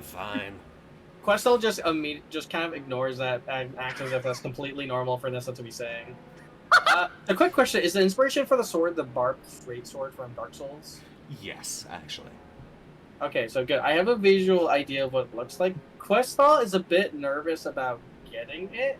However, she does hand over the gold because at the very least, she wants to experiment with it. In worst case scenario, Melchior could probably make adjustments to it. All right. So she'll hand it over. Good choice, friend. And he'll take the gold, counting it out very quickly. It's obvious that he has a lot of experience with this. You could, from your experiences with Starlight, you can tell with the way he moves the coin that this guy is an experienced pickpocket. So he's probably moved a lot of coin in his life. He ends up taking the coin, and he gestures for you to pick up the sword. And picking up the sword, it has this gentle hum in your hands as you move it. Well, it seems to at least murmur. Does it come with a sheath that No. at least somewhat fits it? Okay. Well, I'll have to be careful not to stab myself. Does she feel anything odd from the sword just using it casually, or does it just kind of hum with magic? It feels a little odd. It's definitely magical, but nothing really comes to mind. Yeah, she decides to have Melchior take a look at it just in case, because if it is cursed, she will want to deal with it soon. So, if it doesn't require attunement, does it? You don't know yet. Alright, well, time to have Melchior look. But at the very least, she'll, I'd say just fashion some sort of sheath over it, just to at least protect it from, bumping against her. Yeah, and then it's just going to get caught in said sheath. Well, like, not a sheath, something to wrap it around for now. Alright, wrapping it in bits of fabric. Yeah, something to just kind of protect it a bit. Yeah, the guy will give you a few, like, leather scraps or something to wrap it up in. Yeah, just to, like, cover the sword, but she'll, like, hold on to it, and she'll eventually go and find, like, Melchior and the others when she's ready. Really, I'm surprised that you want to go for something that brutal, to be honest, Questo. I'll admit, I'd rather not, but at the same time, I don't know how long it'll take to get me my sword, It and... really doesn't seem like you, Kafka comments. I'm gonna roll something for Kafka. Do you really just want something magical? I mean, I have spare weapons. I really should have thought about it before I got this sword, but at the... I don't know. Worst case scenario, I'm admittedly hoping that Melchior can at least tone it down a bit. This thing is rather vicious. But an important thing is that, I don't know, maybe I'd be able to find a way to just do what I did with the Sunlight Sword and channel Arcane Mission at least through it a bit. But we'll see. Worst case scenario, if it's cursed or corrupted, Melchior can probably do something about it. And, well, if I don't want to use it, then maybe someone will in case of emergencies. Again, frowns. Well, why would you buy something if you had the inkling that it could be cursed? well, that's why I don't plan to use it until I'm sure. That thing looks heavily reminiscent of something, I don't know, Abyssal, Infernal? Something of that sort. Those are typically rather cursed, Kafka comments. Good thing I don't plan to attune to it. And regardless, I'm also just curious about the metal itself. I should have really asked Melchior to do it, but I don't know. Worst case scenario, we can purify it, maybe? Or maybe I don't know. Throwing weapon, something to deal with later. I should mention, while you all are talking, the vendor who sold you the weapon has already... he didn't have very much up on his little shop. He just had, like, a little table with just a handful of items. He already slid this all into a bag and has already left the area. Yeah, Questal notices. Okay, so this thing is probably very cursed. All right, Melchior. She's gonna go. Melchior. I may have made a mistake buying. Can you? And she's gonna go look. Where is Melchior right now at this point? He'd probably be returning back to the others by now. He's probably recovered the gems. And... Yeah. Questal's gonna go. It's like, all right. So I bought this very nasty sword that I'm not sure I actually want to use. Can you tell me if it's cursed or not? Melchior, Arcana to try to figure out its origins and identify if you want to, identify it.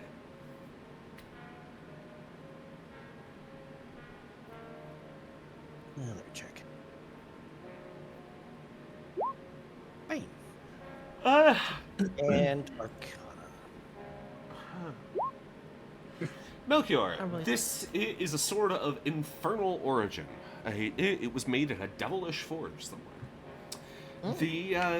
the sword itself, yes, has a +2. But what is notable is that if attuned to it, it basically binds itself to you, and very similar to a Seafang style.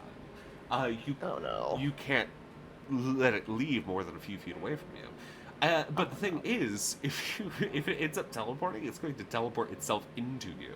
AKA, it's going to stick its barbs into you. Oh my god. All right, When so attuning over. to it, that's the only time you can use the +2 ability. And So, he says, this is a gathered weapon from something that is called a barbed devil. These things are particularly nasty. If you end up attuning to it, it will more or less do the same thing that you saw. Well, actually, I suppose you didn't see. I tried to look, and I don't know. I didn't see what it was about. Well, no, you didn't see what I'm about to reference. That being the weapon that tried to take over Nissa's body and ended up making her chop her own arm off. That I thing's see. like that? Okay, so we should probably, at the very Ooh, I least, had a feeling. we should get it off the street. If that man was going to sell it to someone less also cautious than I especially am. bad as a throwing weapon because if you throw it, it will teleport back to you and stab you for doing it. That is... Okay, so literally the worst thing I could have gotten. That's fine, I didn't You need got that gold scammed. anyway, Quest also. Oh, dear. Regardless, what's the metal made of? Is it useful for something if we melt it down? Because I can and will destroy this thing. Because it's magic, it would be very, very difficult to melt Yeah. it down. If Well- it's destroying it would be nigh on impossible, and even if we did do it, dangerous. Well, regardless, I'm sure I have plenty of spare time I can use, and it'll be nice control for Arcane Ignition. So Questel's obviously like knew by the start that buying it was a bad idea. Got told that this was like literally the worst thing you could do, and just looking at the bright side of things. It's very easy to tell that she's frustrated though. Yeah. She was really so the thing is, Questel was really hoping she could it had more abilities that wouldn't be used if she would just be able to use the +2. So unfortunately, because Hellbreaker still has the plus bonus, it just doesn't have the radiant damage. Yep. So she was hoping it was kind of like that, and unfortunately, it doesn't. Actually, funny you mentioned the Hellbreaker. Theoretically, the Hellbreaker could be used to purify this thing. Really, Hmm. that would be certainly interesting. I wouldn't mind bringing it back and seeing what Hellbreaker wants to do with it, regardless. At the very least, I feel like the Hellbreaker would be very interested in destroying it. Certainly, and as frustrated as I am that I let myself buy it, even though I knew that it was not a good idea, I was I gonna am tell glad you we're getting- not that. I am glad that we're getting it off the streets at the very least. If someone else got this, it would be very bad. Well, now it's our problem, and we don't want it to be our problem. Well, I mean, as long as no one attunes to it, shouldn't be an issue. If we That's the can't thing about destroy it, we cursed should item. drop it down a mine shaft. Or into the Cursed deepest items parts of the tend to Crystal be, Sea. Cursed items tend to be if you pick them up, you automatically attune. Well, worst I'm case scenario. Not sure in this case that is what it does. But No, it hasn't attuned to her. It just I- hums malevolently. Yeah, I don't think that's how most cursed items work. I think you actually have to manually attune to them, and then you find out it's cursed. You're just smart enough Depends. to know what it's about. it depends on the level of the curse. Low-level cursed items you have to attune to manually. The higher ones force themselves on you. Hmm. Because by the time you get to higher levels, most people have Identify in their back pocket. Yep. So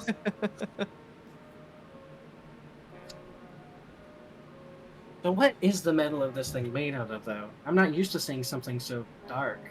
it's essentially just an infernal metal. There's nothing particularly special about its nature, perhaps, aside from the origin.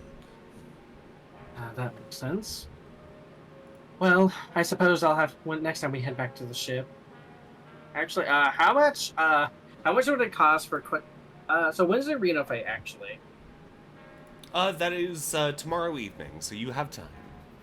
Also, So goodness Quest gracious, we've been might going, actually. we've been Oh my going God, for we haven't 3 really- hours in a shopping session. Yeah. Alright, so yeah, Questel is just going to let everyone know. Well, it's a good thing we didn't get the rooms yet. I think I'll be returning back to the ship and sleeping there. I'll be back tomorrow, and I should be able to find where someone is. Alright, I'm gonna see what Hellbreaker wants to do with this thing. In worst case scenario, just, I don't know, keep it somewhere where it can't be touched. So you're heading back up to the ship? Yeah, Questel will head back alone. Alright. Damn. To get fucking shanked in an alley. It seems I mean, to be fair- dangerous. We're gonna find your family guide in the middle of the street tomorrow. Oh my god.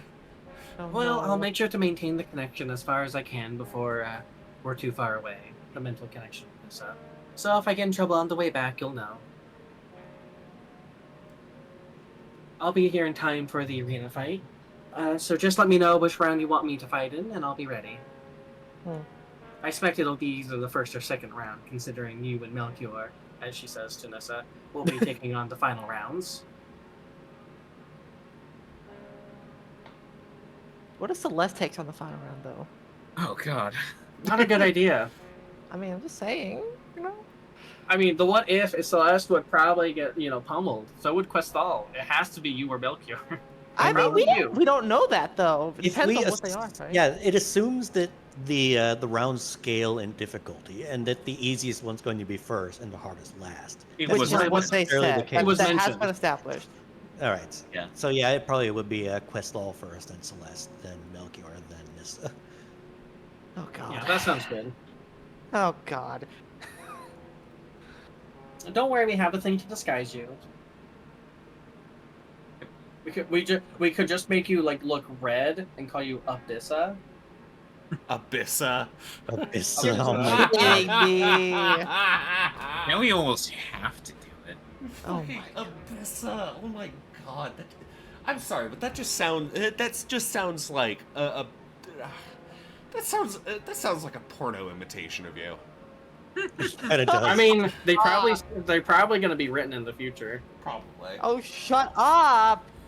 God. I mean, you say that, but it's probably going to happen.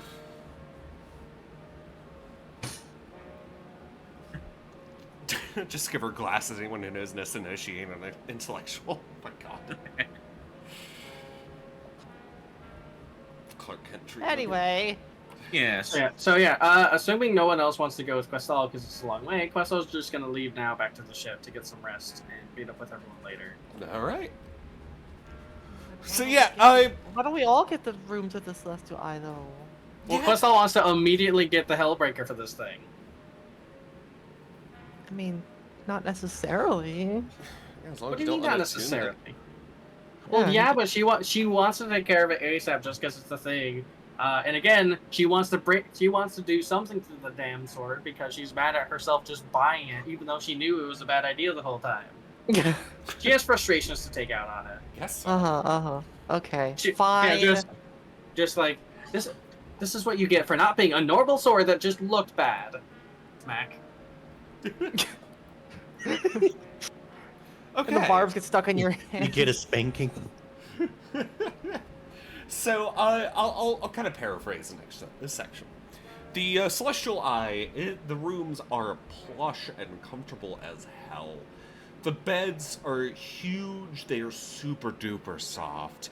Everything is cozy and warm and well kept. It is, it's about as good as when you were in the Spire, sleeping there, back in Sarath Sharman. But for Questal, oh here, I unplugged my headphones. One moment. Oh, dear. Questal, you end up heading back to the ship, taking the late night train. And Going anywhere. I was just about to make that joke. Don't copyright strike me now. Come on. You head back to the ship, and once you return back to Hellbreaker is shaking where you left it. Is shaking Yeah, she's in just- place. Yeah, she's gonna say, yeah, I ended up getting this abyssal sword. I was hoping it was normal, and now I'd like your help to either purify it or shatter it into nothing. Would you like to help me with that? The Hellbreaker shakes harder. She picks up Hellbreaker and It she wants to, immediately does it want, it immediately unattunes you from your coat. well, you didn't have to do that. I had a spare slot. Oh, you did have a spare slot. Okay, so it immediately. Yeah, I do have a attunes to spare you. slot. All right.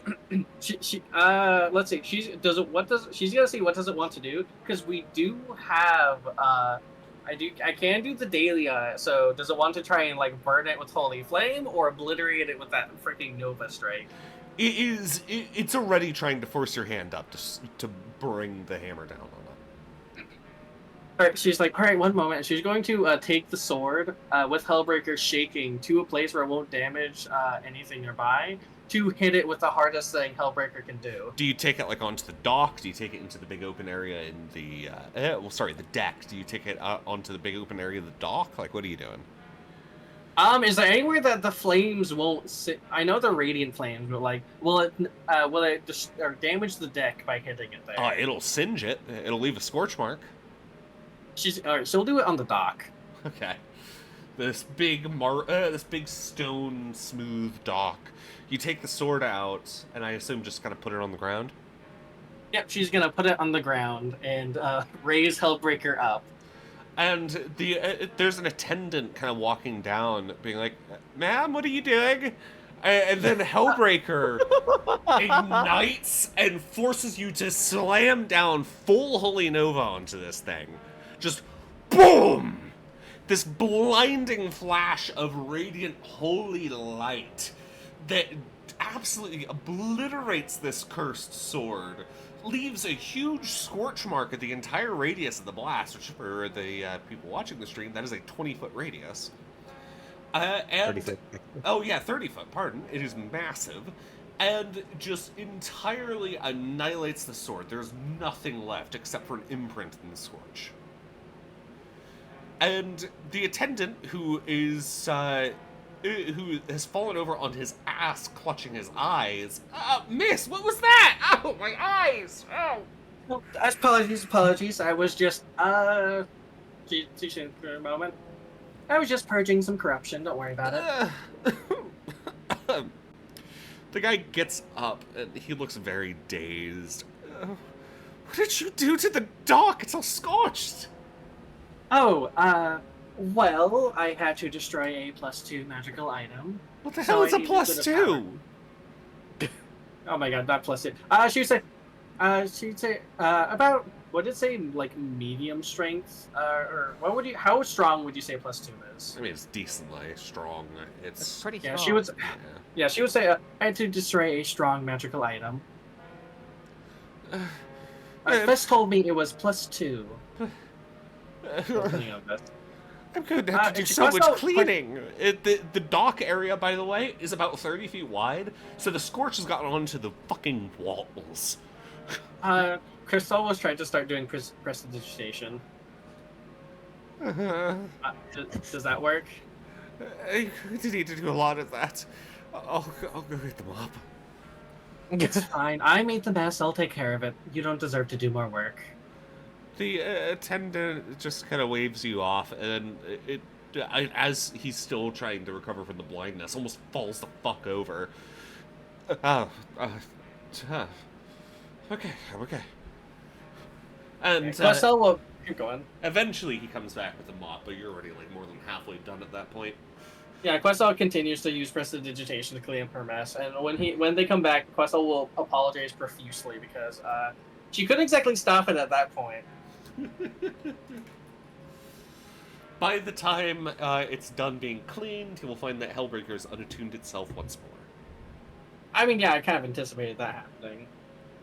So she'll probably ask again if it wants to come with her when she leaves, but she's staying in the ship for the night. And she'll probably leave, whatever everyone else does, she'll probably get there a little bit before the arena fight or something. It doesn't just seem because of how long it takes to get. It doesn't seem particularly interested. Also, right, there's plenty of trains, so you can get down there early, so you can join the group for whatever they do earlier in the day. Because remember, the arena fight is later in the day. Right. I didn't know how long it would be for Questel to get a full rest and then go. Yeah, so you'd have to... you know what? Actually, Let's see. Questel knows where the place is. It would be a complete waste, but it'd be really funny if Questel just kind of popped next to everyone with the teleport.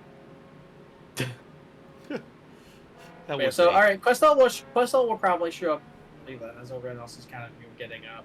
All right. So I need a quick. I need to BRB. I need to go to the bathroom. If anybody else needs to go BRB, now is the time. That includes you, all 10 viewers. I really would have thought I would have had more viewers than this. I literally get A lot twice. of people. I have 17 on my end. Yeah, I get like usually double this just for my art streams. It's odd. Yeah, I think it's partially. I don't know what it is.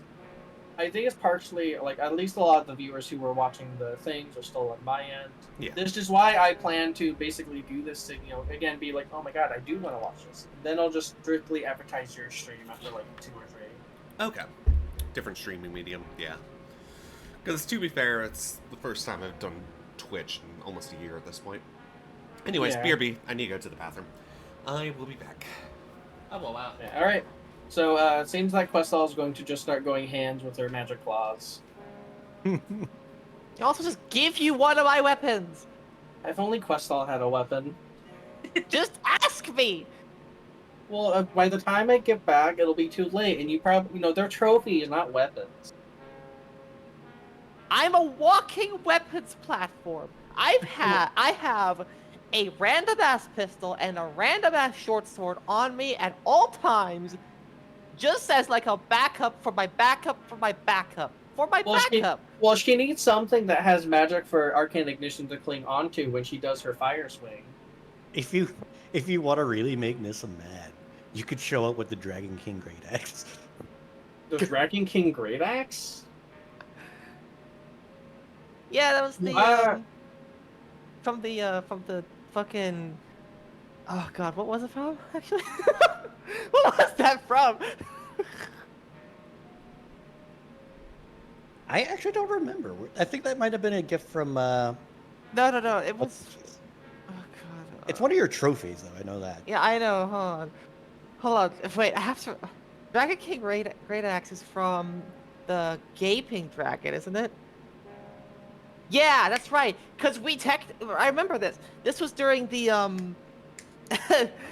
this was from the Elder Brain Dragon, because we like cut off its tail or whatever, Right. and like we made the joke Yeah. that it, like gave me a weapon like Dark Souls, Yeah. Oh my god. and it looked closer to the Gaping, like closest to the Gaping Dragon, so it was the Dragon King Great Axe.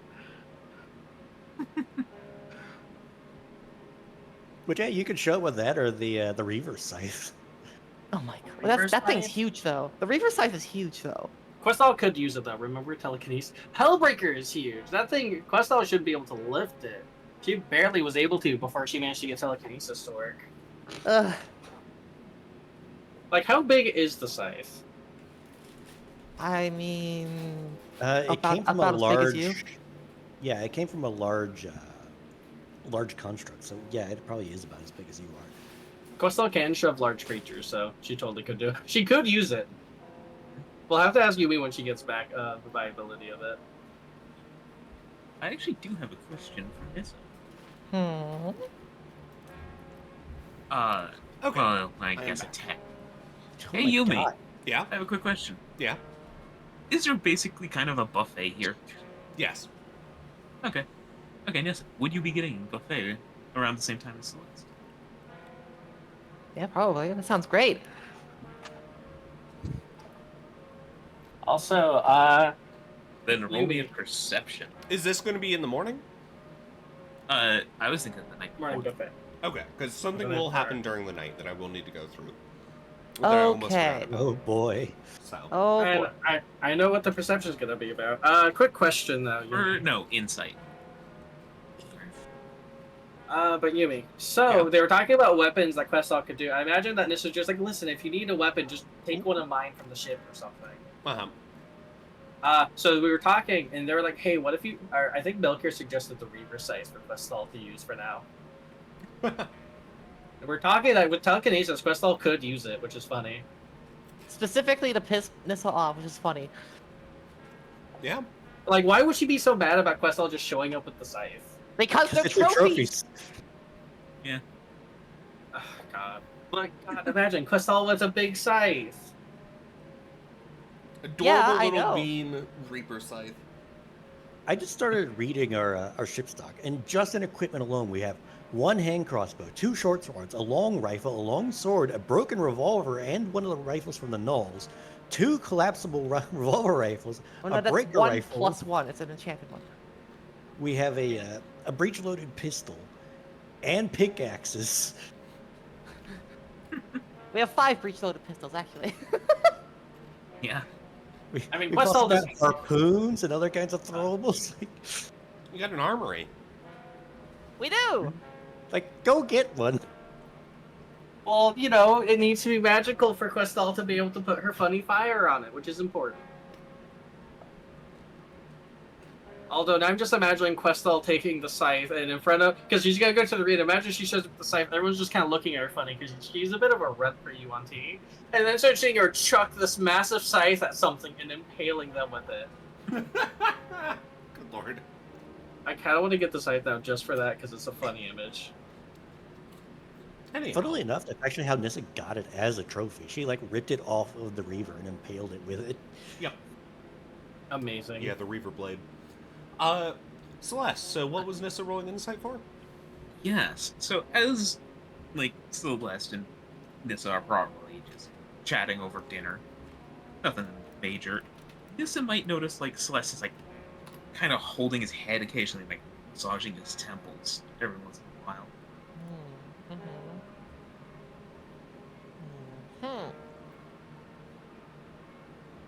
What's up, Celeste? You got some kind of like a big headache or something? Yeah. The magic here is intense. It's like overbearing almost. I suppose that makes sense. Kapka says from the Nissa's shoulder, as Melchior apparently starts pouring ibuprofen into your soup. Celeste, what? Oh no. God, what the hell? No more I mean, headache. if you had one, you wouldn't pass one up. But Magic's Kapka intense, huh? does pipe up. The magic here is very odd. I can feel it myself. So Oh yeah? I'm gonna try and feel it. Go All right. for it. Arcana. Do it. Wow. 13! It's like one of your best yet. Holy It's her- shit! But no. Yeah. I imagine Nessa just kind of holds her arms out, and because she rolled above a 10, to her it's a crit success if she thinks she feels that, maybe.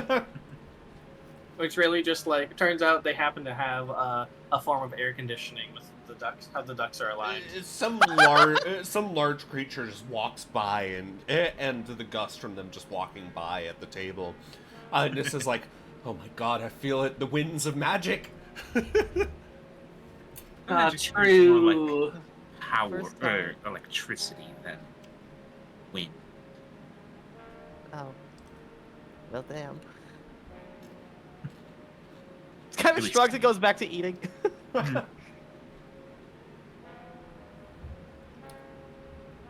That was just a rather large dragonborn walking by. Oh my goodness, Happy.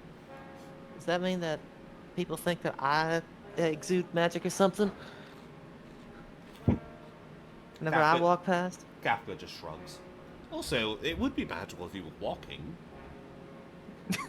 Oh, yeah.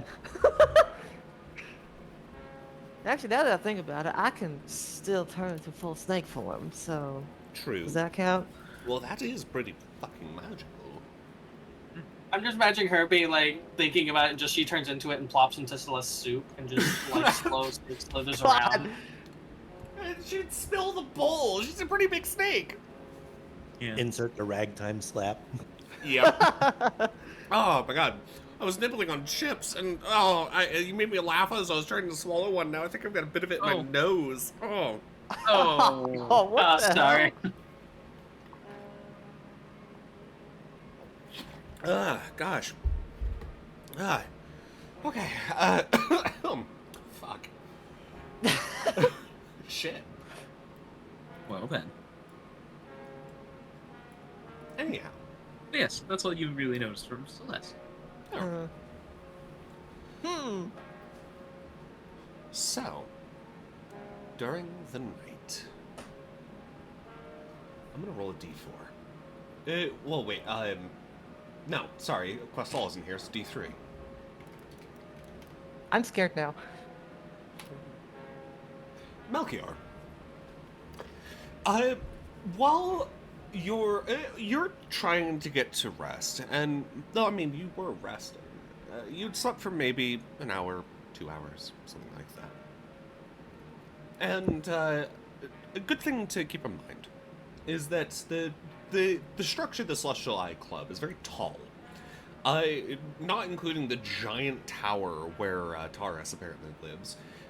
Many parts of the Celestial Eye go up 4 stories. Your room is on the 3rd story, overlooking the East Bricks. So there is a sheer drop-off that goes out beyond there, of at least 100 plus feet. As you kind of turn in bed, you look... your bed is close to the window that looks out into the rest of Deephaven. And you scare yourself shitless for a moment because somebody is looking back through the window itself.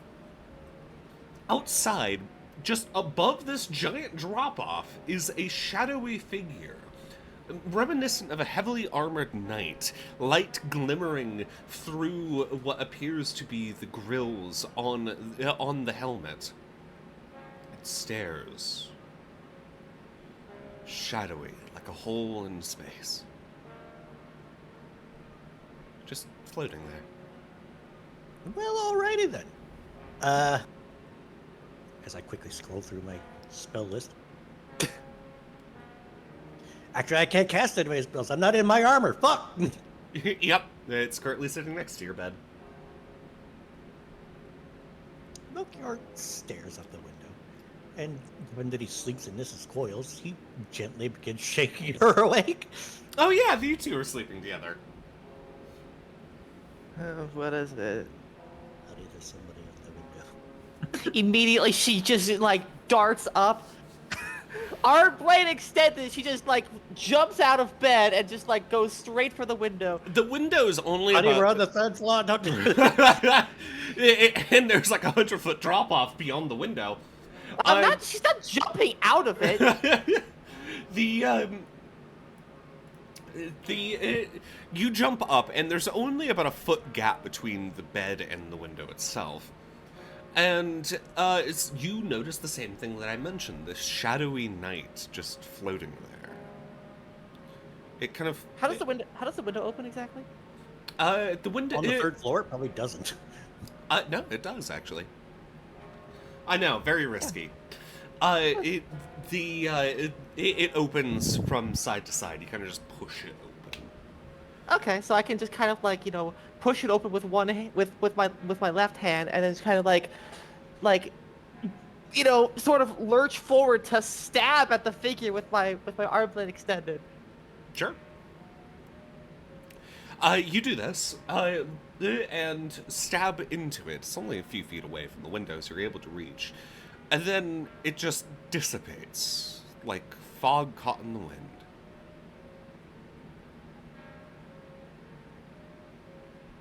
She kind of like, steadies herself because, she did have to, like, go out the window a little bit, but, she goes back in and kind of like, stares out the window, looking for any sign of anything at all, listening. Kafka, who was off around a corner in the room, reading some of their books, hops out. Is everything all right? We had ourselves a visitor, Kafka. Really? I didn't hear the door open. I just heard the window. Apparently, there's ghosts about. Kafka hops over, landing on the windowsill and looking down. That floats over a 150-foot drop. Well, what else could do it but a ghost? I suppose so. It's weird. What did it look like? Like some kind of a shadow knight. Staring because it blinks to peep into people's windows. I don't know. Weird. Shadow Knight. Shadow. Did it look... Oh, that's concerning. Did it look like the Void? You know, the ones who wasn't, or weren't. I don't think so.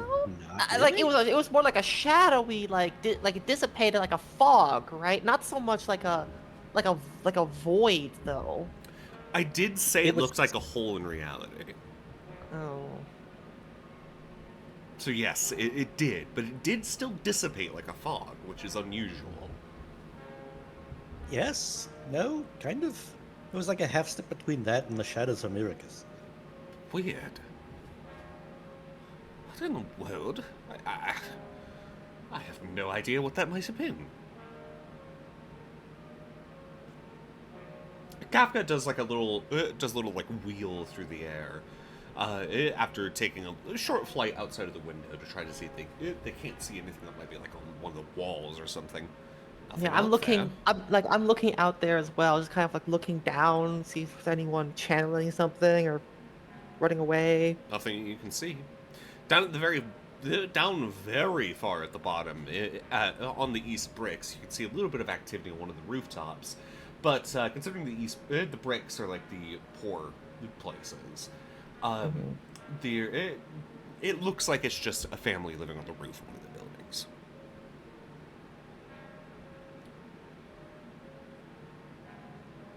Ferngully, go get him. Ferngully squeaks, flies out of the window, and after a few moments flies back and lands on the windowsill again, tilting his head with a squeak out of confusion of who. You know what? See nothing. Ferngully shakes his head.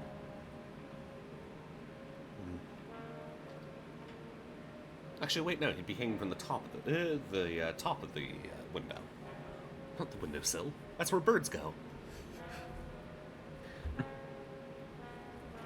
We just have a stack of Kafka on one half, Ferngully above. Yep. Yeah. And because they're both pretty big, it takes up a sizable portion of the window.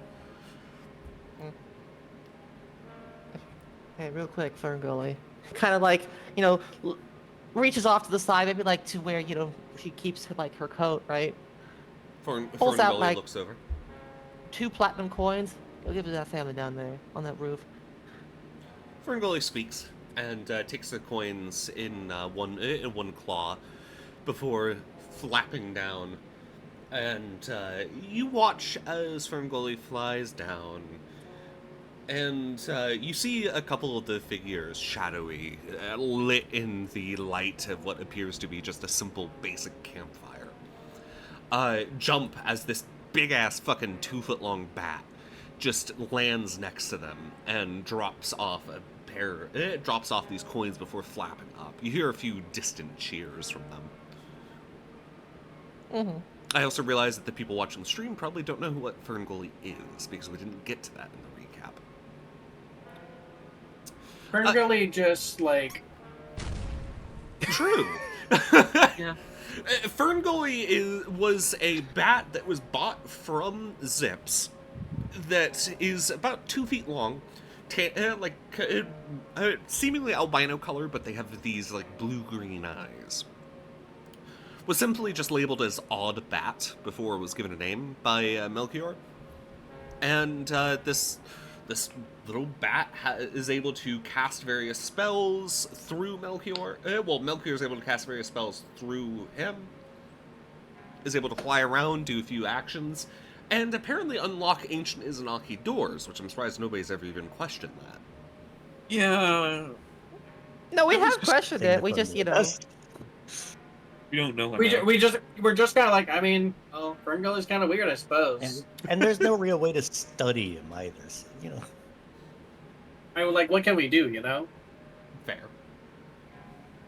Anyway, after Ferngully comes in, I'm probably just gonna like close the windows again. Yep. Make sure the window's maybe locked this time. Yeah. Close the curtains. Yeah, close the curtains. Ferngully dangles from a little gaslight fixture on the roof. Well, good night, you two. And Kafka will head back to what they were doing. All right. So, the next day.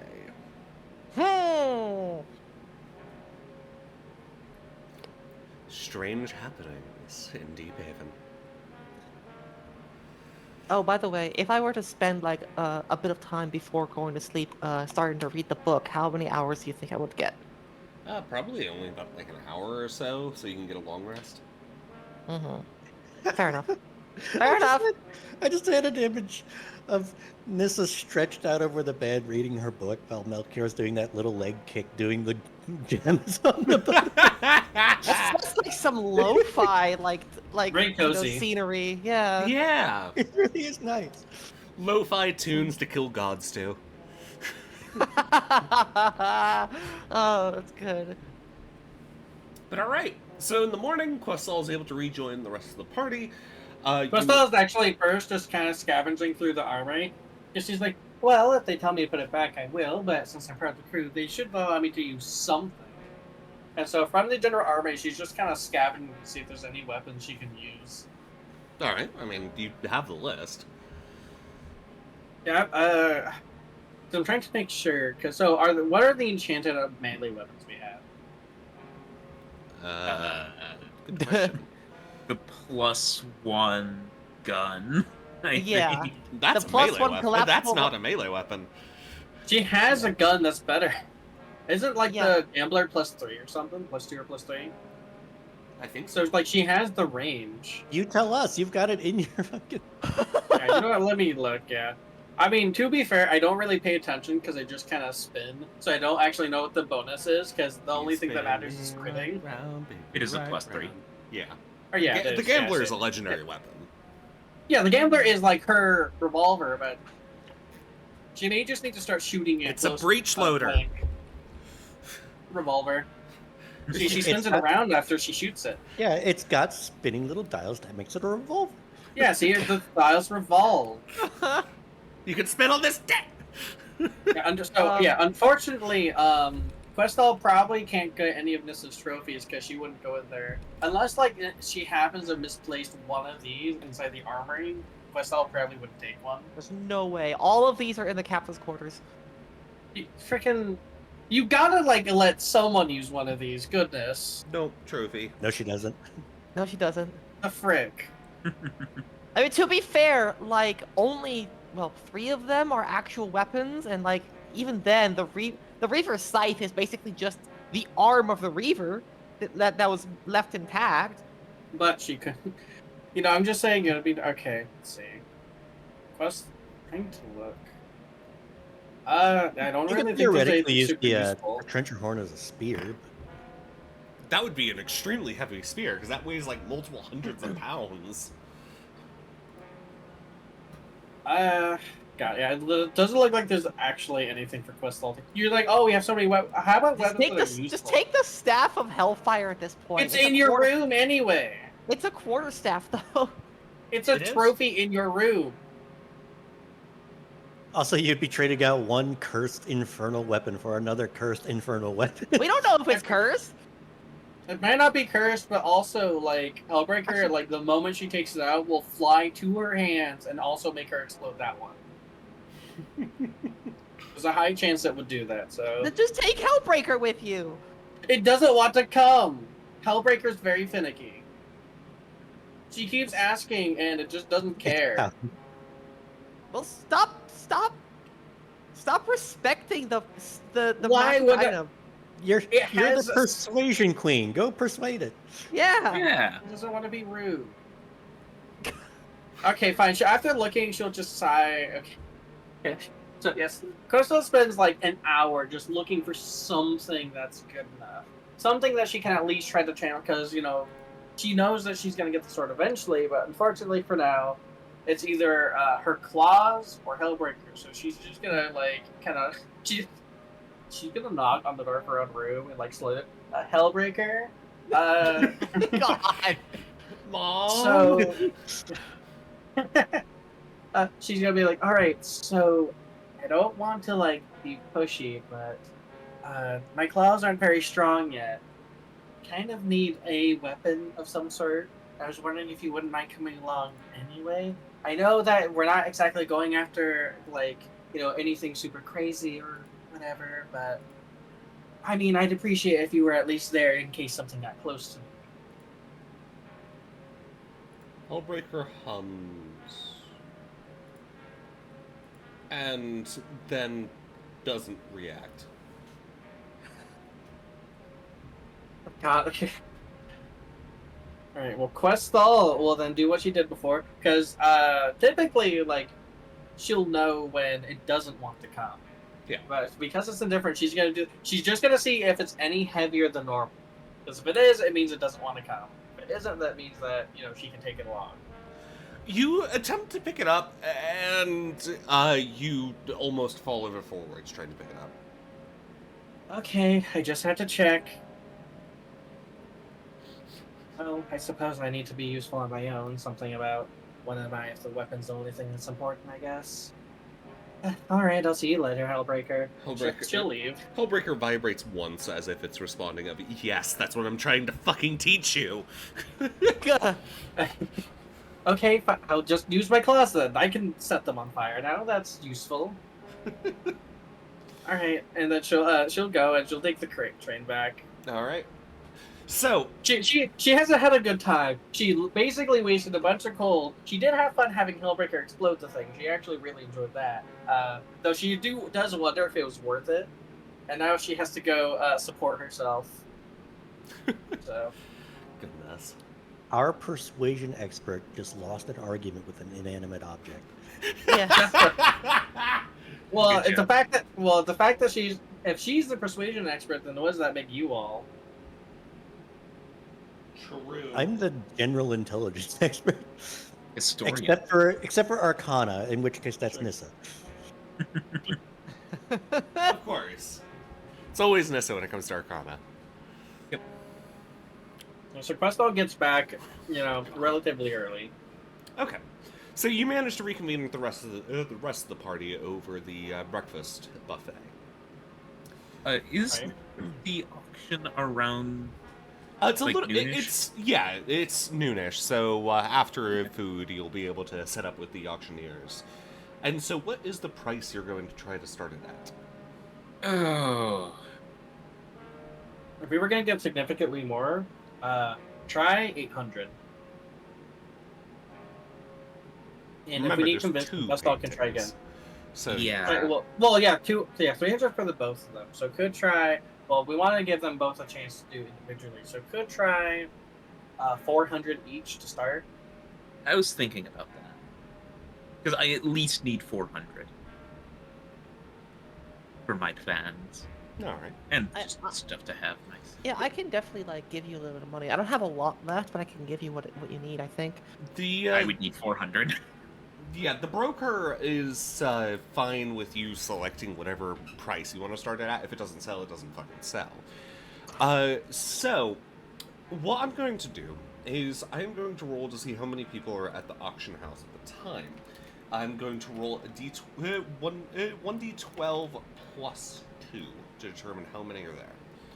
And depending on how many are there, depends on how high the bids go. Wow. Come on. Wow. I've been holding on to them for over a year and a The half. universe really doesn't want you to get rid of them. Oh my god. We've had like what, 4 or I've 5 tried rolls now? I've tried to get rid of You them know what? like 5 times, and it's like never goes through or isn't good enough. Fortunately, the ones that are there are extremely wealthy patrons. What? Oh my god. Oh, What? Oh my god. Yeah, okay. Yeah, no, that Wow. definitely works.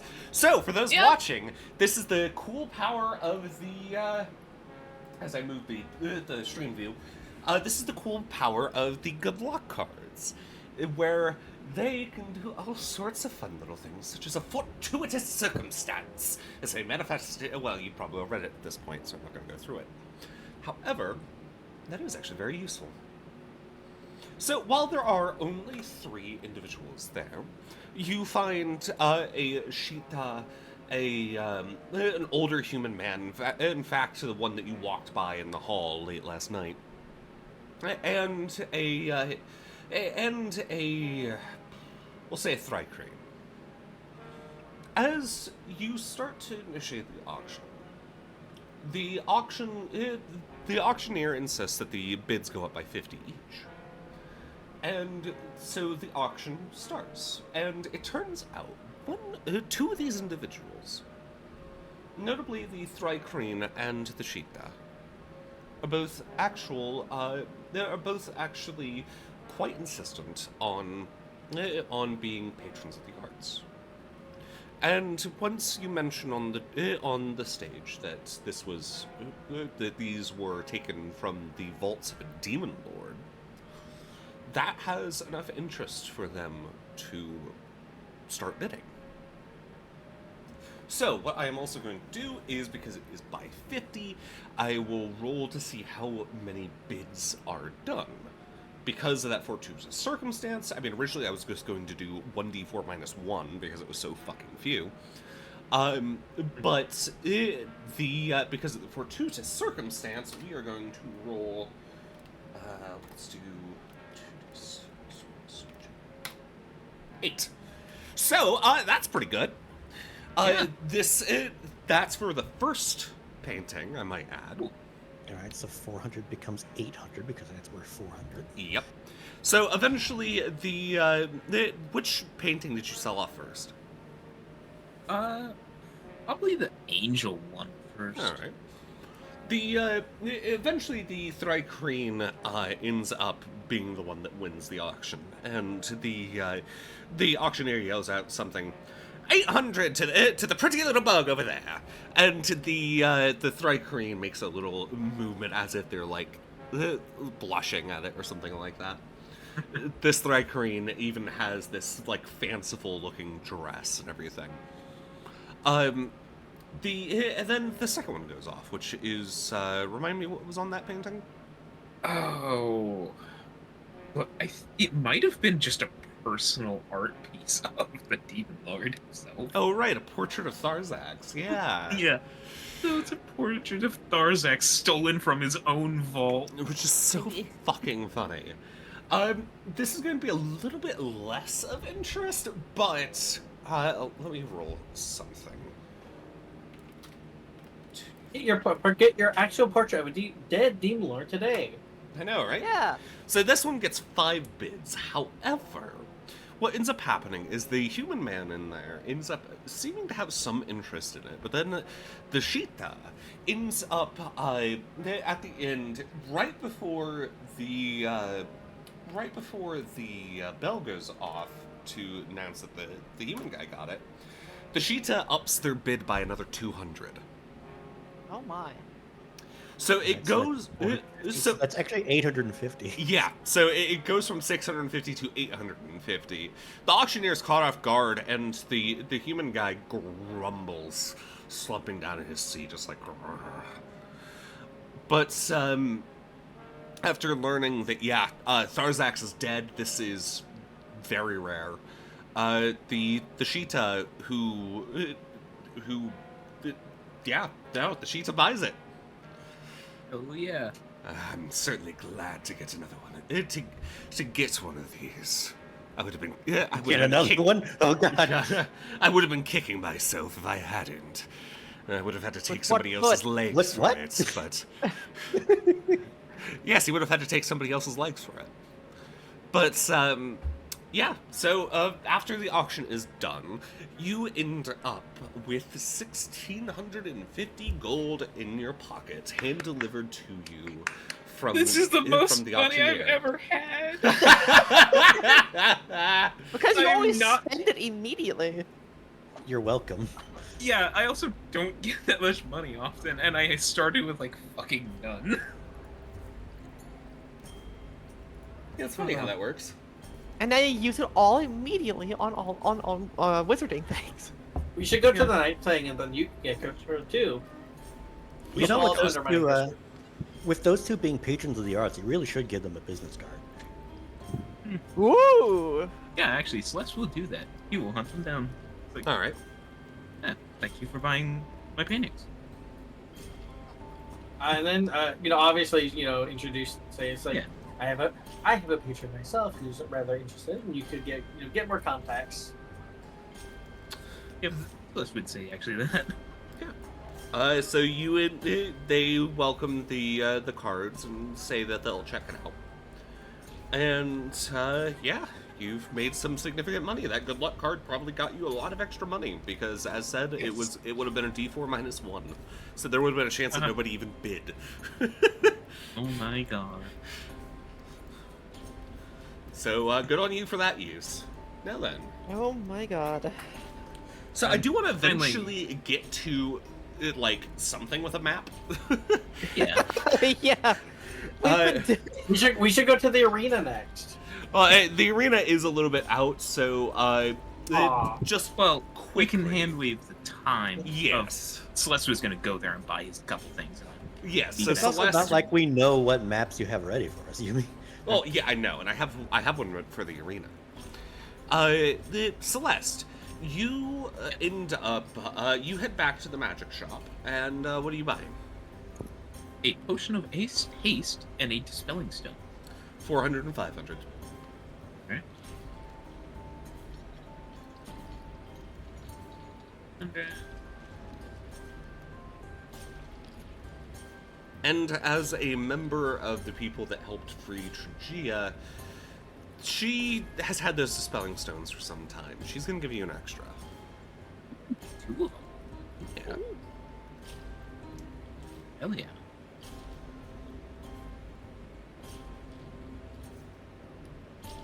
Hoggers, as the kids say. God. I think everyone would have an aneurysm if Melchior ever said that. God, he would just be confused. Yeah, what does that mean in Gnomish?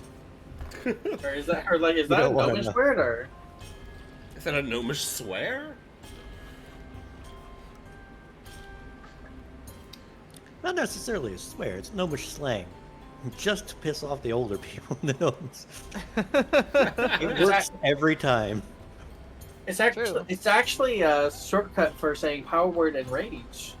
It only works on a specific demographic. It even works on people outside of the gnomish hierarchy. Ask Nisha, she enters rage every time. Oh god. Oh my Yeah. goodness. Anyway, so to be honest, there's not really much that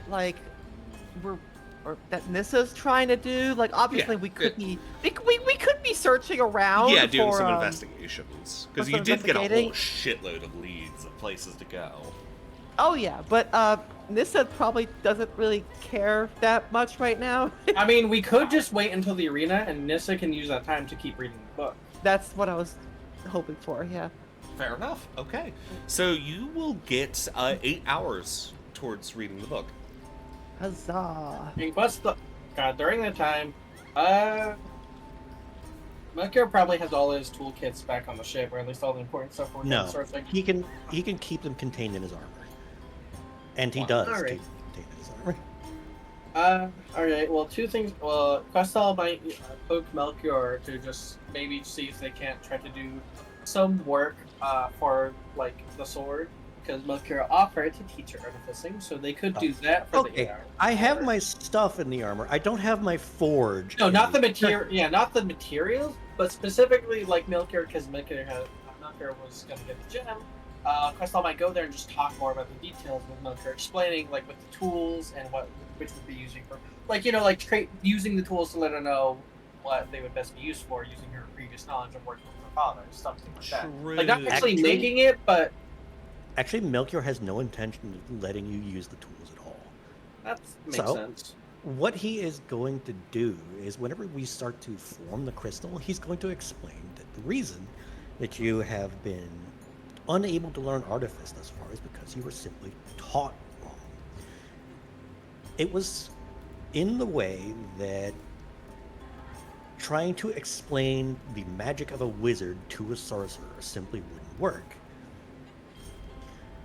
While wizards and artificers in general tend to work with recipes, they memorize how they're supposed to do things. They learn the runes, they learn those specific techniques that are supposed to be emblazoned here. You are more of an artist. You do not do things by the book. You do things by feel, and your magic works the same way. Thus, whenever you're going to start to infuse things using artifice, you don't want to do it through the recipe way. You want to feel it out as you go and create an artistic piece instead of something more mass-produced like a regular artificer does. That's an interesting way of thinking about it. Yeah, I really like it. So that's actually why he's going to have you help make the crystal sword, because you're going to be responsible for melding the crystals together and forming this artistic blade around the ghost of the shell that he's going to make for you. Like practically singing to it with her magic. Correct. Very interesting. I can't wait for that because that sounds honestly wonderful. And I imagine it'll also be like when the sword is finally complete, like such a level of exhilaration for Questal of just being able to have made something that was actually good for once. So we can't get to that yet, but God, I'm excited for that. Well, that Questal will probably, in preparation for the arena, then focus on just because she hasn't really done it too much before, but in like her room or something, just focus on controlling arcane ignition and keeping it refined, like sustained on her claws for an extended period of time without burning her. All right. To basically again, allow her to add the charisma bonus and practice with it. So you end up doing that, and first few times it definitely sizzles, but beyond that, it's fine. The arcane ignition is already working better with you ever since your discussion with the sun dragon, solar dragon. Because yes, that was a thing. Yep. We did mention it very briefly. We're just like, oh, by the way, she met a solar dragon. Now she has one for all. Don't worry about it. I do think that if she manages to crit using the claws, it should do a silly amount of crit damage just because of the reference. That would be funny, actually. Like the damage is by itself isn't very high, but if she manages to crit, like it just suddenly just engulfs them in flame. That's okay. So everybody's getting ready for the arena, and you eventually learn that you have to enter in. You have to write down who's entering and all that, and eventually, it's time. Speaking with a few of the groups, you end up being led over to a stairwell that leads downstairs, and will eventually lead into a large room where several other arena fighters are getting ready. These fighters range from other people that look like adventurers to people that look like they're just off the street and are looking for another chance at making some money for themselves or their family. I realize that I forgot to put people in the stands, so give me a moment. Well, I say stands, it's just a handful of tables.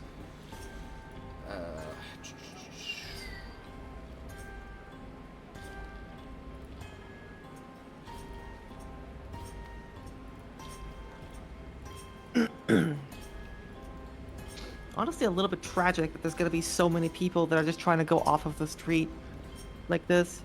Yep, people that were specifically picked by the people here because they have such a desire to try to make something better for their family.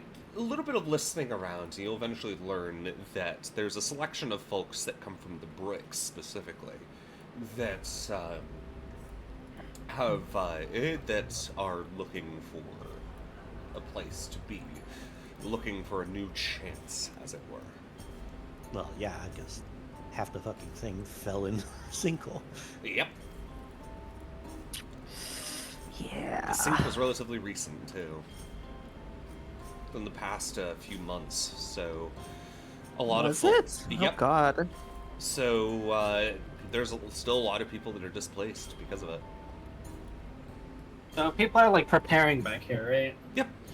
There is a few people are training, a couple of people are making sure that their equipment is all right, all that jazz. Crystal actually, remembering what was said before about magic acting like evil, in a place basically of safety, not the heat of combat, because she's been kind of hesitant ever since we learned of this. She'll be casting her clockwork shield that she loves to cast so much. All right. So, does it happen normally, or?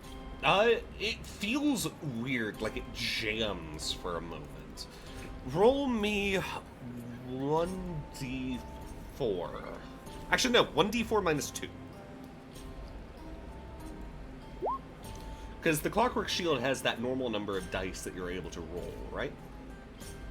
I can roll. I can add 5d8 dice to roll for damage negation. Cool. Is it... So it's always 5d8 whenever you cast it, and you could just select... Not all. Well, Not that's how always. many you have ready. Right? Yeah, I can have 5 Yes. ready to. That's what I meant. Guess what? You have 7 Okay. now. Oh. That's what I was rolling to see if it would change that number. So Okay. if it ended up at a minus, you'd have less. Okay, so yeah, Crystal was like, okay, so this is odd. I could feel it warbling, but it seems to have made my shield more powerful, which is helpful. Do warbling. Warble. Although I have a feeling that it could go either way. Thankfully, with Arcane Ignition, my magic should be just fine as long as I focus on that. What's everyone else's plans for the fight? I know that I'm going first, so I'll have the easiest time. Hit the My melee plan hard. is try not to die. True. That's fair. Just getting the last Chip. few people on the map. Should be fine, right? I mean, what kind Should- of animals would be able to deal with us like that? I suppose we'll have to Mist see. goes one-on-one with a trencher. Probably. I mean, There's yeah. a chance that they have a Suplex it. trencher. You could probably suplex it. Well, I mean, if you probably wouldn't suplex it, if you would. Well, I guess you'll see if it comes to it. I have an idea for if it's a trencher, but you know, we'll see. All right. So let me get everybody on the map. I'm just gonna put you guys just so that everybody can see what's going on. Because Kafka, as a homunculus, can't exactly join in on this. So I'll just have you guys technically on the map, but technically you're behind the gate. Right. Just here, then install. Cool. So this is the map. Zoom out for our spectators.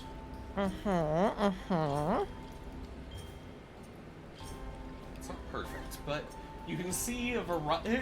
It's a sunken arena that's mostly crumbled and damaged over the years. It looks like they've retrofitted some old ruin that the club was built over the top of. A variety of tables are set up with a variety of individuals sitting at them.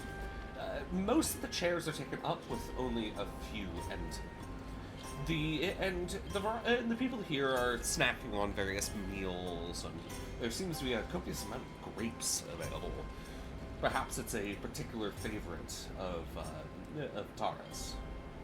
Either way, behind this door here is where the party is, as well as all the other various arena fighters. There is a simple wrought iron gate that goes up and goes down, and then goes back up to close once again to let various arena fighters in.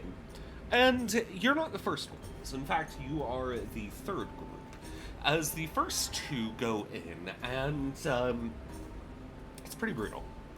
The first group is a bunch of locals, and while they survive, because basically the way it works is if you lose one, you can continue going. If you lose two, you're out. Because if you win 3, it's when you actually get the favor, and if you win 4, it's where you get the bonus. So the first guy goes up, and he ends up against an arcane maw. He does not survive. He is devoured. Absolutely eaten. Nothing left. And a couple of automaton wranglers have to come out to collect the man. Collect the arcane maw and take it back in. The second guy comes out. This one looking to be nothing more than perhaps like a hunter of some sort. And he holds his own against what ends up being some sort of large insect. You don't quite recognize it. It's definitely not from Zarconia. It might be something actually local. But eventually he ends up taking a stinger straight through the chest. His blood ends up splattering all over one of the walls.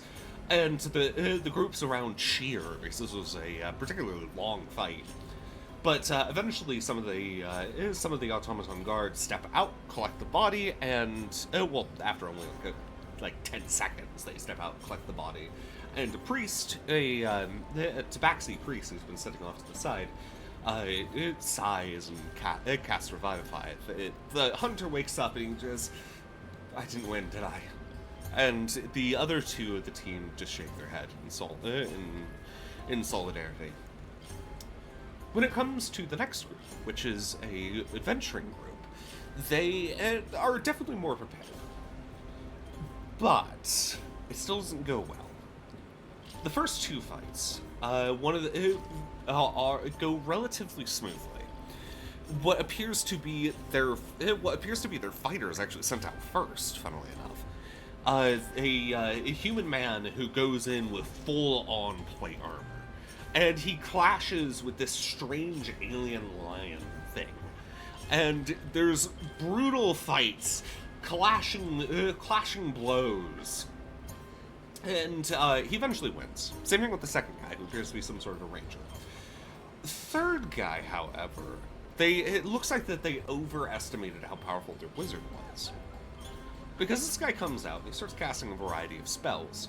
Notably, Chromatic Orb seems to be one of his favorites. He slings out 3 as he ends up going against this large wolf. This wolf with like weird spikes sticking out of its back. Celeste, as you watch, your brain almost sticks on this wolf for a moment. Like, Yeah. oh. But eventually, the wizard loses his head. The wolf eats it. So the rest of the team, the fourth guy says, no more. We just lost somebody. We can't even revive that. We knew this risk was going to happen, and yeah, no, we can't risk it anymore. So they end up leaving, which means it's your turn. On the other side is just a solid iron gate. You don't know what you're going to fight until it comes out. Oh boy. Let's do what the wizard did. Indeed. They figure out what a good. Well, while Yumi figures out the music, I just realized we should go gambling. Because the gambling gives Crystal advantage, I just forgot. Yeah. Anything related to gambling. So Crystal, like, if she was betting, it'd be funny if, like, it gave the people that she was betting on a bigger chance at winning. Yeah. Oh my god. That is an gotta effect go- of the gambler. We gotta go gambling. Yeah? Crystal go can win her fortune gambling. back. Aw, dang it.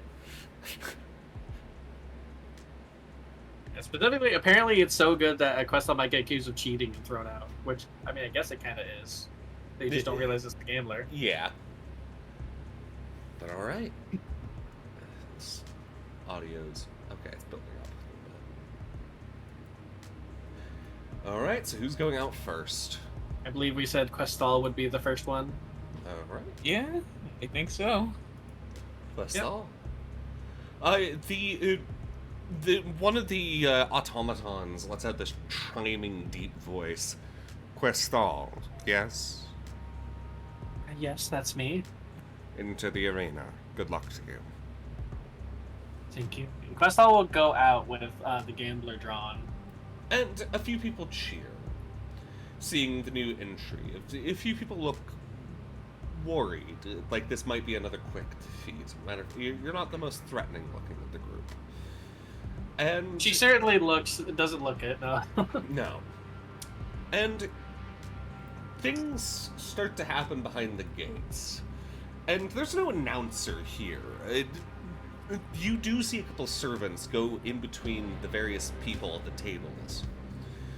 And it's announcing what's going to happen. You still don't know what's about to happen until the gate opens. And a Sarkonian sword spider crawls out, an elder one. It skitters out and lets out a hiss, spotting you almost immediately. Let's go. Initiative time. Zach. Yeah, Questal just like... It just occurred to me that the previous owner of the Gambler was the captain of the Shield of Courts. Yep. Funny that, huh? I wonder if she came from here. Also, Yeah, Malcolm, you Questal didn't would- need to roll initiative. Wait, that's from previous. Yeah. Yeah, but she might. Questal will... Sorry, go on. I was just saying that she might have when it came to Malcolm's idea. But yeah, Questal, what you doing? Questal is just like, I've survived 30 seconds against an ancient dragon. This should be fine. Let's see. So, what...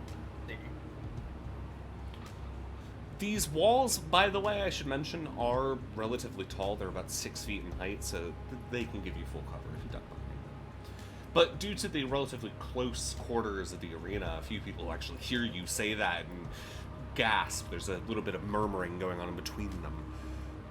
But Questal is just saying that. She's going to do something she's never done before. It's been one ring on the gambler. What? Just one.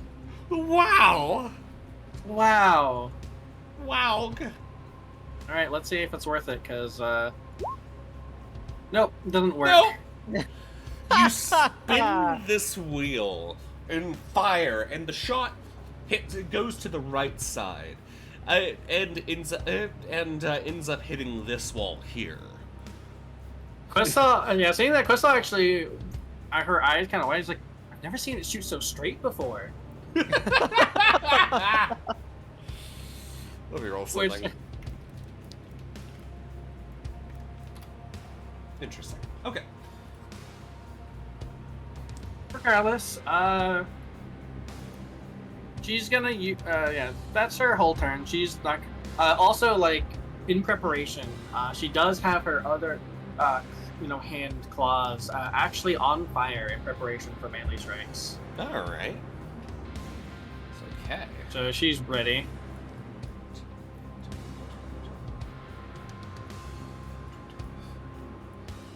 The spider moves fast, scuttling across the ground. Teeth and fangs drooling venom. However, it can't quite reach you. So it's going to ready an action.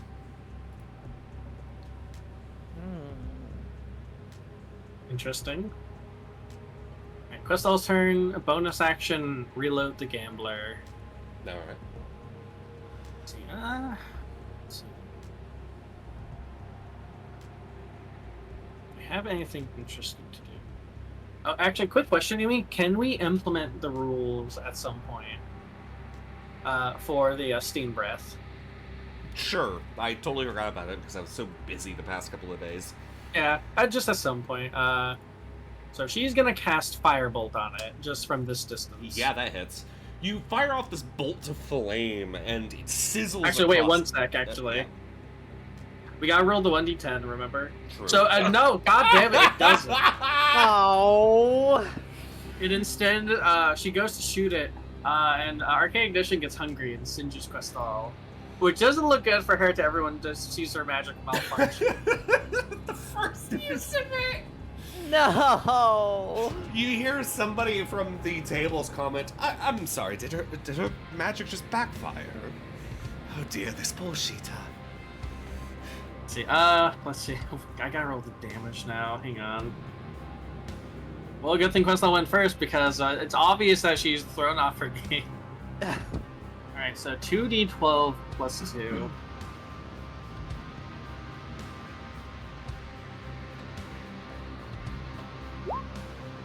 Alright, not that bad. Just 11.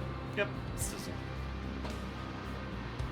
I think the unfortunate reality of the situation is just that Questal works really, really well with support, and or she. Playing purely defensively.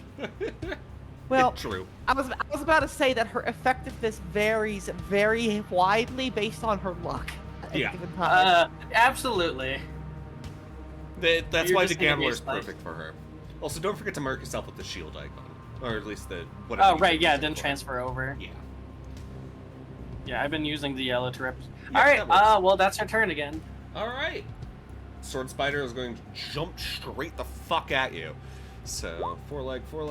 The first strike misses, swooshing by you and almost taking your hat off. But the second one does hit. So rebarbs. You silvery barbs it from missing. Into missing, pardon. Yeah. Classic. What do you say to it to make it miss? Oh wait, silvery bars. Let's see. I thought it was just magically distract. Like in this case, like just throw a bit of dust for the creature. Okay. Yeah. Yeah. no, so like that's true. silver. Or I guess blazing reds. Like I guess with this close, you could just like use silvery barbs, just like I don't know, a flash of flame to like throw it off. Yeah. You just duck. It lets out a screech from this as you create the flash, and it stumbles and it tries to take a bite out of you too, and it misses at that as well. Good lord, you got lucky. Okay. I mean, again, Questal's effectiveness varies widely. So they see Questal miss, and they see this creature come up and start missing as Questal somehow deftly dodges. this is quickly turning into a slapping match. Your turn, All right. Quest. Let's see. Questal. Questal's gonna take a 5-foot step back and risk the attack of opportunity. All right, that is absolutely going to be an attack of opportunity. Roll, please. There it goes. Oh, that's a hit. Questfall, this thing smacks you right in your fat thighs, or at least fat hips. You don't have thighs, and you take 20 slashing damage. Let's see. Again, 3d. Let me roll 3d8 to negate it. So that's just 5. Yep. And then Questal is going to spin all 3 this time because she has advantage. Oh boy. Oh boy. Please, Yeah. please. Nope. It's a 13. So this one just starts ricochet. Does the classic wild ricochet. So I use 3, so that's 4. That's a size. And just, I really hope you would look good in the arena, but whatever we can do. So, for those who are wondering, the Gambler gives a -6 to hit per wheel that is spun. However, it does a shitload of extra damage per wheel if it does hit, but it also crits on a 19 or a 20. So it's basically, if you roll 3, it is going to be a 1 out of 10 chance to hit. And your shot goes wild. It goes entirely upwards for some reason. Just somehow 90-degree angle right out of the barrel. Pings off of the roof. It pings off of one of the stone walls and scares the ever-loving shit out of this random fucking bullywug at this table over here because it bounces off of the table, off of his fucking plate, shattering it. So, quick question. How's everyone else reacting to Questal's attempt at the arena fight? Like us? Yeah, to the party. Milker is currently leaned against the railing with both hands clasped in front of his mouth, Really good. Celeste is standing nearby and just kind of like rubbing his chin, just watching. A few of the spectators are panicking because they did not expect one of the people here to bring in a gun that apparently just randomly shoots everywhere. Yeah. Especially Alright, well, that that's bullywug who yells something about, "That was a perfectly good steak!" The steak is fine, just the plate isn't. Yeah, let's go Ssell's turn. Alright.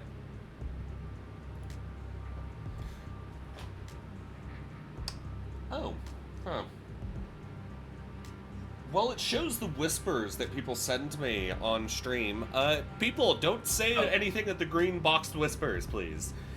Sorry. You didn't know. Okay, Sword Spider's turn. The Sword Spider is going to leap at you, swinging its forelegs wildly. Oh, no. That's a crit. Silvery barbs it then. Alright. It misses. Silvery. However, the... oh god, they can also see my GM rolls. So I can't even... No, we won't look. Just no one spoil it into chat. Okay. Yeah, I mean, Yeah, I have it set to view as the player, and it still shows me the GM rolls. So that's a little annoying. But it Well, does... if it didn't, you wouldn't be able to function as a GM. Well, no, I have two windows. One is my normal GM view. The other one is the player view. Interesting. Yeah, because you can view the areas as a player. So I don't know why it's showing all that as a player. I think that's only on the map. No, yeah, apparently, because it shows all my GM rolls. Which means I'm afraid those are actually both hits. So that is, yep. So that is 39 total slashing damage.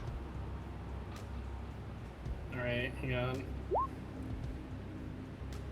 Now let's block that. So how much is that now? 16. Yeah, 16. All right. Gotta do something against it, girl. Yeah. All right. What are we gonna do? Let me look at my abilities.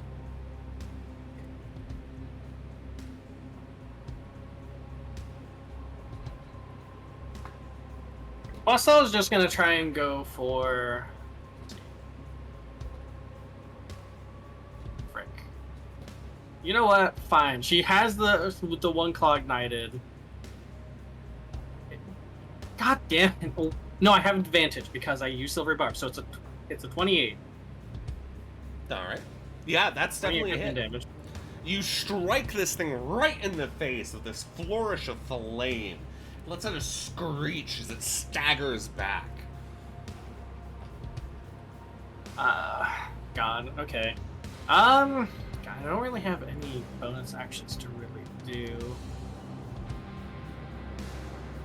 I think that's all for now. Alright. She'll reload her. She'll reload the gambler just in case, but that's it. Alright. Sword Spider's turn. Skitter, skitter, skitter, skitter. Steps over to here.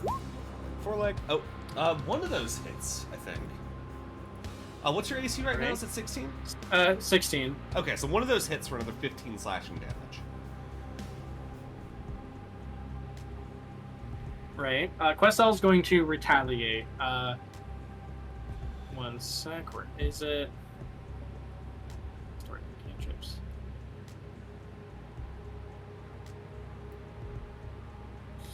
Where did I put this attack? Telekinetic reprisal.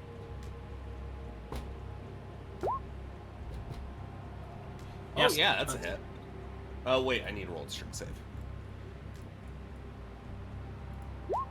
Yeah, no, that worked.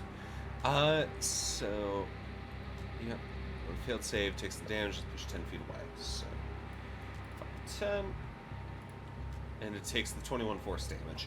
You watch as bits of its chitin just collapse in on itself. It's starting to leak bluish blood as it staggers in pain. A few people cheer after this, seeing that you're actually starting to deal some pretty good damage to it. Yep. Right. Your turn proper. Alright, yeah. Firebolt again. Come on. Go again! Oh my god. Twice in a row for this. Questel needs to get mastery just so that, like, the risk of it exploding her goes away. Alright, so that's another 2d12 plus 2. So for those watching, whenever she rolls that, it absolutely negates. Oh, God jeez. damn it. It absolutely negates any the spell from firing. It just backfires. She's at 29 HP, by the way. Oh, jeez. She's Arcane Ignition is doing more damage than the damn spider. Oh no. Arcane Ignition got up grumpy today. Yeah. You might want to move away. However, she does have 4 points in. Let's see. 1, 5, 10, 15, 20, 25. She'll get all the way this way. Arcane Ignition. She does have. I gotta add that as a spell, but she does have 4 points, which she can use, I think, at the very least, as a second level.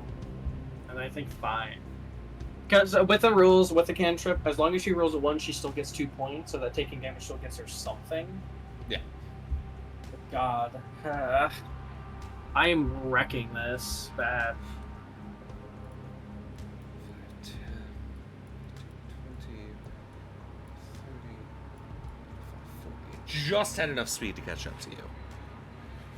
Of course. Also, Heat Stalker, to give you an idea, she's a sorcerer and has 96 HP normally. So, Yep. four leg. Wow, neither of those actually hit. It lunges at you, its legs slashing out to catch you. Those sharp ends gleaming in the dim light of the arena. And then they both collide into the walls that it ran through, thus catching itself for a moment before it has to yank them out, thus entirely invalidating its attack. Questel at this point is kind of pissed that she's just botching this super badly. She wanted to prove that she could handle herself, and she's just getting her ass kicked by some random spider who is freaking... Obviously, this doesn't help Questel because all her feelings of not being good compared to the others come rushing back. And all that confidence from surviving doesn't really matter if she's still taking hits. So she's just gonna hit it with something that she has that's actually worth something. And she's going to use her heart energy beam on the damn thing. Oh, damn. Holy shit. Nice. All right. Yeah, so she just shouts something about, like, I've been through too much to prove that I can't even handle a damn spider. And then she screams as she just unleashes the beam into its face. Everybody, all the viewers reel back because this thing is vibrantly bright. The beam of energy striking the sword spider straight in the face, ripping off mandibles, burning it, tearing it, hang on, and knocking it hard back. Half of its head is gone, and yet it still moves, seeping blood onto the cracked stone ground. You've heavily damaged it. Good strike. At least that's something. Alright, let's see. Attack of opportunity. Oh, right, hang on, I'm nearby, never mind. I kind of forgot, because... Never mind. Frick. Yeah, let's just sit here. Alright. I'm kind of depressed. I'm not doing nearly as good as I hoped I would. Good thing she went first! Oh dear, those are both hits. Those two slash into you, and I'm gonna silvery barb the first one. Okay. Yeah, the mandibles can't bite now. That is true. Hey, you avoided that one hitting. Because that would those two together would have brought you down to 1 HP. Oh boy. Instead, you take 15 damage.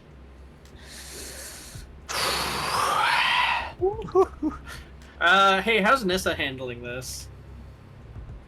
About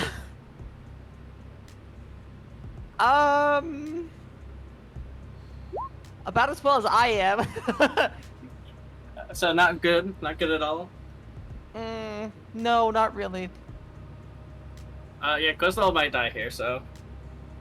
Croissant? Frick.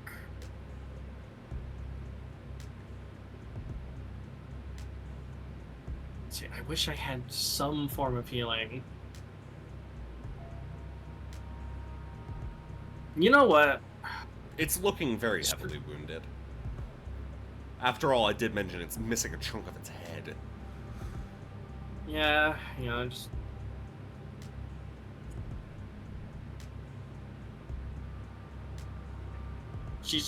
She's like frustrated. She's just gonna scream and cast point blank fireball. Oh my god, okay. Where is it?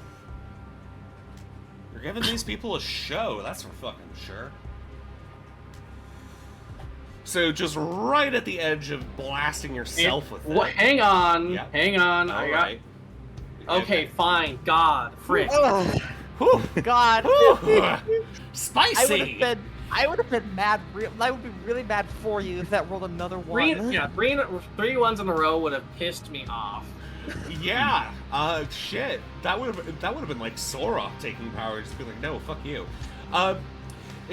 You end up firing this fireball out, and it slams down just in front of you, not doing you any damage, but definitely like almost knocking your hat off of your head. And the spider crumples down, dead. I don't even need to make the save for it, because even at half damage, that still would have killed it. It had 9 HP left. God. And the crowd cheers. The automaton... Right to put her in the first round, oh my god. Yeah, that was... Oh, man. The To be fair, crowd Questal was trying not to use like anything but first level spell slots. Got her ass kicked and said, "Screw it! I'm just gonna start hitting you with my heavy hitting spells. So screw you." I mean, if there were single target isn't her specialty is the thing either. She specializes in AOE damage. Her attacks typically hit multiple people. It's true. Yeah. Sorry, continue. The crowd cheers happily. They definitely enjoyed that fight. And you end up finding a variety of things thrown down to you. A couple of flowers that a few folks have ended up gathering. A few bundles of grapes. You can even catch one if you wanted to. She does. Yeah. Very juicy, good-looking grapes. You get, and somebody even chucks you a little bag of coins. Great fight down there! And it's 50 gold coins. Just a little tip. Alright, well that's nice. That's like a bunch for feeding the gambler. Questal will make a big show, bowing and acting as if everything is perfectly fine. And then she'll just kind of walk. I imagine the gate's open back there. Yes, the gate has opened and some of the automatons are already stepping out to get rid of the body. And unfortunately this whole time she's been with Nissa, and even as she passes through and tries to pretend nothing is wrong, because she always, in the fight, Questal was panicking and feeling embarrassed and ashamed, so as she walks past, leaves the arena, Nissa can just feel the waves of just shame, guilt, self-doubt, self-deprecation, just a lot of negativity, and Questal just, if there's space for Questal to just kind of go be in a corner, Questal's like going there, and like Nissa can feel the waves of just humiliation, shame, self-doubt, all of that just rolling off of her, just messing that up so badly against a single damn spider. So it's obvious that she's taking that hard. Yeah. So Questal is currently in the corner, basically sulking and trying not to cry from embarrassing herself in front of not just everyone, but also her team, who she didn't really look at, because in her mind, she just kind of imagined them judging her and questioning why they were her along. So, Questal's not doing hot right now. Well, that's depressing as fuck. Yeah, Questal has a... sorry, go on. Yumi, I just thought of something that you could do to fix your being able to see your stream rolls. hide the chat in Roll20. You know, that's a fair fucking point. That solves it.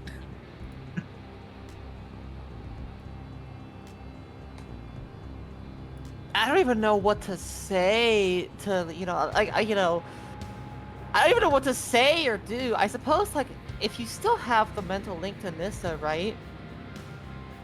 I will. Like, I'm assuming you're gonna try and send something through it. Not like directly. I Right. think Questal would just feel basically like worry and then relief for her getting out of that situation, and then once again, like, kind of like somber worry and, like, that sort of thing. Yeah. Ultimately, what it boils down to is Questal just realizes, like, hey, there was no judgment coming from at least Nissa, right? There was just, hey, I hope that my friend gets out of this. And, like, Yeah, but still, like, Questal, try to roll the will save. You can tell that it's not completely gone, but she tries to pull back from the connection for solitude. She doesn't feel like any worse, but it's obvious that, this is definitely weighing down on her. Yeah. But no time to really worry about it because Celeste is up next. Indeed. Kafka will end up hopping over to you, Questal, to talk with you to try to help you if need be. After all, Kafka's not... and Vess, too. They're both there for you. Vess is happy to just hang out with you. But it seems Vess entirely understands about how you might be feeling really down about that. After all, he's really used to mental health issues. Because poor boy's got all sorts of anxieties. But, all right. As you two settle down over off to one side, a few of the arena fighters congratulate you on your good performance. Yeah, thanks. The one of the automatons looks over to you. Celeste, yes? Mm-hmm. All right, it's your turn. Step out. Oh, fun. A few people cheer at seeing a new entry, and as the servants go around, you hear one of the people say, a little bit louder than they probably intended, "It's kind of weird to choose somebody who looks so much alike what they're fighting, isn't it?" Oh, God. Oh, no. Oh, no. And what you end up fighting is, as the gate opens, one of those large wolves scurries out from under the gate. The wolves here are different. I don't have a specific token for them, but they have these, like, stony spikes all along their back, and plates of stone that encrust the top piece, almost like an armadillo shell. But apart from that, still very much a winter wolf, and a very fearsome looking one at that. It sniffs the air and focuses its attention on you. Yep. What are you doing? As it focuses on me, Celeste activates that. Alright. That's right. Let's see. Let's try the card. Ah. Damn. Oh, that's Alright. not 27. Yes, I have a pack of cards that if I pull the 27, I get to choose my initiative. AKA, it's Joker. There's two Jokers in the deck, so it's a 1d27. Right. But alright, so the wolf goes first. The wolf seems to recognize that there's something up with you, but it only slows it down a little bit. 30, instead of it going its full speed of 50. And 50! it's a big-ass wolf. And what it ends up doing is it rears back and fires off a cold bolt at you.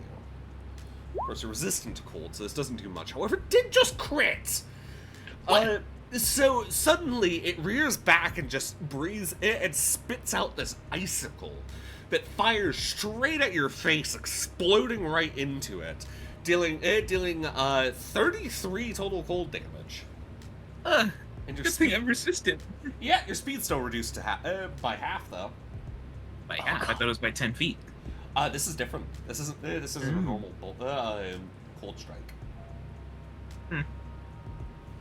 Turn on the Let's crit see. machine, says Melchior. Yep. You Apparently. did roll a lot of. You did actually roll a good number of crits last fight. I know. Also, Heatslocker says, rocks in the snowball. Yeah, that's basically the equivalent here. Yeah. 73 HP. Fun. Boy, boy. Alright, Celeste, what you gonna do? Why? Celeste is going to do something a bit odd for him. Alright. Oh boy, time to go Super Saiyan. Yep. The crowd watches as your muscles just kind of go "Vroom," with this low rumble. You grow in size, looking all ready for a full frontal fight. The wolf rears back, surprised by this, as the magic glows around your body. It perfectly accentuating your magically induced muscles. Yep. This is actually an ideal situation to use Tensor's transformation too. Oh, Really I'm is. excited. Alright. And then his final thing. Activate that. And The hurt- step forward. The hurdy-gurdy behind you starts activating, giving you your fucking theme song, the fucking ghostly instrument. And then it needs to make a wisdom save. I mean, technically, no. It's not until I hit it. Oh, yeah, I suppose that's true. hmm But it just saw me activate all that and then approach it. God. It looks concerned. I'm still going to roll the wisdom save. Really? Huh. It lets out a little whine, but then it's still going to try to bite you. However, what is your AC in this current state? 20. Okay, that does not hit.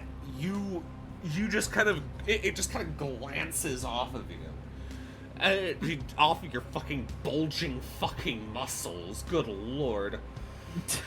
Like, you're pretty sure this wolf just, like, cracked one of its teeth on your fucking rippling pecs. Let's go.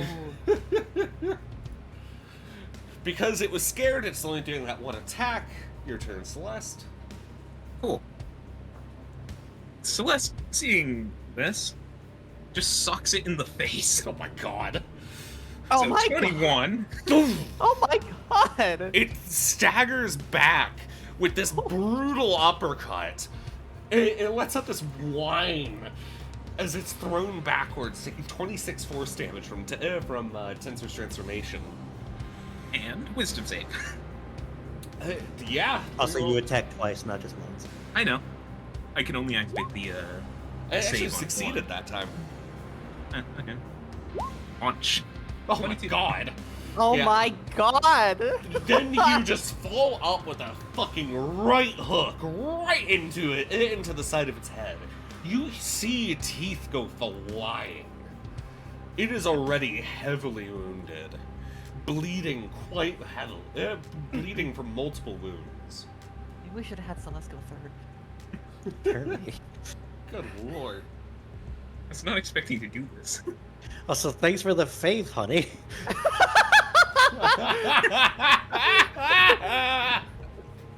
That was me as a player, not this. I don't know. My goodness. Okay, so it is first going to attempt to bite you because you're still a medium creature. This still has its effect.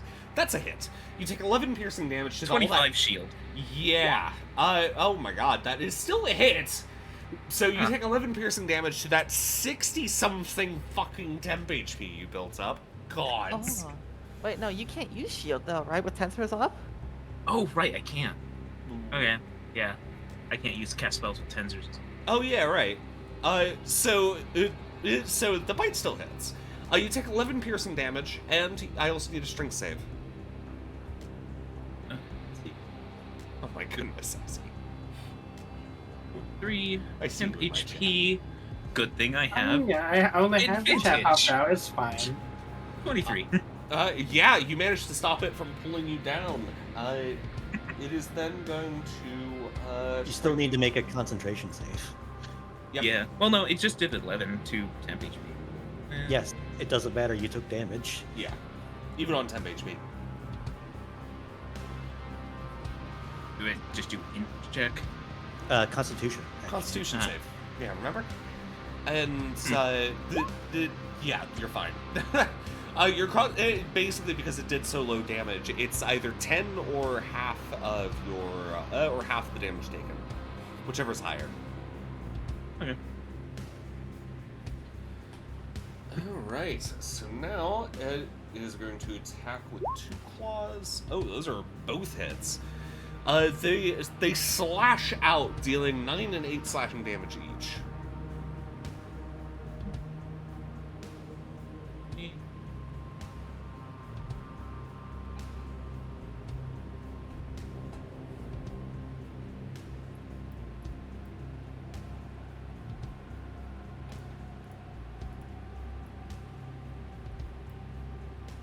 Do mental math.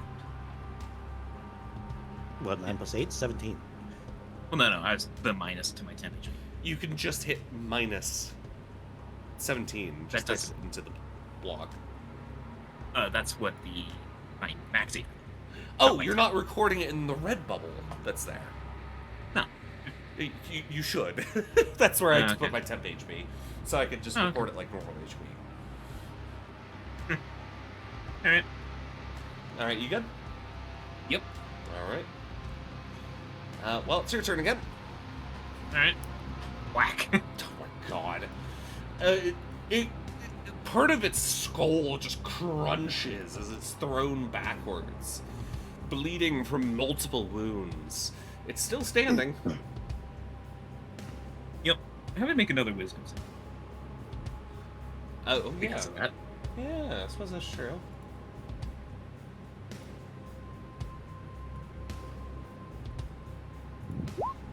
Okay, it failed. It is fear.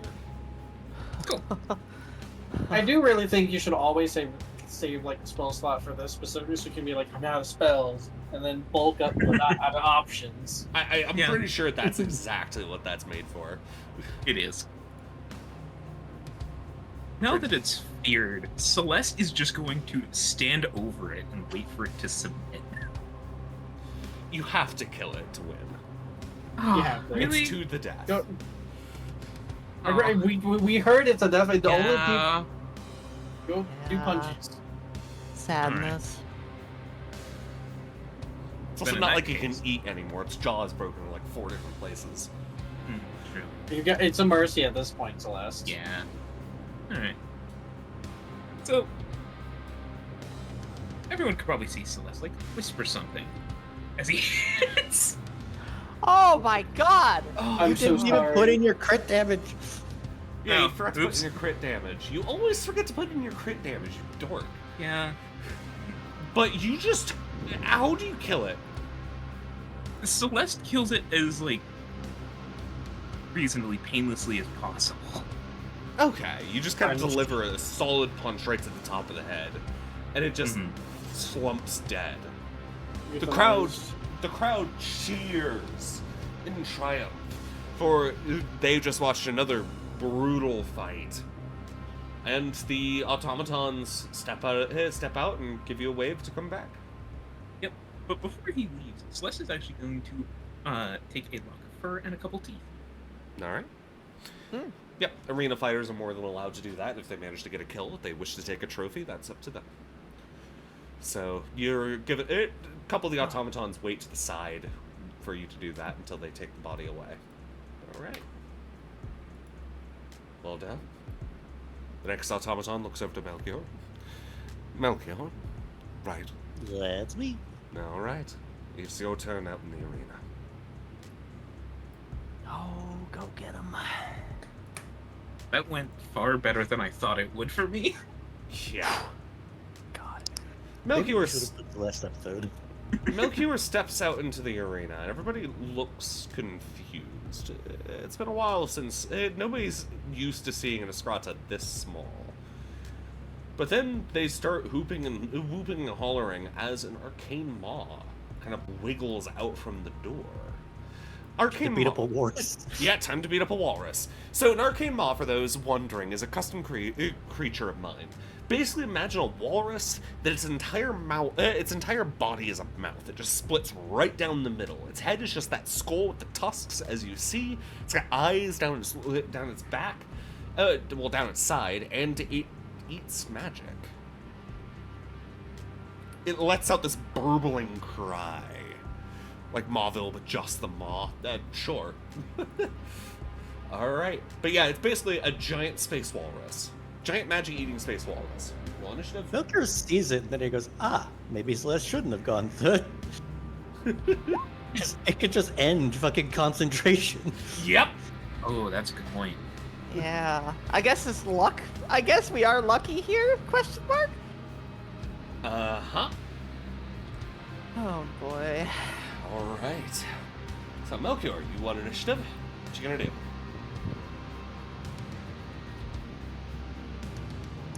Thing is out of my range, that motherfucker.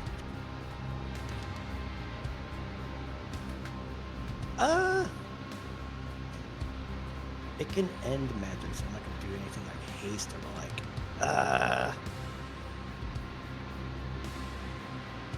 Melchior's just gonna ready the attacks for when it moves up. Alright. Checking sheets. I want to use these things. Alright. It just starts flopping towards you incredibly fast. Just... Despite being a walrus on land, it still has a 40-foot movement speed, as those little legs down the edges of the mouth scuttle in the same movement. It is a horrific beast, but it's not something. But it's something you've encountered before. So it moves into range. And, once it reaches that point, abruptly 4 spectral arms erupt from Melchior's back, 2 of which are holding the King's Blade. Oh boy! Slash, slash, slash. Wait, remind me what the King's Blade was? The King's Blade is the Chumbawamba creatures. The blade I got from the stone. Oh yeah, yeah. Oh, you called it the King's Blade. That's perfect. Yeah. You just start slashing out with this fucking sword, and it just starts chopping into this thing. Each one of those is a hit. Oh, Chumbo. God damn it. The 49 force damage altogether. It staggers back, bleeding heavily as these wounds have just been slashed into it from the spectral slashes. Everybody is again in awe of the magic that's being shown today. Nobody expected this, but oh man, they're having a fun time watching. Alright, so now it's its turn. What is it going to do? No, that was its turn. It moved up, and I had readied actions. Well, yeah, but it didn't. It went its normal movement speed. It hasn't used it in action yet. Yeah. Well, it also doesn't have a ranged attack, so. So back to you, I guess. All right, it's getting 3 more. Welcome to the buzzsaw. Oh my god. Good lord. Those are all 30, also 40 hits. more damage. It is getting annihilated on the way in. Yep, and then Melchior smirks, and he uses his bonus action teleport to go up here, and then walks 35 more feet. Oh my god.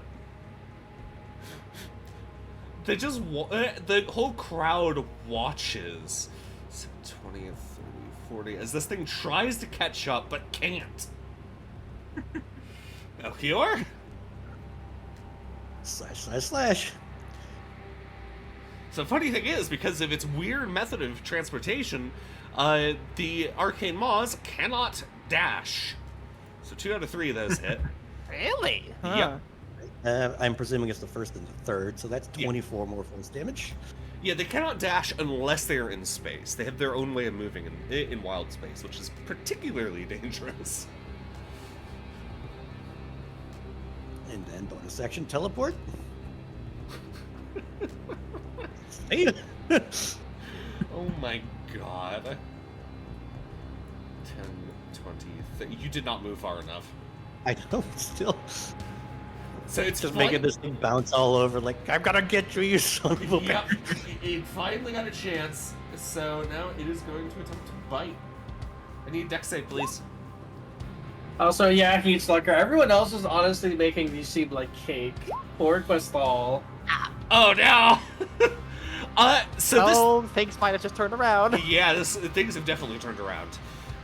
So this thing lashes out and chomps right down onto you. Its teeth gnashing into you. Because you failed by 7 or more, your cloak is deactivated for the next 24 hours. It does not work. Well, And you also take 42 acid damage. no, that's not that big of a deal.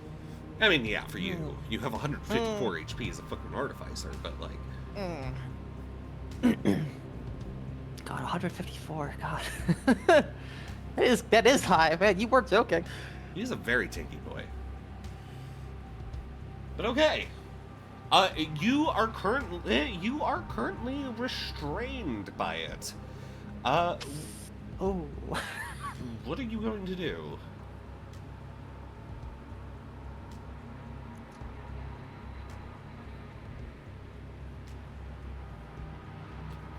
Well, I may be restrained.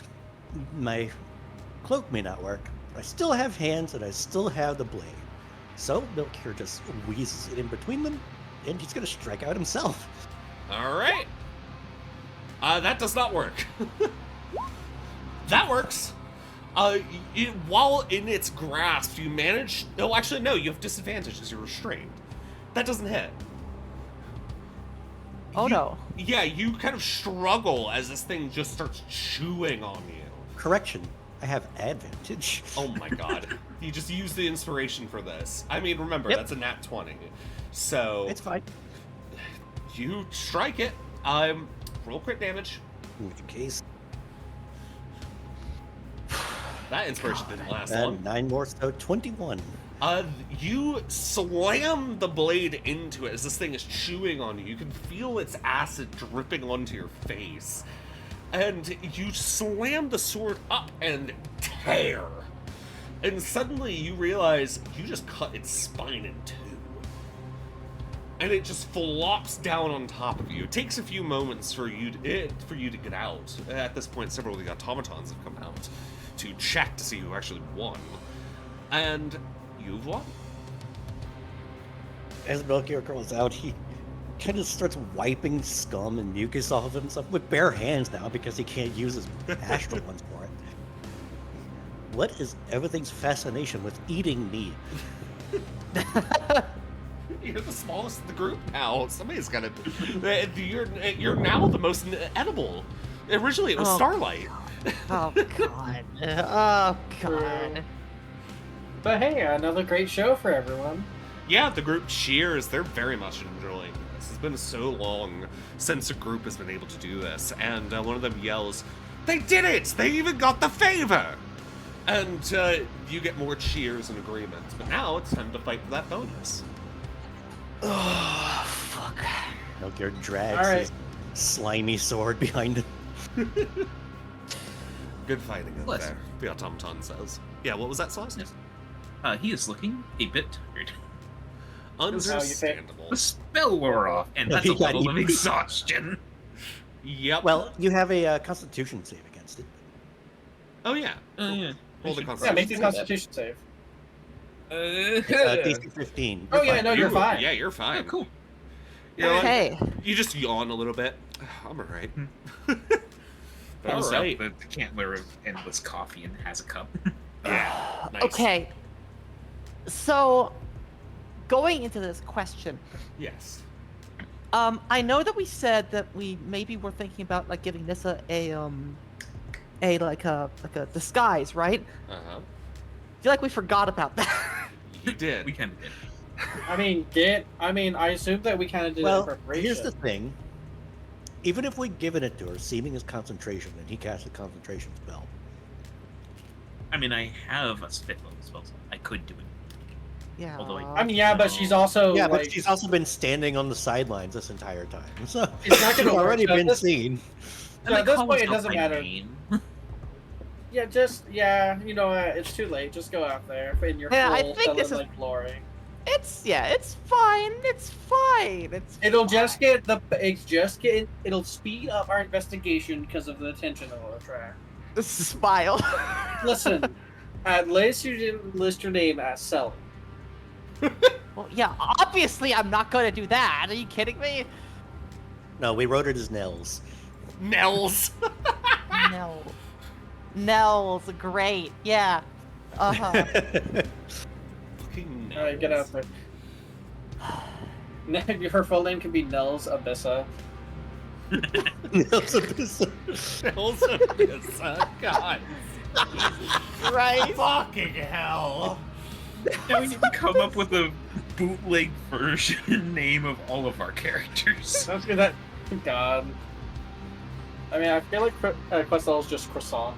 Yes, 100%. Okay, so step out into the arena, or Slither. Oh boy. Alright, get out there, Nissa. Go. You Taking a s- deep breath with her gun drawn. You slither out, and you hear a bit of commotion this one. Lots of roaring, and who knows Infernal? Melchior does. Melchior, you hear a deep... And Celeste. Okay, you two both.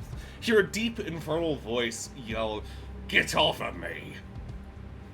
And when you step... And it steps out a fire hellion. See? Oh my god. Oh. Nissa It's- has that. Nissa has it. Suplex him. It steps... Well, honey, I got Revivify ready. It steps out, steaming, ready for a fight. But then...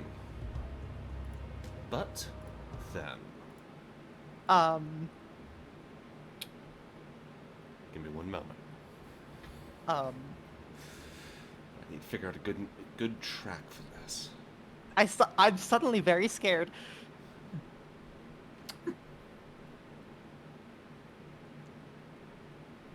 Let's do... Barry, the light starts up. Isn't a Castle Crashers moment, is it? I don't know. Maybe. I don't even know what a Castle Crashers moment would be. But the ground starts to Where a rumble. boss shows up, then gets immediately knocked out by the real boss. Oh, yeah, no, this is absolutely what this is. The ground starts to rumble.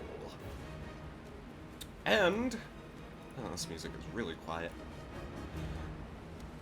And under and the ground starts to crack. In the Hellion yells out in Infernal, "What is this? What is this insanity?" And then a hand breaks out of the ground and throws the entire Hellion into this crack in the breaking ground. Everybody starts screaming as out of the ground. Oh, okay, the token's broken. Give me a moment. Oh, okay. Damn it! I forgot to set the initial token. I have it over here. One moment. So, This is one of the shattered, isn't it? Uh-huh. Oh God.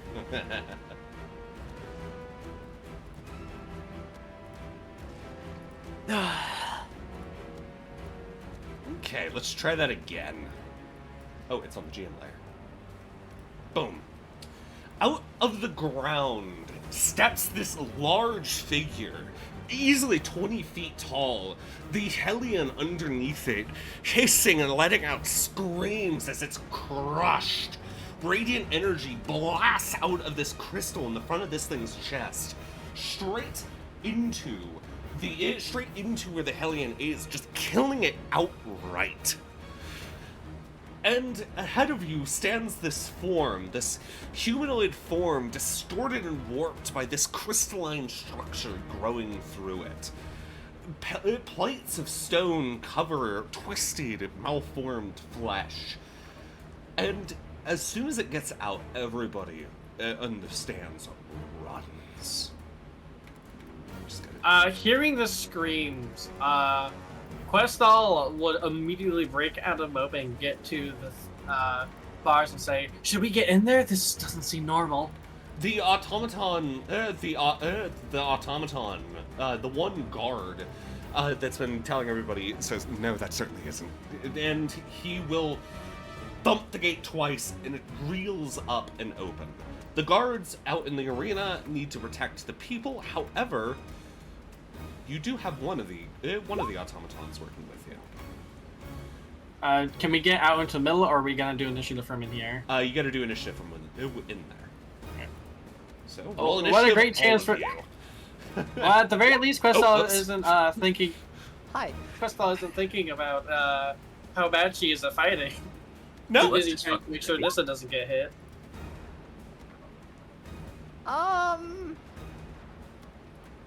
Okay.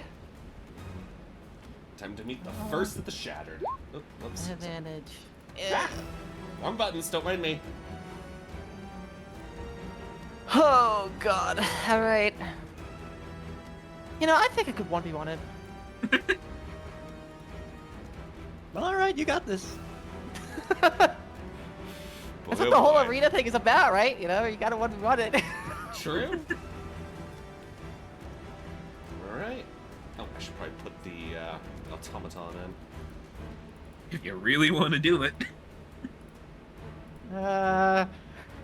Hey Yumi, on a scale of 1 to 10, 10 being absolutely fucked, what would happen if I, or like, what do you think the scale would be if I, 1v1 this thing?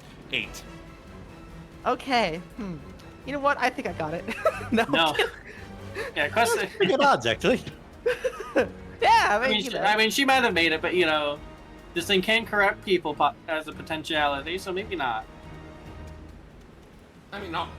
You would have to encounter something else to technically become a Shattered. From what you've been able to learn from Irene, this Shattered was once a person. Considering its vague humanoid form. Alright, Celeste. Yes.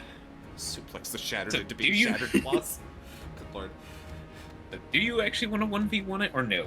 No. You guys Okay. can come in if you want. Smile. I mean, Questal would come in regardless.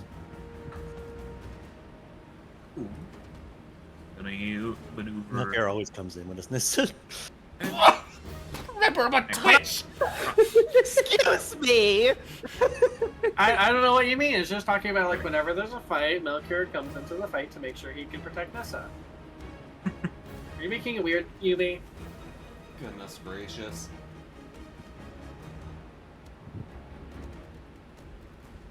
Oop. It's Black Tentacles. Alright. Good lord, your DC is 20. Yep. How's your DC 20? Questal's is 19 and she has a bonus. I have a +2 book. Yep. Oh, of course you do. Freaking wizards. I got that Frickin' from wizards. the Emperor. Freaking fails. wizards. And it I mean, is Warlocks and really? Sorcerers both have that as and well. it is going to use a reaction to do something. Let's see, 23. Oh, interesting. So that doesn't quite help. As the tentacles grab it, Avard's black tentacles, they wrap around its legs, only able to really reach past and just about to the knees. It stumbles, and the crystal in its center, this crystal easily the size of like a pickup truck, shimmers, and these waves of energy ripple out from it that thrum across the arena. Thankfully, they don't seem to reach you yet, but but what if they did? That would have hurt. That really would have hurt. Okay. Huh. So Les, his bonus action is going to shout over to Nissa, "Hey, Nissa, catch!" Okay. And he throws what looks like a bullet at you. It's a dribble, isn't it? It is. Oh my god. yeah. Also, thank you, Jataktas. I do take some pride in my voice acting. Alright. So, Celeste, that the end of your turn then? Yep. Alright. Croissant? Are there any weapons that someone just left behind? Yes, there would be extra weapons in there. They would be mundane weapons, but they're weapons. Matter of fact, there's a small armory of mundane weapons. Let's see. Can Questlove as a bonus action just basically summon one of the blunt like hammers or something to her? Sure, you could summon them all to your hand. Yeah, she'll summon them all as close to actually Hellbreaker's size and weight as she can get. So charge forward. 5, 10, 15, 20, 25, 30. I realized I forgot to roll initiative for Kafka. Maybe do that real fast. Okay, this is absolutely within range. Okay, cool. So Crystal basically summons it to her hand, brings up, and she'll cast. How heavy would you say the maul is? It's a normal maul, so I think it's like 6 pounds. So what she'll do is she'll upcast catapult on the maul to hurl it at it at 6th level. Oh my god, okay. That's interesting. 6th level catapult, let's go. I've been wanting to do this for a while, to at least with something. You just chuck this thing, and then with a magical blast, you send it flying at them even further. Why am I rolling ones? Oh. God damn it. Okay, well, still, it's 25 damage with blunt. So hopefully that does something. Why is it a strength save? I don't know. That should be a dex, Ssellen. Sorry, I'll fix it. You're fine. You're fine. Where? Pat. Patting you. You do end up striking it right in the chest. Well, right in that giant fucking crystal, so you don't quite hit it in the chest. But, it staggers back from the blow, taking a grand total of 25. As the maul dunks off of it with this hollow reverberating sound. Yeah, you'd think for a 6th level spell would have done more, but I just, That was a really bad roll, to be fair. Today's just not my day. Heck. Alright, that's Questal's turn. Kafka will fly over. You know, all of this business about you trying to find another magic item, and you totally forgot you have one right next to you. And Kafka Right is at you out of the cannon. No!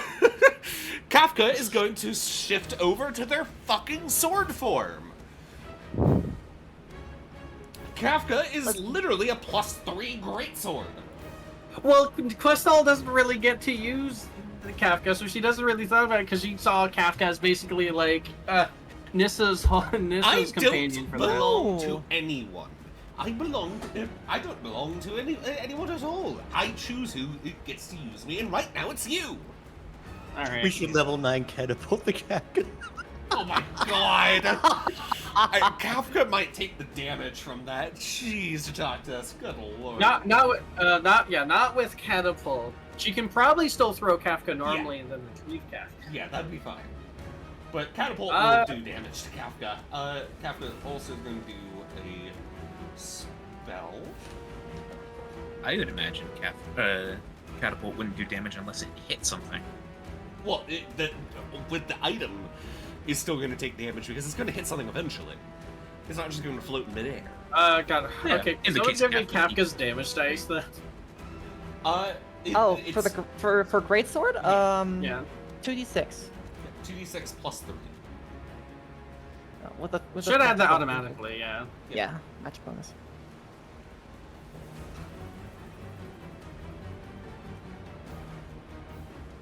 Quick, do you think I should use Crown of Stars in this one?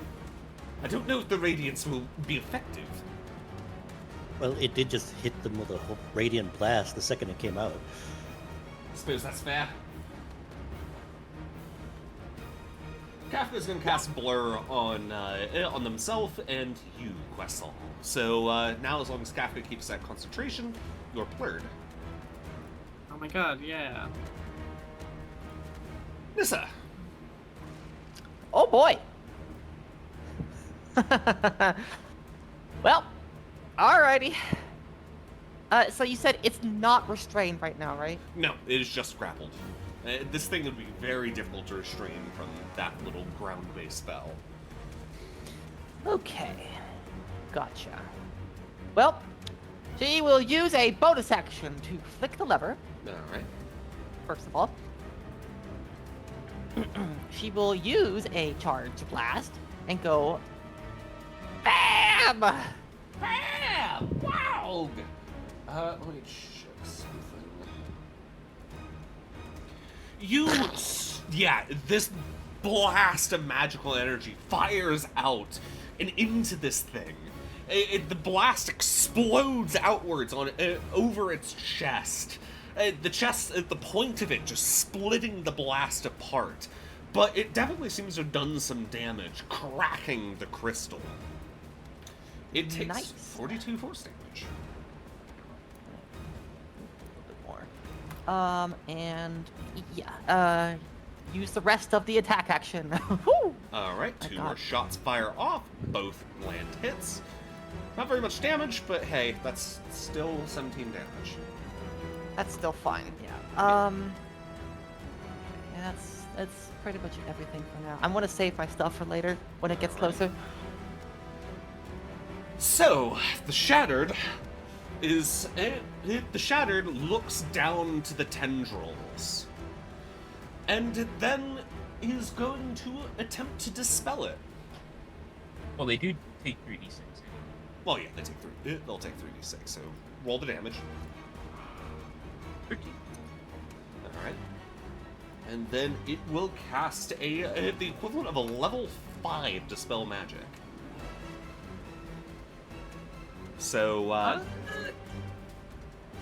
You know what? Fuck it. 5th level counterspell. wow! I mean, is it actually a counterspell that can be done from the Radiant? Is it an ability or is it an actual spell that it's using? That, That, I'm trying to think what that would actually count as. In You the did say Shattered. cast. Yes. yeah, but she also said an equivalent to. Yes. Mm-hmm. So like, you know, that's where the, you know, The Shattered. I guess it's are an important weird. distinction. So Yeah. keep in mind also the weirdness of magic on Xiarius. True. Xiarian magic is strange. So I'm going to say that because this is your magic against Xiarian magic, that will not work in this. Actually, you know what? I'm gonna flip a coin. Yeah, do a coin. I think that every time it should, because if it doesn't work, Celeste loses the build, but might work. Yeah. So on a 1, it Okay. works. Actually, on a 1 doesn't work. 2, it works. It works. So you counterspell it. It kind of tugs one of its feet uselessly and lets out this low hum that vibrates the ground. Before it is going. It does have ranged abilities. What is it going to? What is it going to do? Oh right, it has something very similar to what you did to it. Huh? Nissa, Celeste, I need strength saves.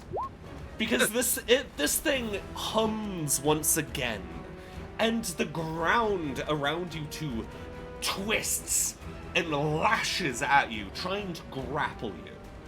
So you need to force the tendrils of stone away.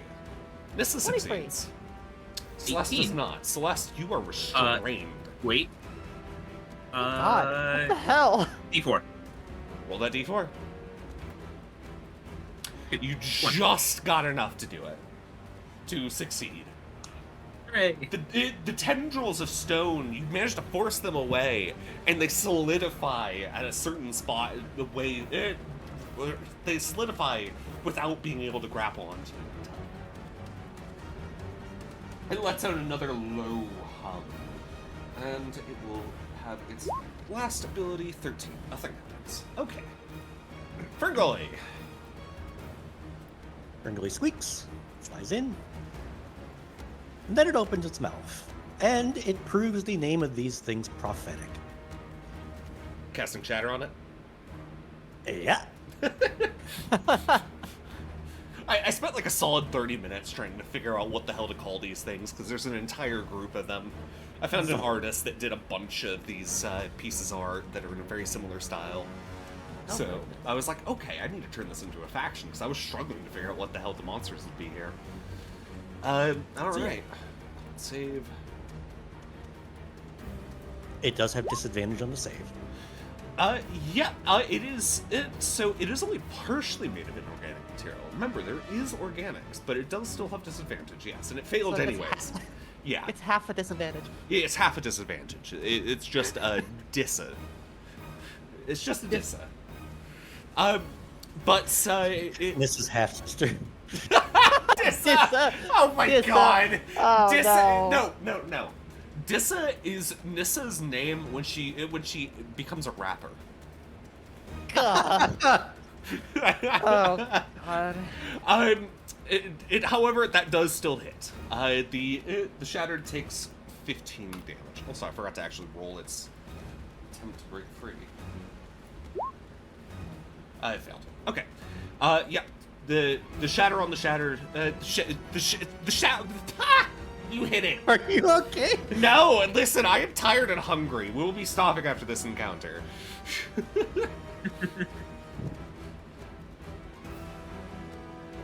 Alright. Alright, it's its turn. Melchior. Melchior steps up, and then he does the same fucking thing. Oh my god, double the Shatter. Shatters it. Alright, another con save. It failed that time, another 14 thunder damage. That's it, there you go. Right, the Ruin Grinder, aka one of the automatons, steps forward. 10, 20, 30. Let me refer to its sheet. I've had this particular stat block in the game since almost the beginning, and I never had a use for it. It is just going to dash. Another 10, 20, 30. It chimes out. Loosen the tentacles. I can get in. Celeste. Alright. You know what it's not gonna care about? What? Or it's not gonna like. 4th level! You. Oh my god. Okay, so you rolled it Right, 12, 15, twice. 16, 19. Yes, because 4th. Oh yeah, is- Yeah, fourth fourth level would add 3. Yeah, it had 3 anyway. So yeah, that works. So then that is 8, 12, 15, 19. 19 total damage that just kind of thumps against it. It staggers back, the crystal inside of its head glowing brightly in annoyance. Anything else to your turn? That shall be it. Alright. Croissant? I'm sitting here wishing I could do like cool combo abilities with Kafka. With Kafka and Swordbutt for Questal as a spellcaster. You could always spend some time talking with Kafka about it. True. Yep. I encourage it, actually. I mean, it would be cool because the silly thing I had that they could practice, which would be really fun, at least until Questal gets a sword that can do it, is specifically using casting Fireball with the meta magic and have basically just asking Kafka to hold onto it the blade, so that in sword form Questal can throw a burning Kafka at the enemy and then they just detonate if Questal lands a direct hit without a save to take half damage. Oh my god. You know, thinking think about it, with Kafka's wire form, you could essentially use him like a razor wire bola. Also true, the blade can extend. True. Alright, so Questal isn't proficient with great swords yet, so she doesn't have as much efficiency, but she traded 2 hit bonus for pure damage. So what's that? Kafka has a short swords form as well, right? Yes, it is, however, a +2 rather than a +3. So it's up to Yeah, you. the Kafka +1. can take either form. Yeah, more damage is good. Okay. How far do you think Questal, with her telekinesis, would be able to throw Kafka? I'd say about half of the distance towards the Shattered. Alright, so I need to 5, 10, So about 30 feet. 20, Yeah. 25, 30, and then... She's just out of range, though. Even with all our movement, Oof. So, and with the tentacle still there, it might not be moving at all. So she'll just have to be ready with Kafka instead. And let's hope this works. Cast Firebolt. I've got a sword, and I can throw it! Well, actually, because Kafka can extend, wouldn't that be enough? If it's a 30 feet, like, a telekinesis thing, then Kafka extends. Get an extra 5 feet, that'll be just enough, right? That'd be a little awkward, though. I'm not going to say that a reach weapon would count for that. Seconds. Okay, well, at least the spell can... Yeah, you the can spell tell works. I'm just expecting everything to go wrong. Alright, 11 damage.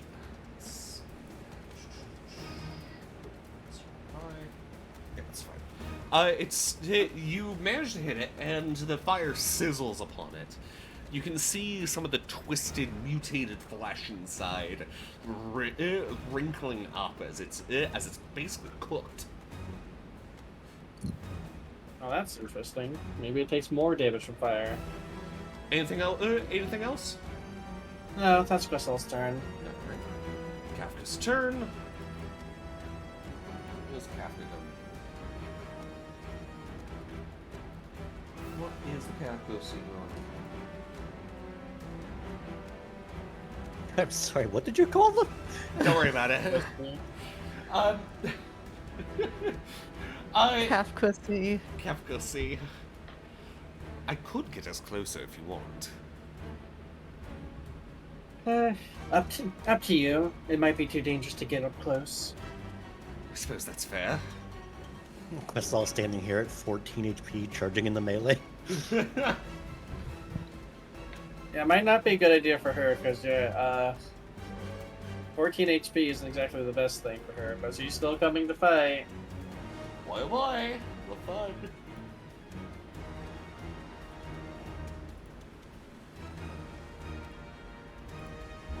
Yeah, Kafka will just use a few of the ruby strings attack to launch out those little feathers to strike it. Oh, wow, that's actually a crit. 10. Yeah, I'm a vessel for Kafka's damage. Do a God's work there, Kafka. Another 9. Now it's hit half HP, which means it does something. As the crystal cracks God. further. It's a phase boss, no! Oh, God.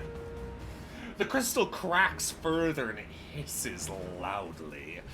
This purplish steam coming out of the crystal from both the front and the back. The crystal basically looks like it just impaled a giant humanoid. And so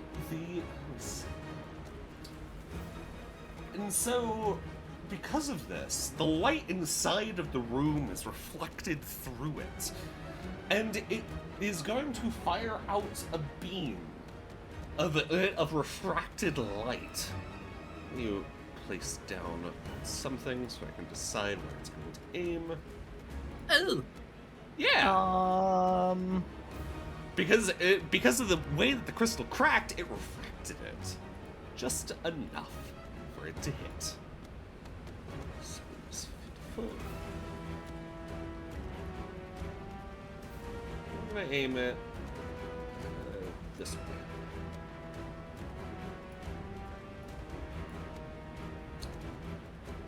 Can it hit Nissa? It could hit Nissa! It's gonna hit Nissa! Hooray! I need... Bring it on! Bring it on! Con save, please. Yeah! Hey, success! You still take 15 damage. Oh, that's nothing. Yeah, 15 radiant. It definitely shorted that one a bit. Actually, no, it rolled perfectly average. Yeah, rolled perfectly average.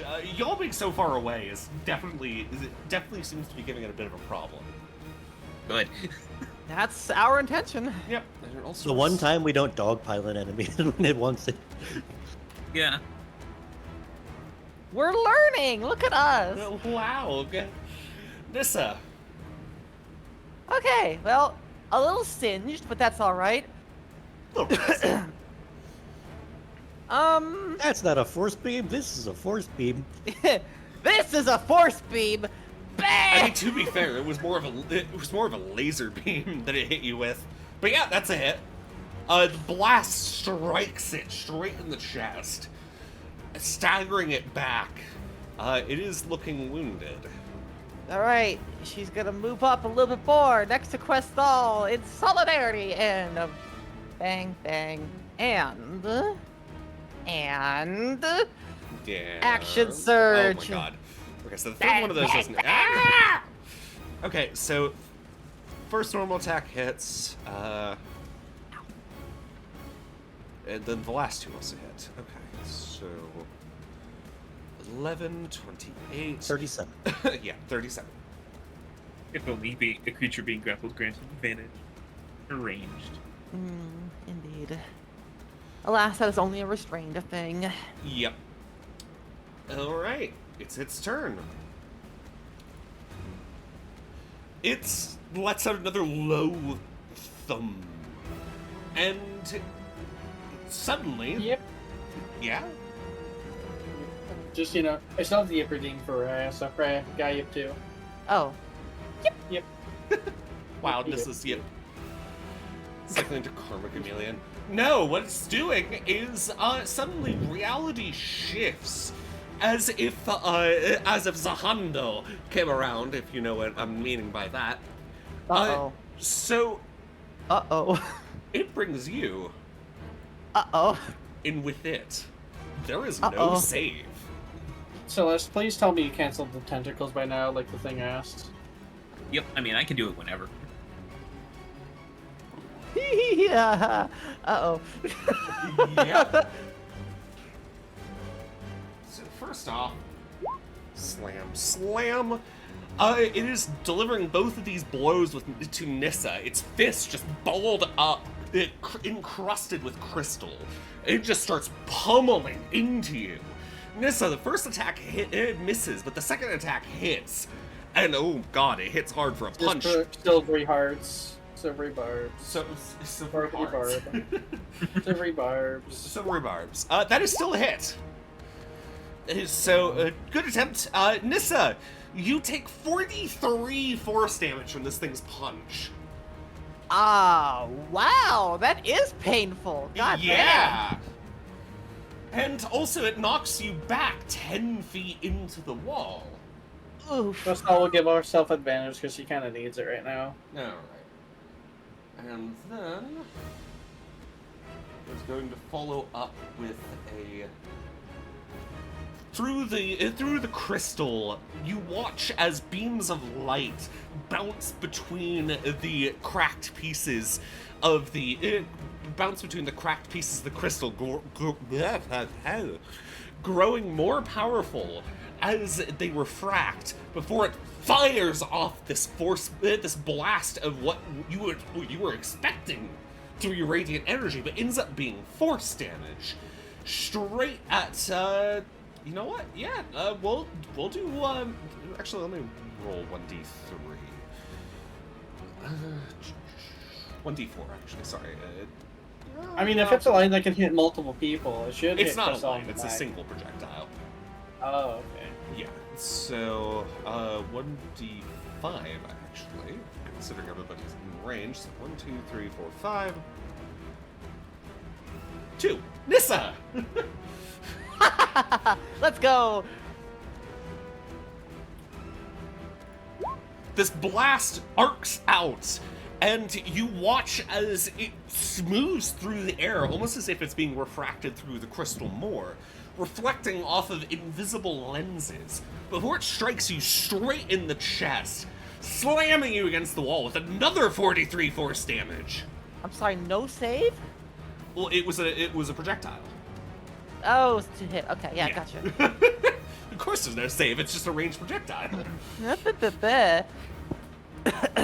Okay, I am now technically bloody. Yep. Yes, 43 damage. Remember, these guys are level 14 on a very difficult campaign where I give them a lot of things to help them. So things hurt. Things really hurt. I mean, I took 100 damage in a turn. It's fine. It's fine.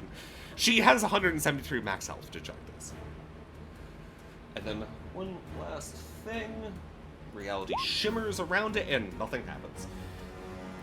Alright. Ferngully. Ferngully comes flying in, and he performs the Ferngully special. He goes, squeak, squeak. We love the Ferngully special in this house. Yep. As he casts Thunderstep and takes Questall with him up here. Alright. Well, he put you a little bit safer in the Oh, doorway. okay. Con save for it. Yeah. So you have the option to hide or to go in. It succeeds, so it only takes 7 thunder damage, but it saves you. Yeah, it's kind of a running joke when it comes to Ferngully, because Ferngully comes in, squeaks, and then a fucking explosion happens because of Thunderstep. It's fantastic. I never expected what would happen when I gave this crew that bat, but I did not expect this, that's for sure. To be fair, that became a running meme because that's the first thing Ferngully ever did. It's true. Yeah. It's great. It's true, yes. Squeak, boom.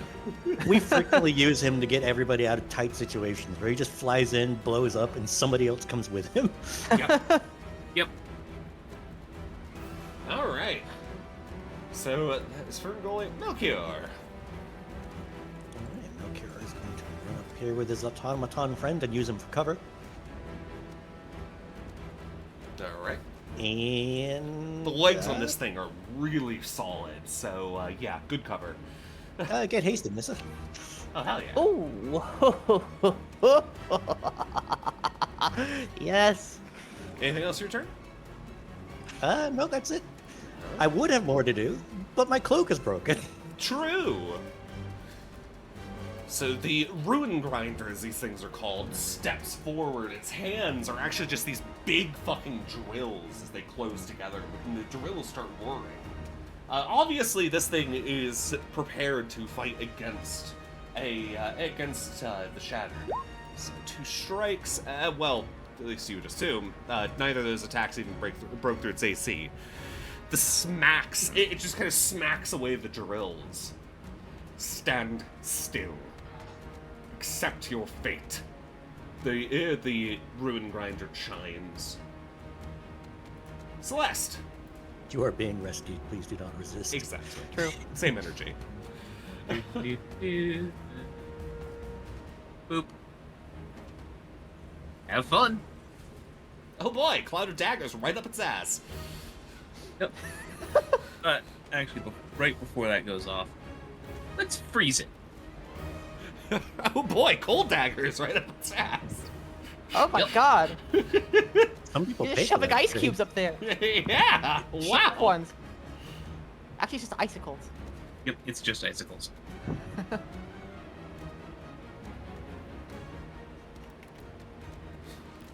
All right, takes 10 damage. Gonna move to there for some lightish cover. All right.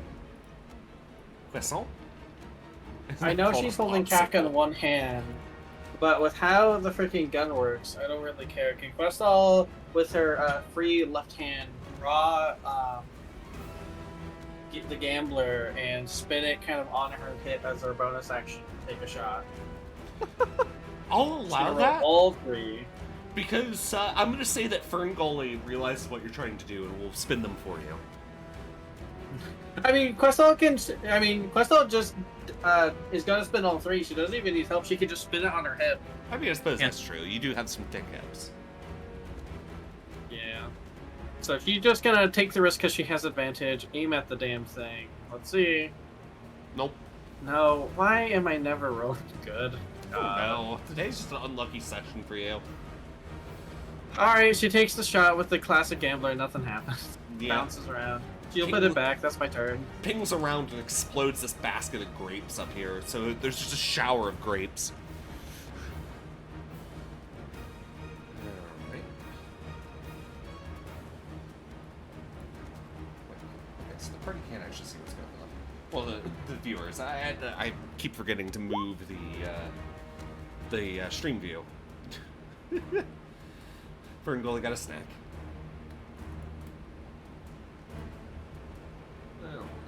Kafka's going to fire off more spectral feathers. Oh, that's actually a significant amount of more damage.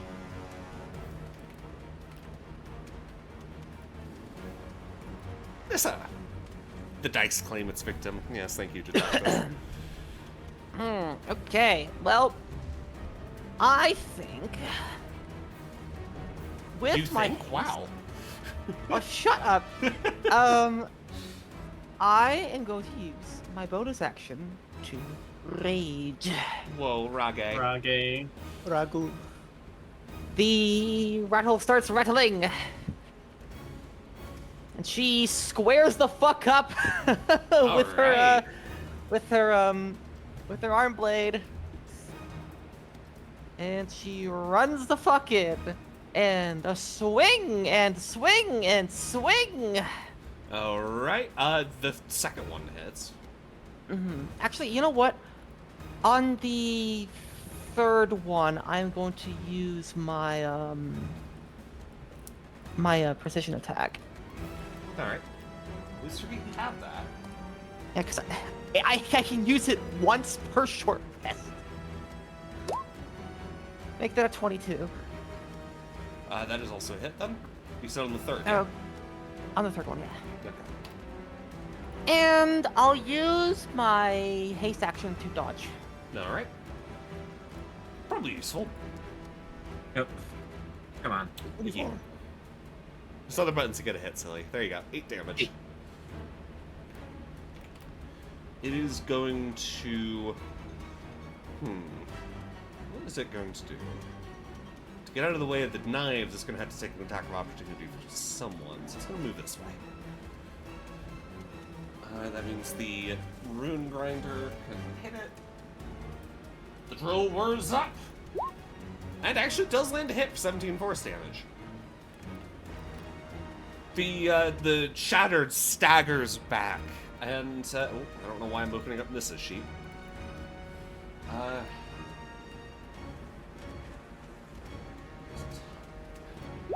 Slam at Nissa! Nissa, what's your AC? 20? 20, with haste, it's 24. Okay, so that definitely does not hit. And I'm dodging. Yeah, exactly. It wouldn't have hit even if you weren't dodging. And then it is going to... light starts swirling up inside of the crystal. I need a constitution save from you, Nissa, and I also roll one for the Ruin Grinder, because you're about to get blasted with a cone of radiant energy. Okie dokie. How big is the cone? Do I have to be worried? Only 15 foot. It's not very big. It's just big enough to hit this thing. Yeah, okay. Con save. 20. That you succeed. The Ruin Grinder did not. The Ruin Grinder takes 33 radiant damage. You take half that, so 17 because we round up in this household. And the Ruin Grinder is blinded. So I take 17. He doesn't even have eyes. It's got some sort of visual sensor. You say I take 17? 17, yeah. Slam missed. And then lastly, let's see if this does it. Team. Fucking Tino over here interesting. blinding me, Sin. Reality seems to shimmer around it as the air seems to grow hazy. It has the effects of blur until the end of its next turn. And also resistance to all damage! Whee! Ferngully. Huh. Yep. It is slightly outside of our reality. All right, well, if it's got resistance to all damage, no sense in wasting a lot of good stuff on it. So Ferngully just opens its mouth and goes pew pew, and misses both shots. Yep, those don't hit. And then he flies away, leaving Questall to her fate. With the That's fair. wait, so did he have the grape in his mouth when he did this? Yeah, he just spat grape juice everywhere. Just grapes explode really violently when electrified too. How would you know that? I've seen people doing weird experiments with grapes. You microwave True. them, they turn to fucking plasma. True. It is. Grapes are weird. So, plasma mouth. Anyhow, mouth. Melchior. Plasma Mouth sounds like a really weird band, like a sci-fi version of Smash Mouth or something. Yeah. But it does. Oh, true. They do plasma things. Right the plasma. Oh God. Who knows? Maybe this thing has plasma. Oh no.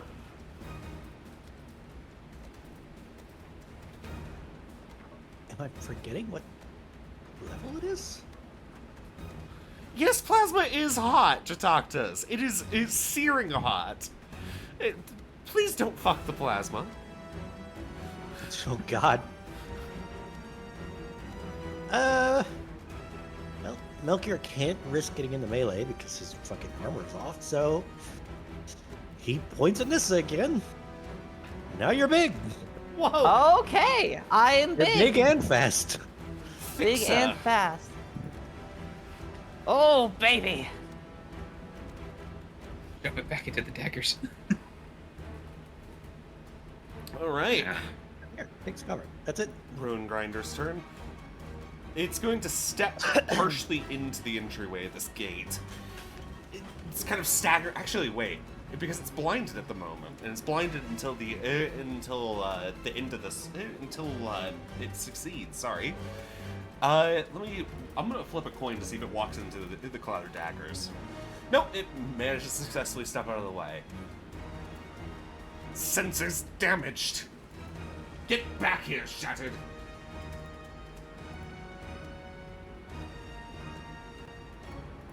One, two, with disadvantage, well, double disadvantage. No, neither of those hit. It just starts swinging the drills wildly. And it even yells, "Got you!" as it strikes the frame of the gate. Celeste! Pew. No. God. No, that missed. Try this pew. Oh, wow, that did not work.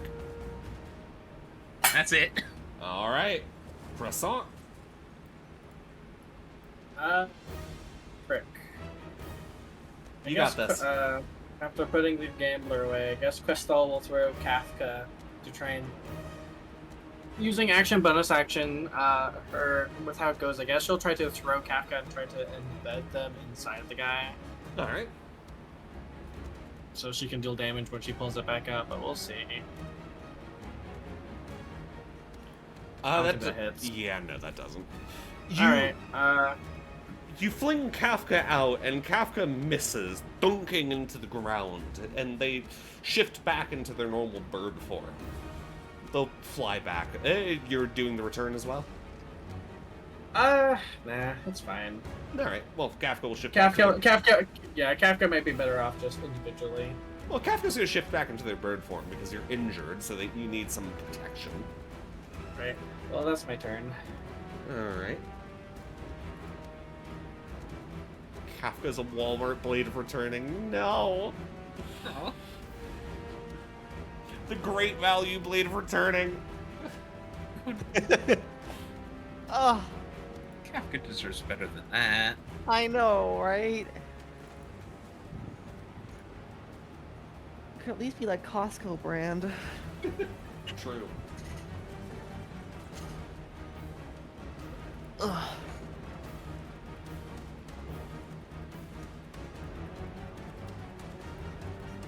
It's Kefka's turn now. Yeah, I know. I'm just trying to figure out what it's going to do. What they're going to do. You know what? Flight. Kafka, realizing that there's organic parts at the inn, is going to try to blight the damn thing. It fails! So it takes half of that, so 16. The necrotic energy slurps out some of the life force out of it, and you watch this black fluid, which Melchior, you'd recognize as just straight up oil. Just seep out of it. Melchior's eyes begin to shine. All right, Nissa. Okay, so you said it has the effects of blur And resistance to all damage.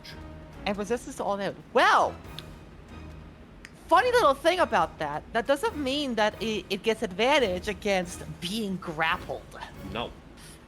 So I am going to try and grapple it. All right.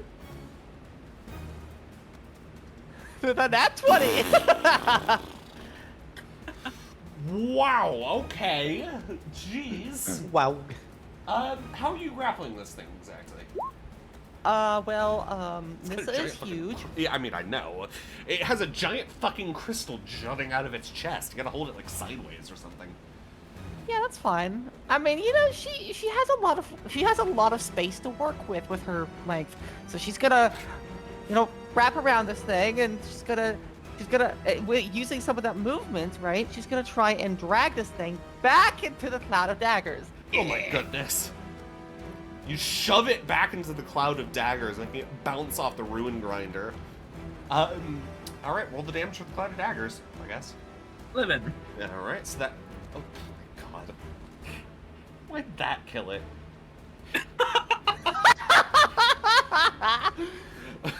It's 6 HP. It had 6 HP.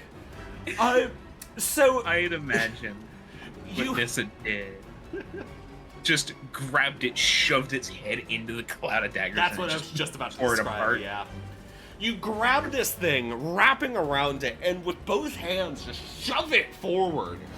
And its head slams into the cloud of daggers, and you hear this sound that sounds like a fucking blender, just as its head is just shredded. It collapses, and before entirely just crumbling into stone, the flesh withers away into a pile of oil. You have won. Well then. Come on. Is that it? We can do more than that. As she's bragging, Melchior ends haste.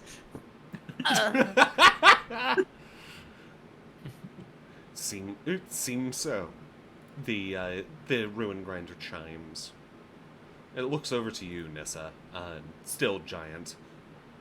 Were you always that big? No, Oh, right, no. A petting quest. You sound so sad. Well, Just tired. I suppose that's fair. You gonna be good for our second stream in 2 hours?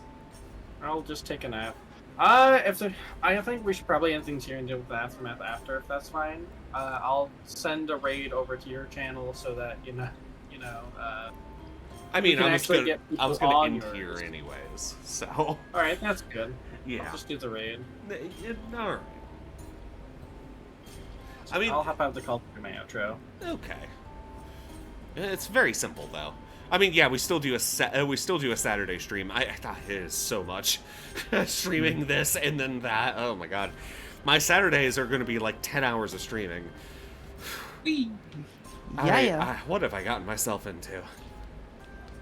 I mean, we're doing it's literally the same thing that we've always been doing. I know, but now I'm doing even more work, making sure that everything's visible to the people watching the stream and all that. True, but that's only set up before the session itself. In session, it's a Yeah. little less. Yeah, I suppose. It's still a lot. Either way. The ruin grinder chimes loudly. You've done good work, fighters.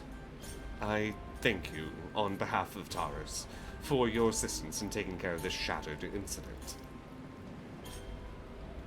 I hope that we haven't invalidated our claim to the Lotus. Hardly. This is perfectly fine, and I'm sure Taurus will understand.